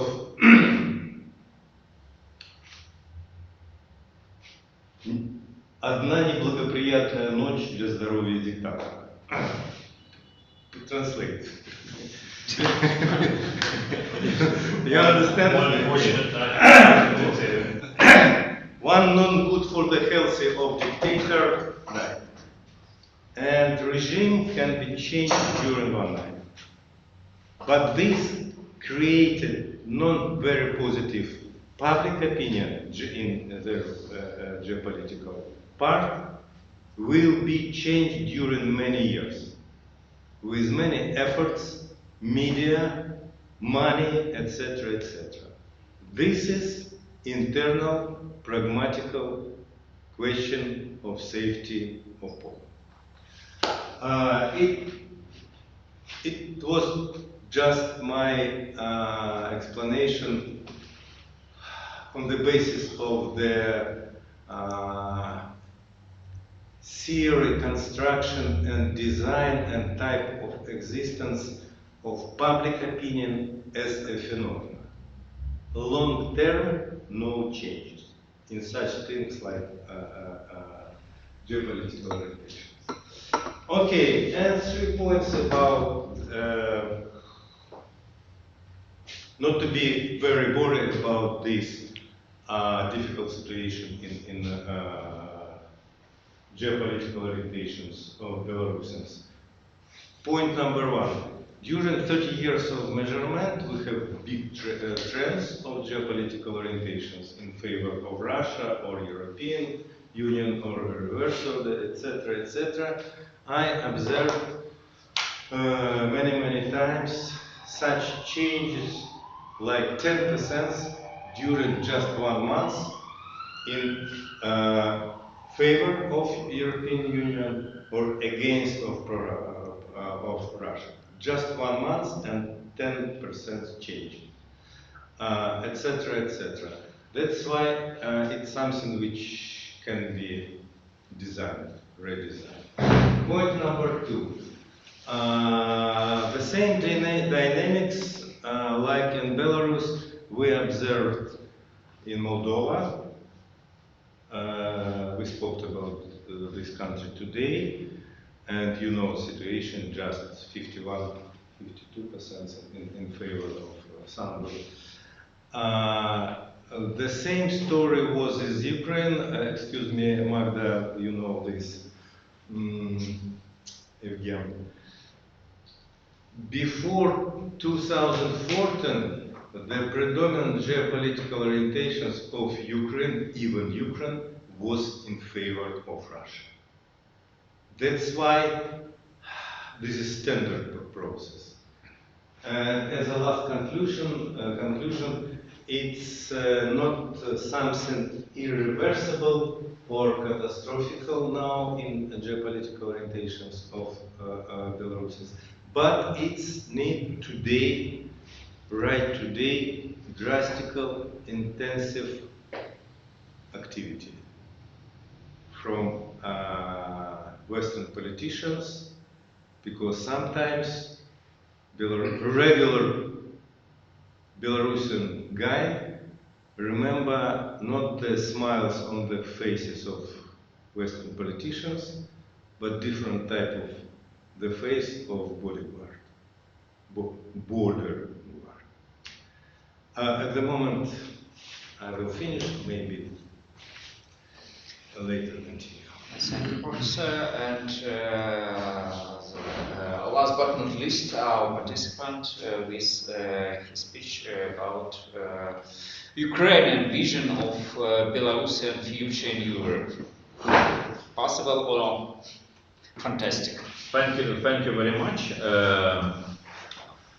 I want to repeat my speech on Kalinowski conference in March this year in Vilnius. It was very interesting experience because I was one of participators who speaks about Belarus on Kalinowski conference. Many politicians speaks about Ukraine, about Russian aggression, but I think that our neighborhood with Belarus is very interesting, and it's a politician perspective, and I will speak about Belarus, and it will be clear why I made this choice. I see my proposals as a part of Ukraine's agenda of good neighborhood, but it's not official position. My position as a political expert. Maybe one of 3 or 5 political experts who won't create common agenda between Ukraine and Belarus, in Ukrainian experts. I want to propose 10 points for transformation in Belarus, and I think that this transformation is about European way for Belarus. Живе Belarus should be a principle of European security policy.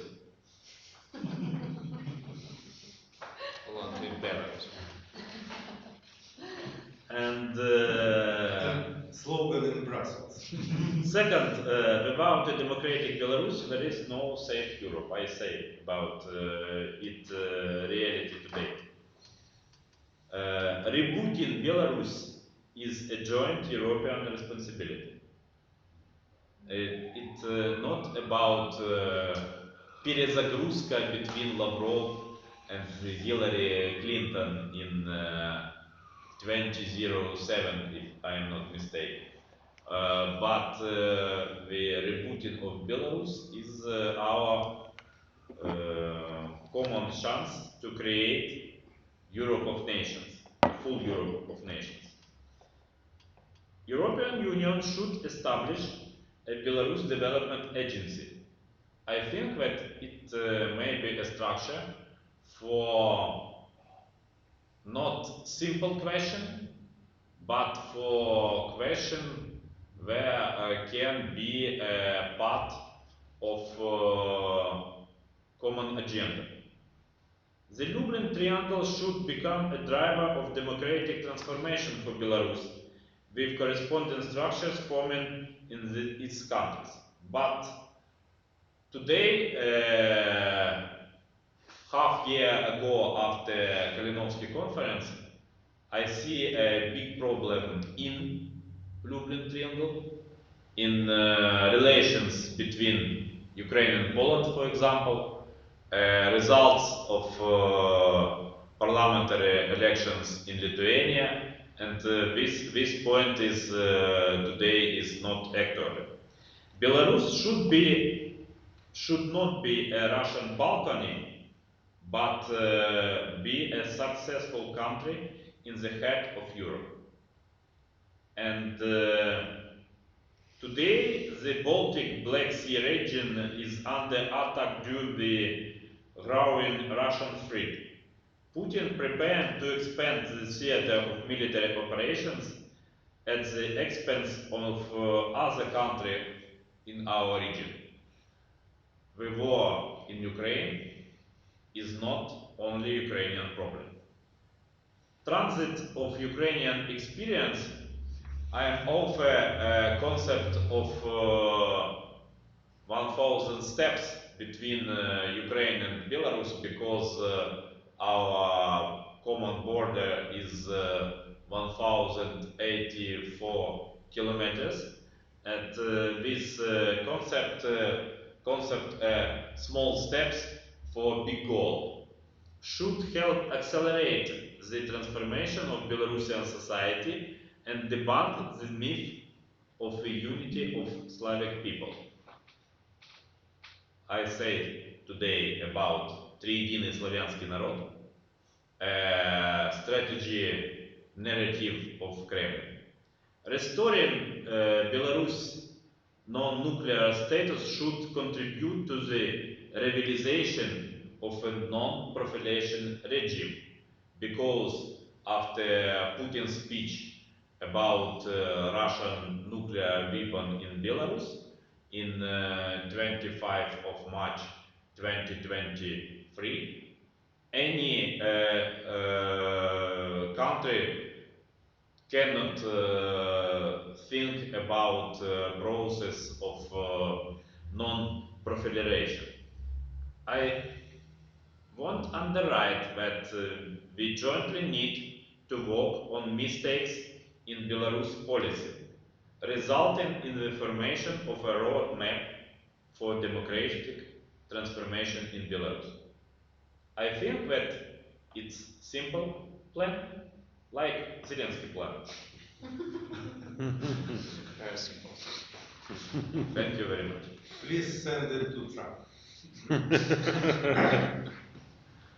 Okay, thank you very much, Evgen. And now you could join to this discussion with your questions or with your comments on the topic of the discussion. We have obviously not so clear or simple situation, because of on one hand we have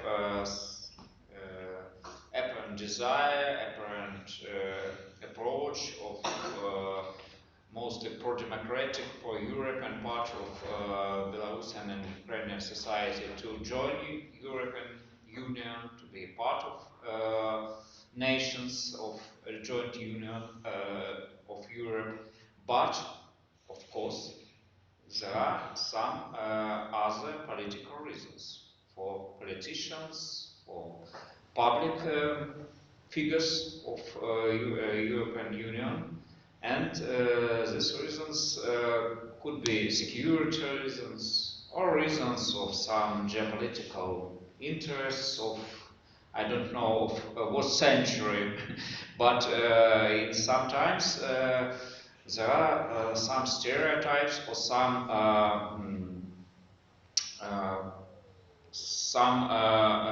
problems with this apparent desire from the European states to see our countries, Moldova, Ukraine, Belarus, as a new part of European Union, Europe.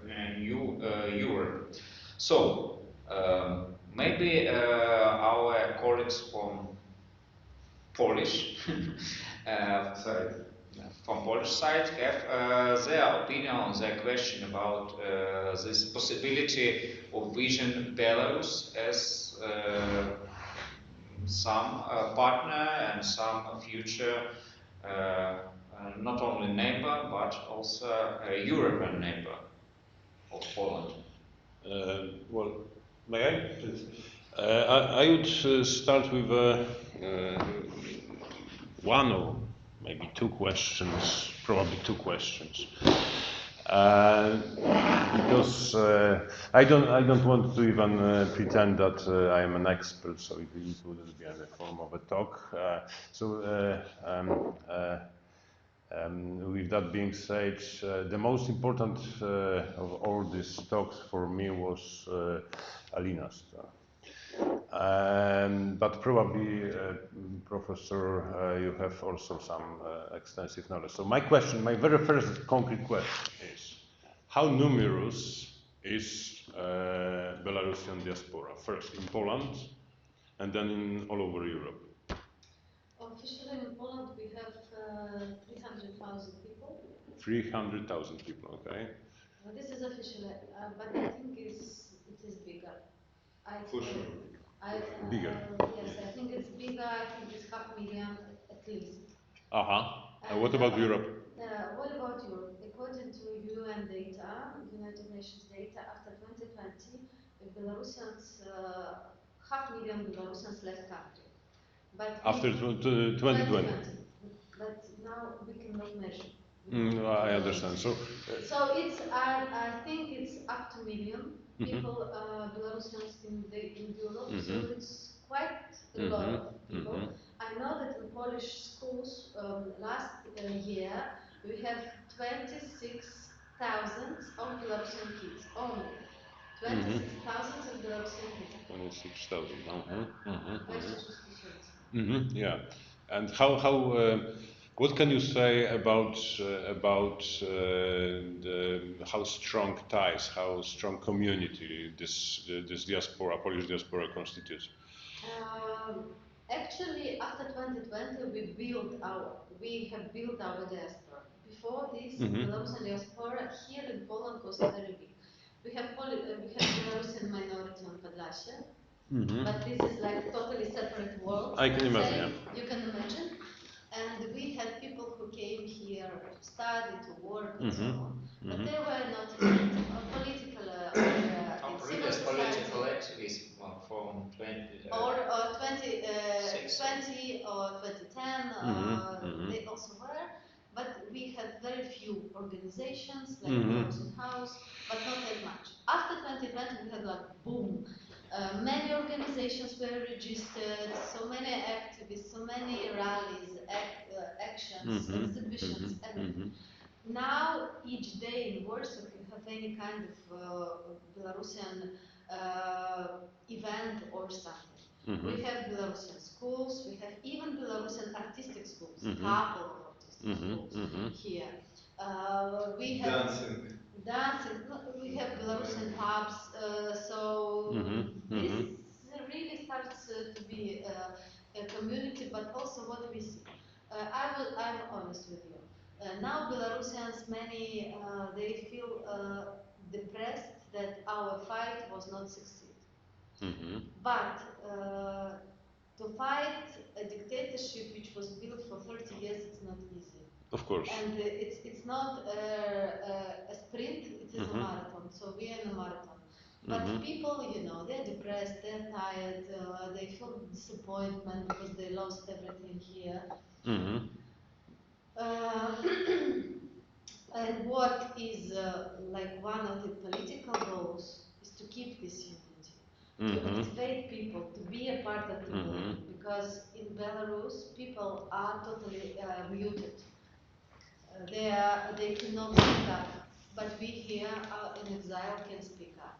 Yeah. But of course we saw that even rallies, they started with less and less people taking part in the rallies. But cultural events, full houses. That's good. That's very good. That's why I feel like people are going back to the roots. They're very hungry and they need more culture.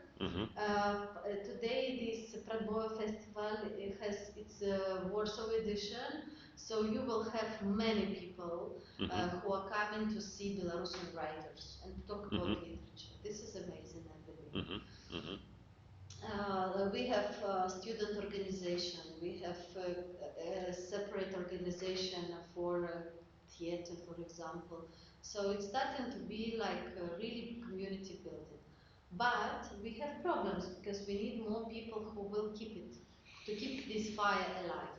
Because of course, if people see no chance to go back to Belarus soon, yes.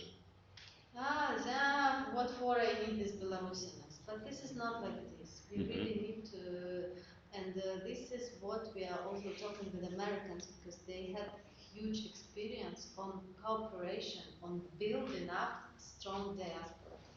So we want to have expertise, we want them to help us also with some tools and instruments how to work with them. Of course, we do understand, because we have some things that we have, they are totally exclusive, and we have more than 20 people's embassies, activists who are playing the role of ambassador, and sometimes on some events they're presenting free Belarus as ambassadors. And this is absolutely amazing. And we really have a lot of activists. This is normal. According to sociologists, what I was taught here in PAN, because I was also a student of PAN in recent years, they said that normally society you can divide in 4 parts.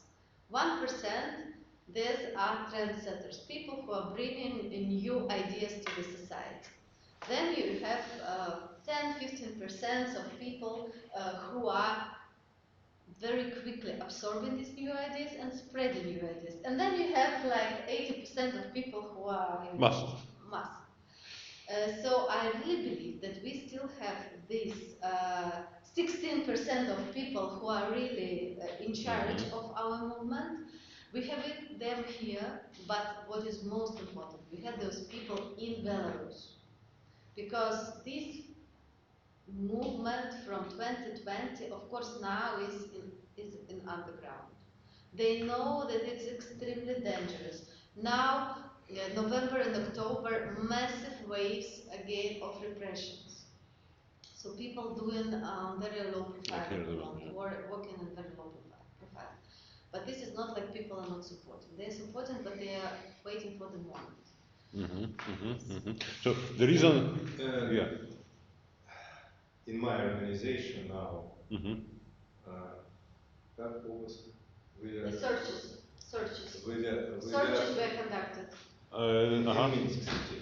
Okay, but I would like to just to accumulate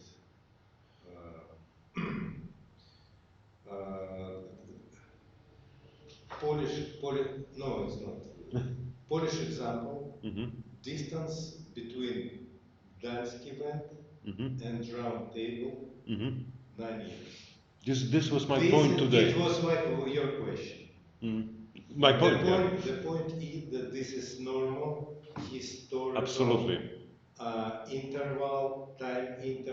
Absolutely. For re-energizing of society. Absolutely. It's normal process. That's why don't worry. Absolutely, and that's why I said in one moment of my talk that sooner or later, but it will come. Now, the reason I was asking about all this data is that I was curious whether you have human resources here in Poland to represent your case. And to which extent you need support on our side, institutionalized support. To be honest, most part of what you said is quite optimistic. Because we are optimistic. You know, no, I mean numbers are optimistic. Numbers are optimistic. We will not play this game, you know. Okay, now another thing I wanted to ask about, and then I will have something positive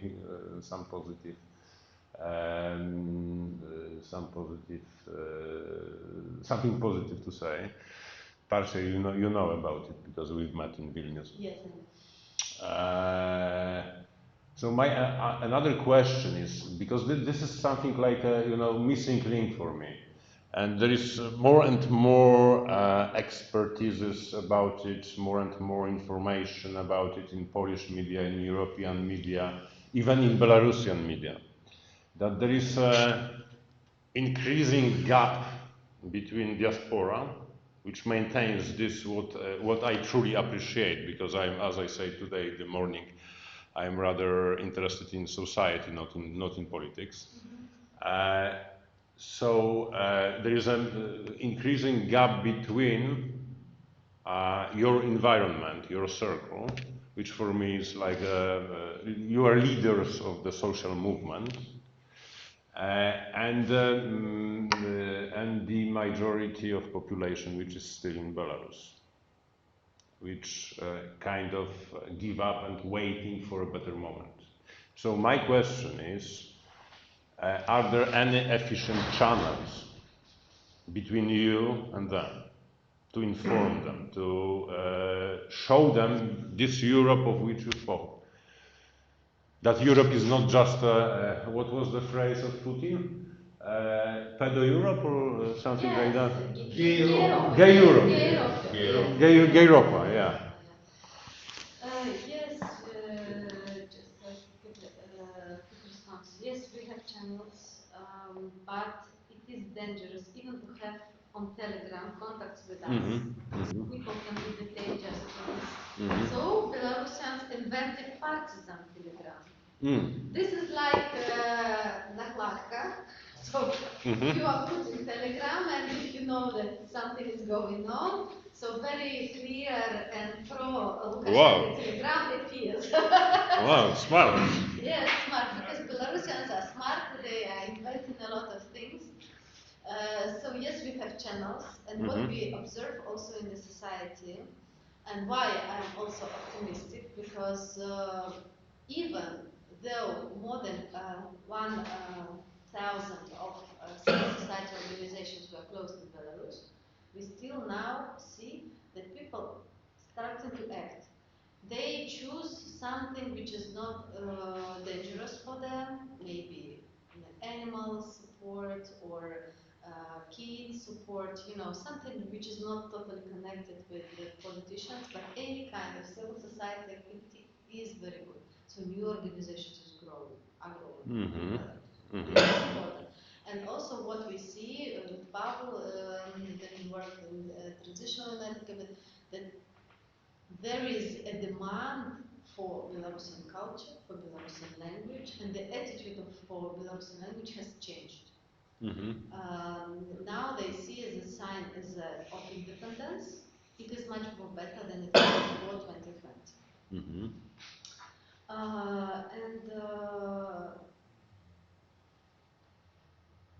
Sometimes it's even better for us not to keep contacts with those people, you know, for their safety.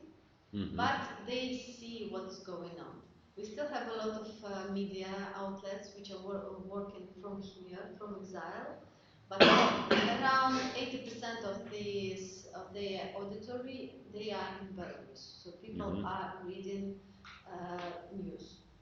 But they cannot subscribe, they cannot comment, and they cannot share. All these things are forbidden, and some people are in prison just for sharing article from Belsa, for example, or for our other extremists. The extremist media outlet, but all independent media outlets are extremist. Yes. I want to talk about China. In China, it's the same situation. It's underground. Taiwan and China. Taiwan. All time we're speaking about Taiwan is the only democratic part of China. Yes. Yeah. Just to give answer to your question. Yeah. We fixed and we reflected the situation with two Kokons very clearly. 1 year, something like 1 year before. And this is a process of Kokonization.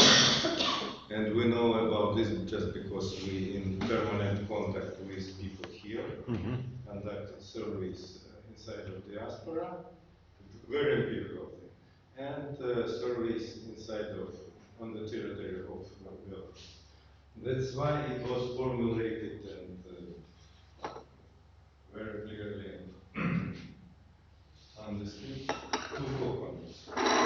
And this is a process of Kokonization. Process of Kokonization means the continuation of situation of bigger distance, mental distance, informational distance between Kokons. One inside of, and second one outside of. One of the most bright, clear examples of this Kokon public opinion about the war. Outside here, no war. We can label it's like no war, нет войны. And inside, there is no war. Because specific of information, description of the war like not war, on the territory of Belarus. Information delivered like it's like just war with bad guys on the Bankova Street, not with the Ukrainian. Okay, it's just example. And this is fixing of description of these two cocons. And this is the process of coconization. The point is, and strategy is, to transform the process of coconization into the process of engine.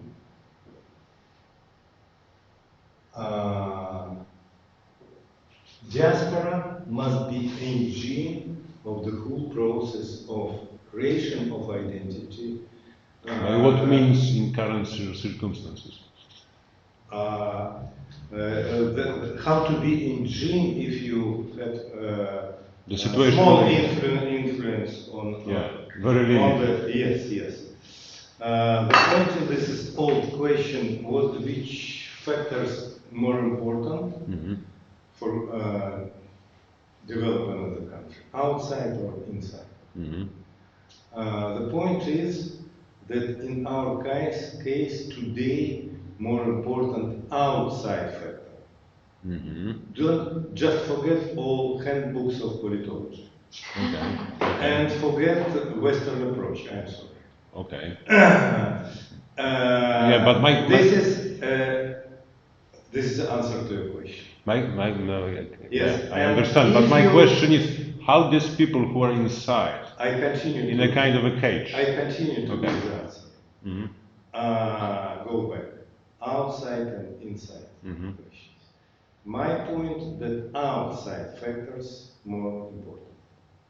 A lot of reasons, etc. No time. Outside factor is something on which we can impact on. I'm in diaspora. And this is a process of activization of outside factor, means activization of the whole activity in these two focus. Active policy outside, active policy from European policy decision maker, etc., will push inside people through the government, for example, to move. And we are transmitter. Somewhere here decision makers. Then we push on decision makers, European decision makers push to inside process. This is general picture of it. If I may add just one input on this discussion, I believe that what we are having at the moment is very painful, definitely painful, and very speedy lecture of democracy and Europeans. So we need to very quickly to jump into another level, because dictatorship was a cocon as well, which was not letting Belarusian nation to develop.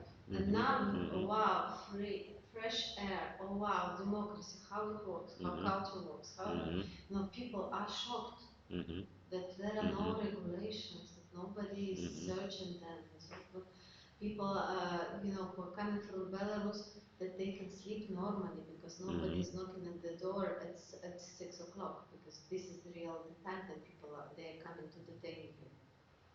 So this is very difficult because many people they are so unsatisfied. Belarusians are not good for migration. They really want to stay in the country. They're very deeply rooted in Belarusian land. That's why for them immigration is really hard experience. But this is also a quick lecture of democracy. And I believe this will let our nation to jump quickly in this European trade. This is like my point of view. But in the If I could add some words to this topic. We have such opinion, such popular opinion that all changes that could be inside Belarus. Not here, but inside Belarus. And maybe that is true. As well as in Poland, all changes were in Poland. It was a round table. But of course, for us, Poland now is something like London, Great Britain. For Poles. For Poles. And Paris as well. After Second World War, of course. And yes, we understand that our political structures, our activist structures here, our cultural activities here, maybe in some manner isolated from this metric of Belarus, yes, of country Belarus. But of course, for them, we are also something like showroom of future Belarus. Yeah. With our cultural products, with our views and visions of the future, with some other activities that could propose them alternative to the style and mood of Lukashenko's Belarus. And without this alternative vision, there is no change. We could change Lukashenko to Kachanova or to some other person from this from this pool of so-called politicians, but it would be the same Lukashenko's Belarus. Or even worse, maybe. Moreover, they have a message that nobody can rule Belarus except Lukashenko, which is totally not true, and we are showing that this is bullshit. Sure. Well, obviously your case is very interesting, and we are at the moment, we don't know whether it is comparable to Polish example or not. We will see. Okay, so now I will, as I promised, I will go to on this positive point. I apologize. I'm sorry. I need to go back to my other activities, and I'm sorry. I will. But there is something I really want you to hear, because this point is, in my opinion, absolutely crucial. Even my exchange of opinions with Jeff and Magda showed me that it's the case. You speak about how the Congress about Slavonic studies was somehow dominated by the Russian perspective. This is what can be called somehow, I don't know, imperial episteme, which is still prevalent in the Western societies. And we have to fight against it. We have to change the epistemological perspectives. That's why the projects, like the one you know about, this networking between philosophers from the Baltic states, Poland, Ukraine, and Belarusian are important. So basically, this is what I wanted to say, and you are free, basically. Thank you. You can go, and I want to promise what I already said in Vilnius and what I say to Pavel here in Warsaw. We will do whatever possible to give voice to Belarusian philosophers through many different initiatives, highly academic as well as popular, for young people, kind of, workshops, whatever. But it's just a beginning, and it's a lifelong, I would say, project, so it will be gradual development. Thank you so much. But we will think about different means. We know that we need some, new technologies to use as well for that. It's not just to have a conference. Look how many people was today here. Yeah. But this is. You are almost all here. Close aside. There were like close aside. three more people probably. But we have to work, as I say, we have to work against Russia. We have to work against Russia. We have to explain Western countries, not only, as you say, that Russian empire must die. We have to explain that Russia is not and never was a part of Europe. And they are still a part of academic processes. Exactly. But what we started, as you said, about this networking of philosophers, we started the same process on networking of historians. Excellent. With the Belarus Center, we Excellent. organized like a seminar for Belarusian, Ukrainian, and Polish about politics of memory. Excellent, because you know, yes, the more ties we will create, the better chances we will have. Thank you. Thank you. Thank you so much. So, our time is close to finish. So, maybe some final remarks from all participants. 1-2 minutes of your comment, of your vision at the end of this event, some prognosis, some pessimistic, optimistic hopes, or some reflections. What do you want? Perhaps I start because I didn't ask any questions, so Okay. I'm really curious about the things that Przemysław said. Because I think that if we disregard the external political factors, and concretely I mean Russia, actually I don't know whether we would agree, we can easily imagine that Belarus would be very quickly a part of the European Union. And that from the part of the European Union, the readiness to accept this access would be also very easy, because the market is also big, the mentality and all what Ania Kosik said is true. The compatibility is very close. And as different as opposed to Ukraine. But I think that even without Russia and even without war in Ukraine, Ukraine is in a little similar position like Turkey, for example, that waited a long time for access to European Union, didn't receive an open invitation, and eventually turned up to Europe and started this Erdogan authoritarian regime. So I think that the relationship between Ukraine, in spite of much bigger readiness of Ukraine to be a part of Europe, it is much more complex process, even because of this big potential of Ukraine. And therefore, I think that if we disregard this main political external factor, the future seems quite clear, and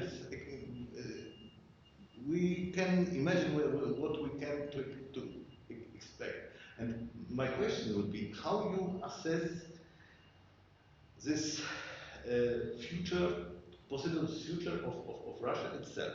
Is Russia really to see as this external factor that must be fight against, that there is no other possibility than the victory of Ukraine over Russia, so that Russia can change the way of thinking, or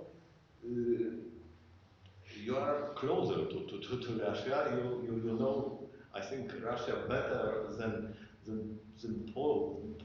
Polish people, because we have, we're thinking about Russia, I think, through cliché to a lot of extent. And do you think that there is possibility of democratization, internal democratization for in Russia after Putin? Russia, yes. After Putin, we can see Putin 2.0. Yeah. Magnified. No democratization without divide. Without what? Without what? Divide. Yeah. The most preferable way for democratization of Russia is, yes, the process of separation of their regions for independent states. It would be the best for global security. maybe it's not very look like a good scenario for American politicians because they are closely in their fight against China. And to something have some opponent to China in this region, they need great Russia. And for this reason, they are so tragically skeptical about the separation about Ukraine's help. I want to say that Ukraine and Belarus, like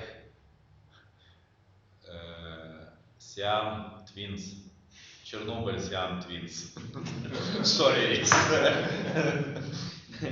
bitter joke, but I think that create a democratic regime in Belarus is our common European fight. And also why I propose to broadcast Ukrainian experience, because Ukraine in inner politicians, in inner public policy, closer to Belarus. Poland and Lithuania as neighbors are many far. It's like a trains where you late and you can see and run without back and run, but no chances. And Ukraine, and I think that broadcast we share our experience can create Ukraine better.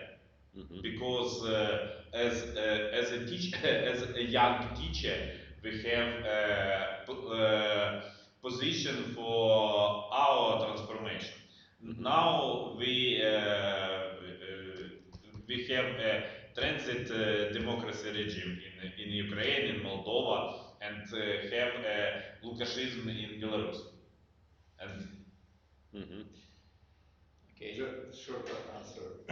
You know that I can give you 100 of arguments that Russia will be separated. And the next minute I will give you 100 arguments that will be just new period of post-Putin dictatorship. Equal quantity of arguments. That's why it's not a good, it's not the question what will be in professional terms, what probability this scenario or this scenario, and unfortunately we can speak about 50 and 50 probability, separation and post-Putin dictatorship. It was answered to you. About final statement, my final statement, not final, it would be not bad. It would be not bad to deliver to some politicians, maybe through you,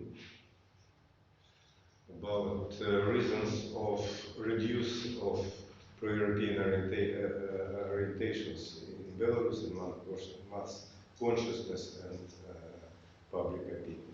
And this is more or less systematic list of this. I will not speak about this because time's limitation, but this is systematic and empirically received list of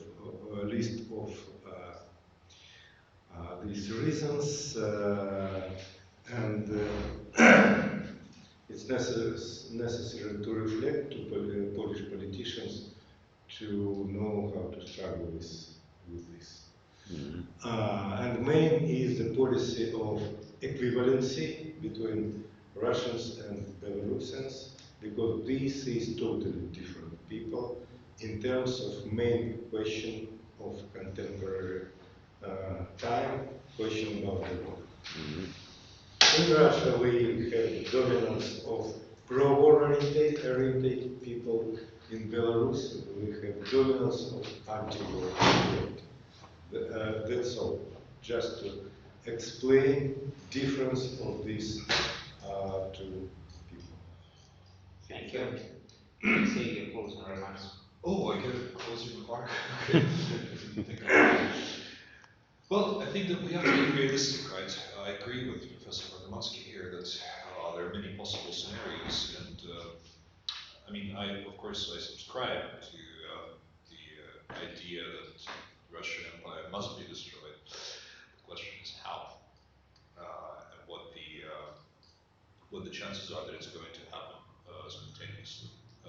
I think there's so many discussions about whether we want Russia to disintegrate or not out there on the internet and so on. I think they're mostly meaningless because if it happens, it happens. It's a process that we're not going to be in charge of. Right? So it's not really fruitful, right, to discuss whether we prefer it to disintegrate or not. Maybe it happens, maybe not. But I think that there is a problem also. People perhaps confusing decolonization or demilitarization with disintegration. I don't necessarily think that the best way to democratize Russia is to break it up into separate parts. I think what has to be ensured is that never again would Russia become a centralized state. So in legal terms, this could be a confederacy, right? Or a real federation, not a federation on paper. And there are certain barriers that have to be set, like Germany was not allowed to reunite or unite with Austria after the end of the Second World War. I mean, that was quite clear. That was written down that this is not acceptable. So a centralized Russia must become unacceptable, regardless of whether it disintegrates. So I think that is a clear recipe for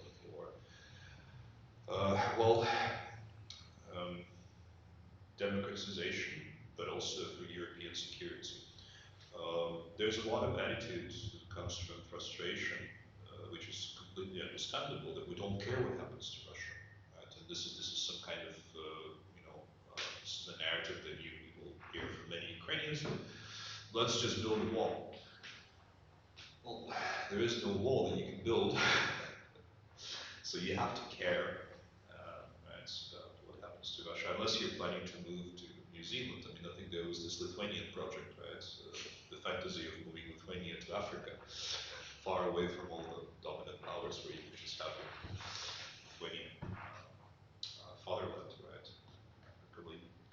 Unless you're planning that, yeah, you have to care. Right? But I think that we also have to be realistic and perhaps try to separate analytical statements from political one. So the statement that the Russian Empire must be destroyed is a political one, but we have to operationalize it in analytical terms, and this is where you have to be careful. Also, by the way, I don't necessarily agree with the statement that Russia is not Europe. I think that it's merely one of the many European peripheries, there are multiple peripheries in Europe. And the Russian experience, and this is something that I'm very much fighting against, the thesis about Russian uniqueness. I think there's very little that is unique in Russia, and the thesis and trope about uniqueness is something that people in Central and Eastern Europe absolutely love. Every country in Central and Eastern Europe tries to argue that it's very unique. So it's quite difficult to be unique in that sense. And I think by putting forth this radical claim that Russia is not Europe, you're actually you're helping that propaganda trope about uniqueness, because then you're feeding these fantasies about Eurasianism, Eurasian country. No. Guys, you are just a boring Eastern European periphery, and the quicker you realize that, the better for everybody. Thank you, Alexei. Have you closing remarks? Only two sentences. Okay. First of all, there is now a global political game between the USA, China, and Russia. And what's the funny story that China, for the long-term perspective, is looking for destroying Russia. in my opinion. But China has some very big internal problems, looking for the social point of view.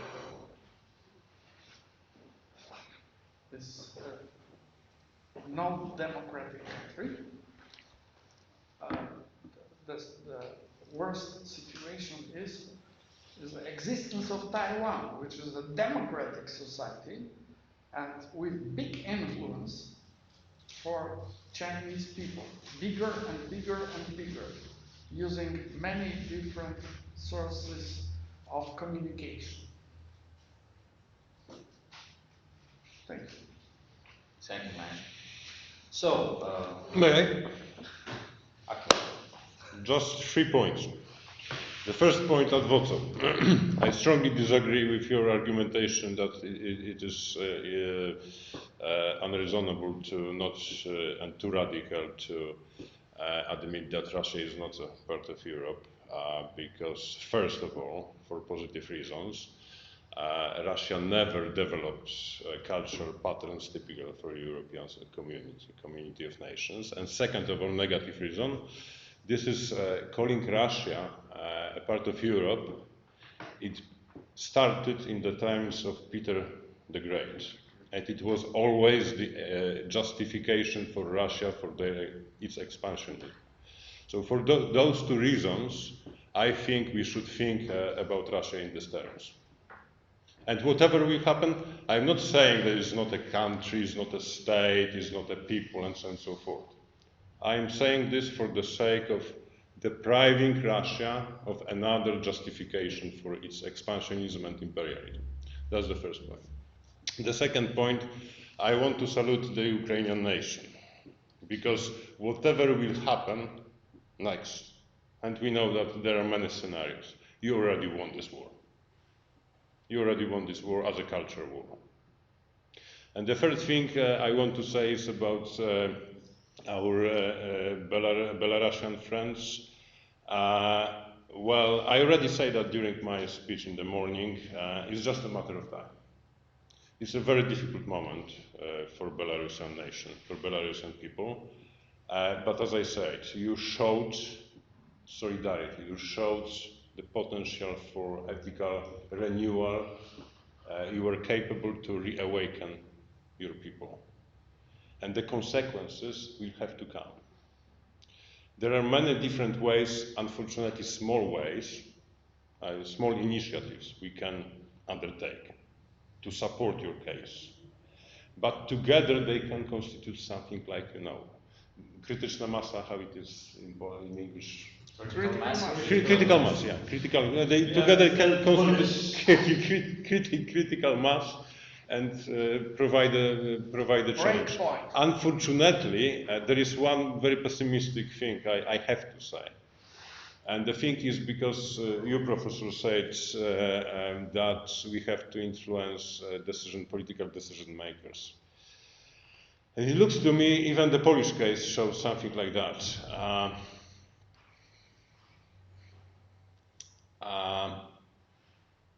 This is a very difficult task. And this is somehow, I have a feeling that this is somehow beyond our capacities. We can make as many meetings with politicians as we want. Eventually they would do whatever they wish to do. So the Polish case and Polish solidarity showed that the potential which was somehow released during the first wave of solidarity led to the situation in which it was the people who won the independence, not the politicians. So you have to work, that's another argument, to work hard on creating this mindset until you arrive at the moment when Europe will have to recognize you.